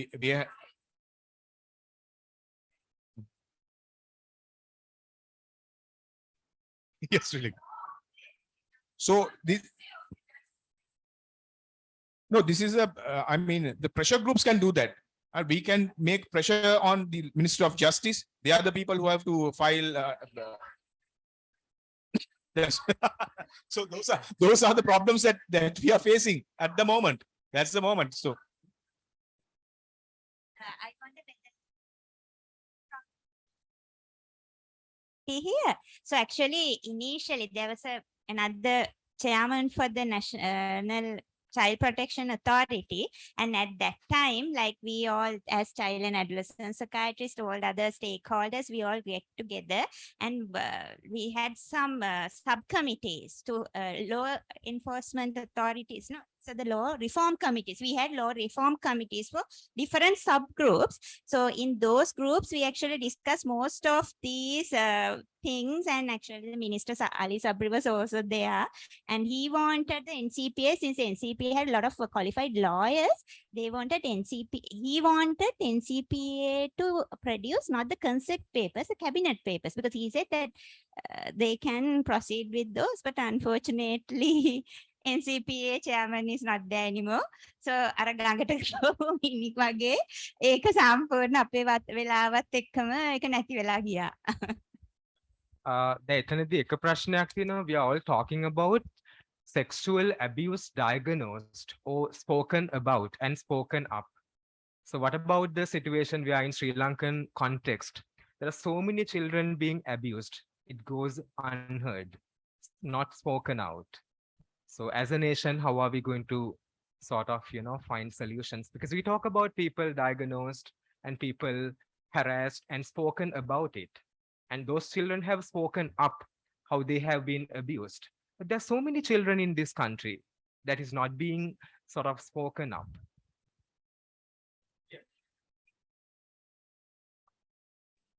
It's the 1929 hotline, which is conducted by National Child Protection Authority, 1929. So to that question, මං හිතන්නේ පළවෙනිම දේ කියන්නේ මම දැන් ඔස්ට්‍රේලියාවේ අවුරුදු දෙකක් විශේෂයෙන්ම abuse වෙච්ච ළමයි එක්කම වැඩ කරා. මට එහෙයි මෙහෙයි දැනෙච්ච වෙනස තමයි අපේ ළමයි rights දන්නේ නැහැ. අපේ ළමයි child rights දන්නේ නැහැ. එතකොට ඒගොල්ලෝ දන්නේ නැහැ අපිට මොනවා හරි දෙයක් වුණාම මේක abuse කියන එක සහ අපිට උදව් ඉල්ලන්න පුළුවන් කියන එක. ඒකේ දෙපැත්තක් තියෙනවා. කල්චරලි අපිව පුරුදු වෙලා තියෙන විදිහට සමහරක් අවස්ථාවලට සීමා ඒක හරිම sensitive and contradictory area එකක්. නමුත් විශේෂයෙන් හැබැයි අපේ ළමයි rights දන්නේ නැහැ අවශ්‍ය තැනදීත් help ඉල්ලන්න ඕනේ කියන එක. එතකොට මං හිතනවා දැන් අපි විශේෂයෙන් කතා කරනවා නම් child sexual abuse නවත්තන එක ගැන පළවෙනි එක දෙමව්පියන් දැනුවත් වීම. මොකද බොහෝමයක් දෙමව්පියෝ සහ වැඩිහිටියෝ ගුරුවරු මේ child sexual abuse එක ගැන දැනුවත් නැහැ. එතකොට ඒක නිසා ගොඩාක් වෙලාවට දරුවෝ සමාජයේ අනාරක්ෂිත වෙනවා. මම ඒකට පොයින්ට්ස් 4ක් කියන්න කැමතියි. පළවෙනි එක තමයි දැන් ඕනම වයසක අපි child කියලා අවුරුදු 18ට අඩුවෙන් කතා කරනවා නම් ඉපදුන තැන ඉඳලා 18 වෙනකන් ඕන කෙනෙක් sexually abuse වෙන්න පුළුවන්. දෙවෙනි එක නීතිඥතුමා කිව්වා වගේ ගෑනු ළමයි විතරක් නෙවෙයි පිරිමි ළමයිනොත් sexually abuse වෙනවා. විශේෂයෙන් ඒක අපේ සමාජයේ ගෑනු ළමයව ආරක්ෂා කරන්න කියලා පිරිමි ළමයාට එළියට දැමීම නිසා පිරිමි ළමයා විශේෂයෙන් අනාරක්ෂිතයි සමාජය තුළ. තුන්වෙනි එක ලංකාවේ විතරක් නෙවෙයි හැම රටකම ලෝකෙම කරපු පරීක්ෂණ වලින් හොයාගෙන තියෙනවා දරුවන් වැඩිපුරම හිංසනයට ලක් වෙන්නේ දන්න අයගෙන් දන්න පරිසරයක known people in known environments. එතකොට ඒ කියන්නේ දන්න තැන වෙන්නේ. එතකොට ඒකේ ඊළඟ ප්‍රශ්නේ දන්න අයගෙන් වුණාම report වෙන්නේ නැහැ. report වෙන්නේ නැත්තේ දන්න අයගෙන් වෙන්නේ. එතකොට කියන්න බයයි. ඊටකොට වෙන්නේ repeated victimization. එතකොට perpetrator එකමයි ළමයා දිගටම එන්නේ තව පාරක් victimize වෙනවා. එතකොට trauma එක තව වැඩි වෙනවා. ඉතින් මේ පිළිබඳව දරුවන් විශේෂයෙන් දෙමාපියන් වැඩිහිටියන් දැනුවත් වීම. මොකද ගෙදරට එන driver වත්ත සුද්ධ කරන්න එන එක්කෙනා ඉස්කෝලේ teacher මේ ඕනම කෙනෙක්ගෙන් ළමයා හිංසනයට ලක් වෙන්න පුළුවන්. ඒ ටික දෙමාපියෝ දැනුවත් වෙන්න ඕන.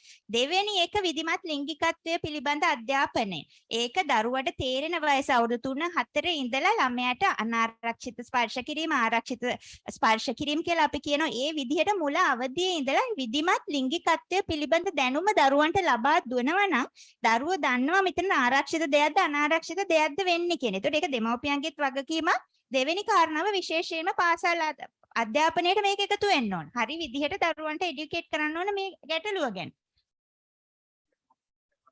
එක දෙයක් වුණා අපිට පුළුවන් වෙනවා ලබන අවුරුද්දේ හරි ඊළඟ අවුරුද්දේ ඉඳලා පාසල් අධ්‍යාපනයේට නීතියේ කොටසක් ගේන්න. ඒක අවුරුදු 5ක ඉතාමත්ම බරපතල කාරණයකට මට මහන්සි වුණා පාර්ලිමේන්තුවේ ප්‍රකාශ කරලා කාරක සභා අවස්ථාවලට ගිහිල්ලා කියලා. දැන් අපිට පැය 10 periods 10ක් හම්බ වෙන අවුරුද්දට grade 6 to 11.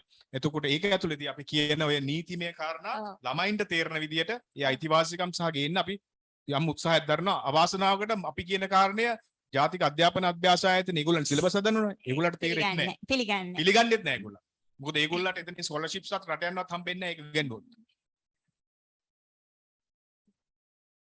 ඒක අපේ අභ්‍යාස yeah we are going to do exactly yes we are trying to do that.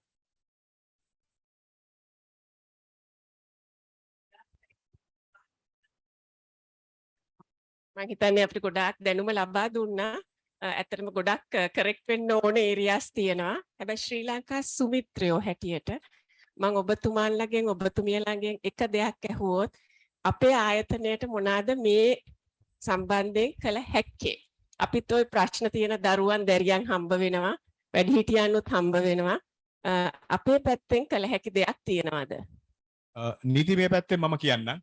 අනිත් පැත්තෙන් වෛද්‍යතුමියයි කියයි. මට මෙතන අපේ තියෙනවා පීනල් කෝඩ් එකේ සෙක්ෂන් 299. හරි අපි අර ඉස්සර සියදි විනාශ ගන්න අයට දඬුවමක් තිබ්බා. ඒක අයින් කරලා තමයි 302 වකන්තිය. ඒක ක්‍රියාත්මක වෙන්නේ නැහැ. මැරෙන්නත් ගිහලා දෙවරට පස්සේ නීතියෙන් අවුරුද්දක හිරේ දාන්න පුළුවන් ඒ තිබිච්ච ලෝ එක යටතේ. ඒක පිසු නීතිය. දැන් තියෙනවා 299. මේක දැන් සිය පණ හානි කර ගැනීමට අනුබල දීම. හරි. ඒතර ඒකේ කියනවා යම් තැනැත්තෙකු සිය පණ හානි කරගෙන ලැබුවොත් එකී සිය පණ හානි කර ගැනීමේ ක්‍රියාවට අනුබල දෙන තැනැත්තෙකුට මරණීය දඬුවමින් දඬුවම් කළ යුතුය. අනුබල දෙක aiding and abetting. එතකොට මේක very broad දාලා තියෙන විදිය. ඒක තේරෙන්නේ නැහැ. දැන් අපි හිතන්න දැන් මම නඩු කරලා තියෙනවා ඒක ගොඩක් වතු කරේ වෙනවා දෑවැදි දෙන්නේ නැති වුණා මෙහෙම ගිනි තියලා මරනවා. ඒ ගිනි තියලා මරලා ඊට පස්සේ කියනවා සුයිසයිඩ් කරගත්තයි කියලා. මේ භූමි තෙල් හරි දාලා. එතකොට ඒ භූමි තෙල් සප්ලයි කරපෙක් කෙනාද නැන්දම්මද නැත්නම් ගිනි පෙට්ටිය දුන්න ස්වයං පුරුෂයාද? ඒක පැහැදිලි නෑ. එතකොට හිතන්න ගෙදරක දිගට ට්‍රොමලයිස් වෙන දිගටම හිතන්න දැන් අපි කතා කරපු මේවා තියෙන ওই narcissistic personality behavior එක වගේ මිනිහෙක් එක ජීවත් වෙනවා නම් යම් විරිඳක් දිගින් දිගටම වෙලා ඇත්තටම මේ සිය දිනසා ගැනීම අනුබලය ඒකයි.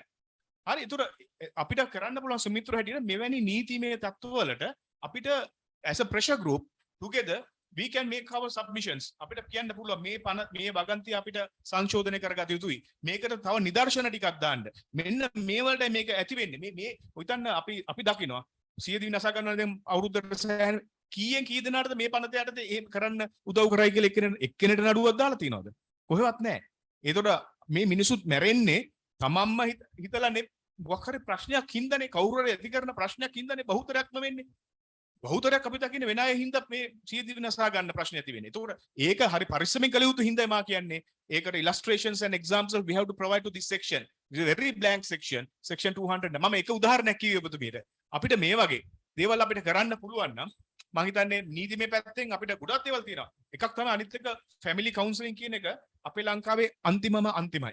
ඒකට කවුරු හරි ඩිග්‍රී එකක් තියෙන ළමෙක් වාර ගෙන්නලා ඒක කරලා දානවා උසාවියකට ෆැමිලි කවුන්සල් හැටියට. ඒකට මනෝවිද්‍යාව පොඩ්ඩක් උගන්වලා. ඒගොල්ලෝ දන්නේ නැහැ ෆැමිලිස් එකතු කරන්නේ කොහොමද? ඒක දන්නේ නැහැ. ඒක උගන්වන්න ඕන. මේ දිගින් දිගට මේ ප්‍රශ්න තියෙන මිනිස්සු ළඟට ආවම කොහොමද මේ ප්‍රශ්නේ දැන් හිතන්න ඕස්ට්‍රේලියාව වගේ තැනක ෆැමිලි කවුන්සල් කියන්නේ ආයි ඒ ප්‍රශ්නේ විසඳලා ඊට පස්සෙත් බලලා මේ මිනිහා ගහනවාද මේක හැනිට මේ ළමයින්ට වද දෙනවද තාත්තට එන්න දෙන්නේ නැහැ ගේ මතරමායිමටද අපි නියෝග දුන්නට ඒක ක්‍රියාත්මක වෙනවද ඒක නෑ ඒක කරන්න පුළුවන් තැනක් තියෙනවා ඒක මිනිස්ට්‍රි ඔෆ් ජස්ටිස් යටතේ ඒගොල්ලෝ ඉන්නේ ඒකට හරියම අය අරගෙන ට්‍රේන් කර අන්නේ ප්‍රෙෂර් ගෲප් එක වෙන්න පුළුවන් නම් අපිට I think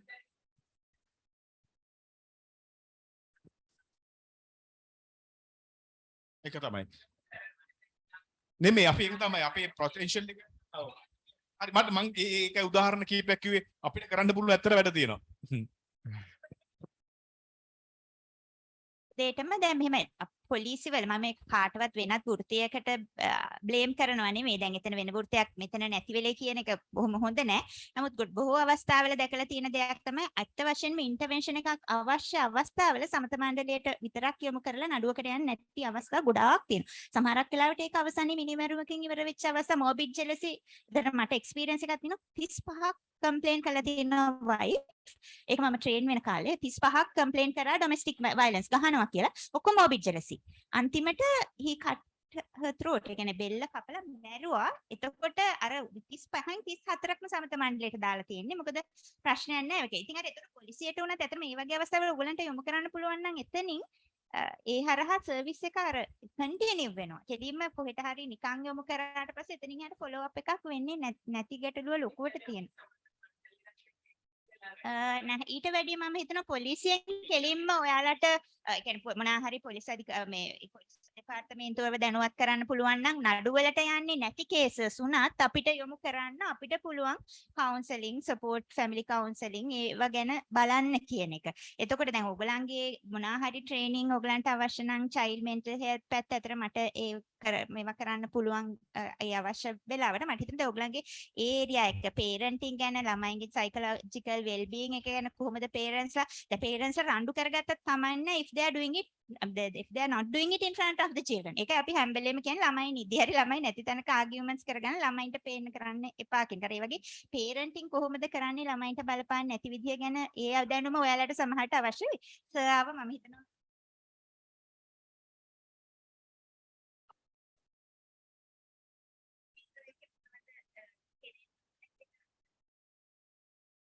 මම දැන් දෙකක් මම දකින්නේ එකක් තමයි මේ awareness එක raise කරන එක දැන් මේ කතා කරපු හුඟක් issues වල තියෙන අලුත් දේවල් නීතිමය පැත්තෙන් සහ වෛද්‍යමය පැත්තෙන් විශේෂයෙන් mental health issues ඒ පිළිබඳව ඕගොල්ලන්ගේ volunteers ලව නිවැරදි දැනුම නූතන දැනුම සහ නිවැරදි දැනුම ඒක එක පැත්තක් දෙවෙනි එක තමයි අර skills development how to help දැන් අද අපි කතා කරා මම කතා කරා එක ඒරියා එකක්. තව ඒරියාස් තියෙනවා. දැන් මේ parenting ඒකත් skills නේ.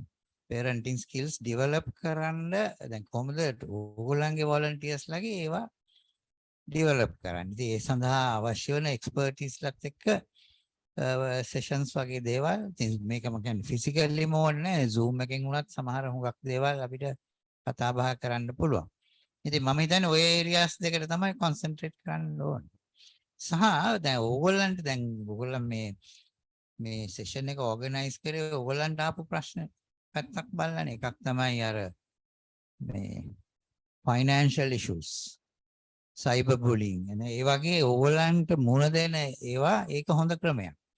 මොකද ඕගොල්ලන්ට ඇත්තටම එන ප්‍රශ්න ඊට අදාළ මේ ශාස්ත්‍රවල අයත්කින් එක්ස්පර්ටිස් ලගෙන් ඒ පිළිබඳ විමසීමක් කරන එක. ඒක හොඳ මෙතඩ් එකක්. ඕගොල්ලන්ට එන ගැටලු ඕගොල්ලන්ගේ කැපැසිටි එකෙන් විසඳ ගන්න පුළුවන් ඒවා ඕගොල්ලන්ට පුළුවන් කරගන්න. බැරි ඒවට එක්ස්පර්ට්ස් ලගේ පැත්තෙන් ඒක ගන්න. ඒක එක පැත්තකින් awareness එක අනිත් පැත්තකින් තමයි අර skills development. ඒ skills development උත් අවශ්‍යයි. දැන් අපිට වැඩක් නැහැනේ. දැන් අපි ප්‍රශ්නේ තේරුම් ගත්තට උදව් කරන්න බැරි නේද? ඒ උදව් කරන්න ප්‍රායෝගික පැත්තක් ඕන. ඉතින් ඒ විදිහට තමයි මම හිතුවේ ওই දෙකම අවශ්‍යයි කියලා. මට තේරෙන්නේ.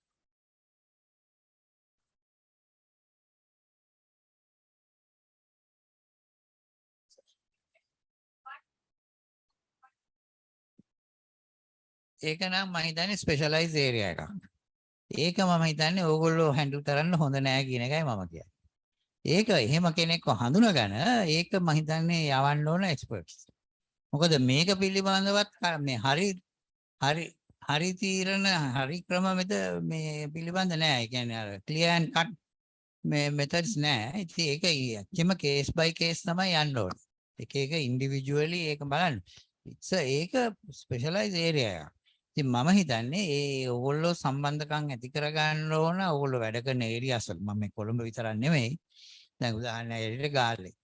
දැන් ඒ ළමයි සම්බන්ධව මොන හරි ගැටලු ඇඩොලසන්ස්ලා සම්බන්ධව ඒ වගේ ඒරියාස් නම් මම හිතන්නේ අපි හැන්ඩල් කරන්න ඕනේ ඒ එක්ස්පර්ට්ස්ලාත් එක්ක කියන එක තමයි මම කියන්නේ. ඩිෆෙන්ඩර්ස්ලා හරි මේ හැබැයි කවුන්සලර්ස්ලා මම හිතන්නේ ඒකට අත ගහන්න හොඳ නෑ. හැබැයි රෝල් එකක් තියෙන හඳුනා ගන්න පුළුවන්. ඊට පස්සේ අදාළ තැනට මාරු යවන එක. ඔව් ඒක තමයි දැන් අර කිව්වේ නේ. ඔව්.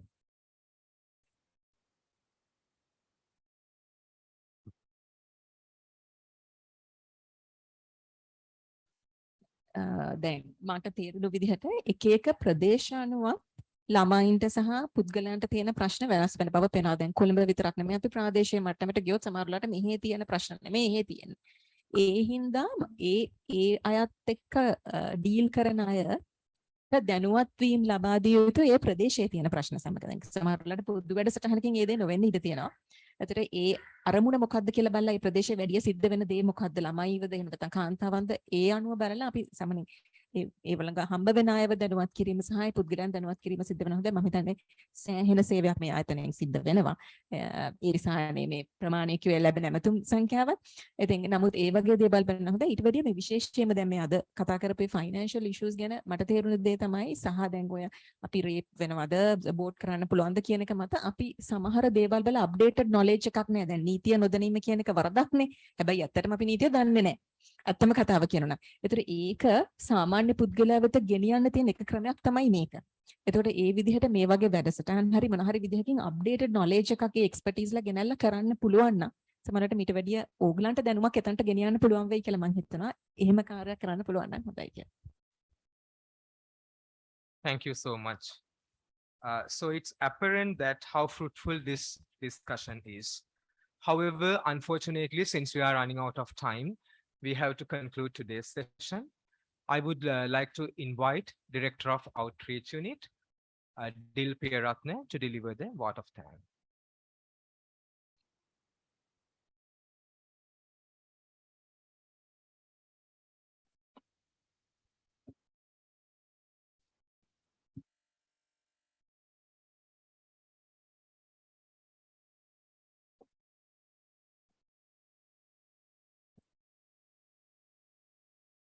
Good afternoon, everyone. What a great event we just had. Wonderful speakers and panelists, a great interactive audience, and wonderful to see over so many participants joining on Zoom and so many more on Facebook Live. Now it is my honor and privilege to propose a vote of thanks to all those who helped make this happen.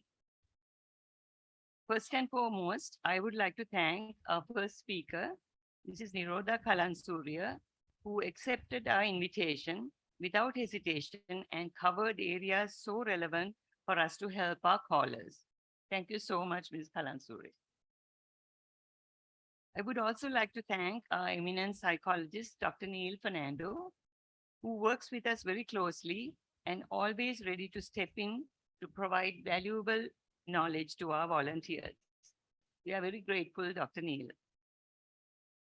I would also like to thank our panelists, Dr. Dashini Hettiarachi, for educating us of the impact of all these problems that are affecting our children and adolescents. Thank you so much, Dr. Dashini. Last but not least, I would like to thank Mr. Amal Randenia for his valuable information on several subjects on domestic violence and cyber laws. Thank you, Mr. Amal. On behalf of Sri Lanka Sumitrayo, I must convey our profound sense of appreciation to the four of you for gracing this occasion and for sharing with us the essence of the important work that you all do. We are inspired. I would also like to extend a special thank you to the press and media for being present today. Thank you very much. Well, ladies and gentlemen, an event like this cannot happen overnight. Wheels started turning weeks ago. At Sri Lanka Sumitrayo, we have been fortunate enough to be backed by a team of very talented, motivated, and dedicated volunteers and staff who pitched in. Firstly, I would like to thank our chairperson, Ranjini Wickramaratne, also the deputy chairperson, Mrs. Hema Ranatunga, and our former chairperson, Mrs. Kumudini De Silva, and all our branch heads for their unwavering support and encouragement in all that we do. I must thank our outreach team for their support, Shamita and Surangana for their technical help, Wazira for coordinating the refreshments, the publicity team for all their hard work, and the SLS office staff, Razi, Tevi, and Monica for their great effort for this event today, and numerous others who helped in various ways. I would especially like to thank our moderator today, Nalit, for the great job he did. Thank you very much, Nalit. Also, thank you to all our Sri Lanka Sumitrayo volunteers in all branches, outreach, and the rural program who dedicate themselves in helping the needy every single day. Finally, thank you everyone for making it a great success by being here, especially on a public holiday like today, on a Poya day, foregoing time with your families, and to all who are participating on Zoom and Facebook Live, our heartiest appreciation to you all. This concludes the event for today. Thank you so much.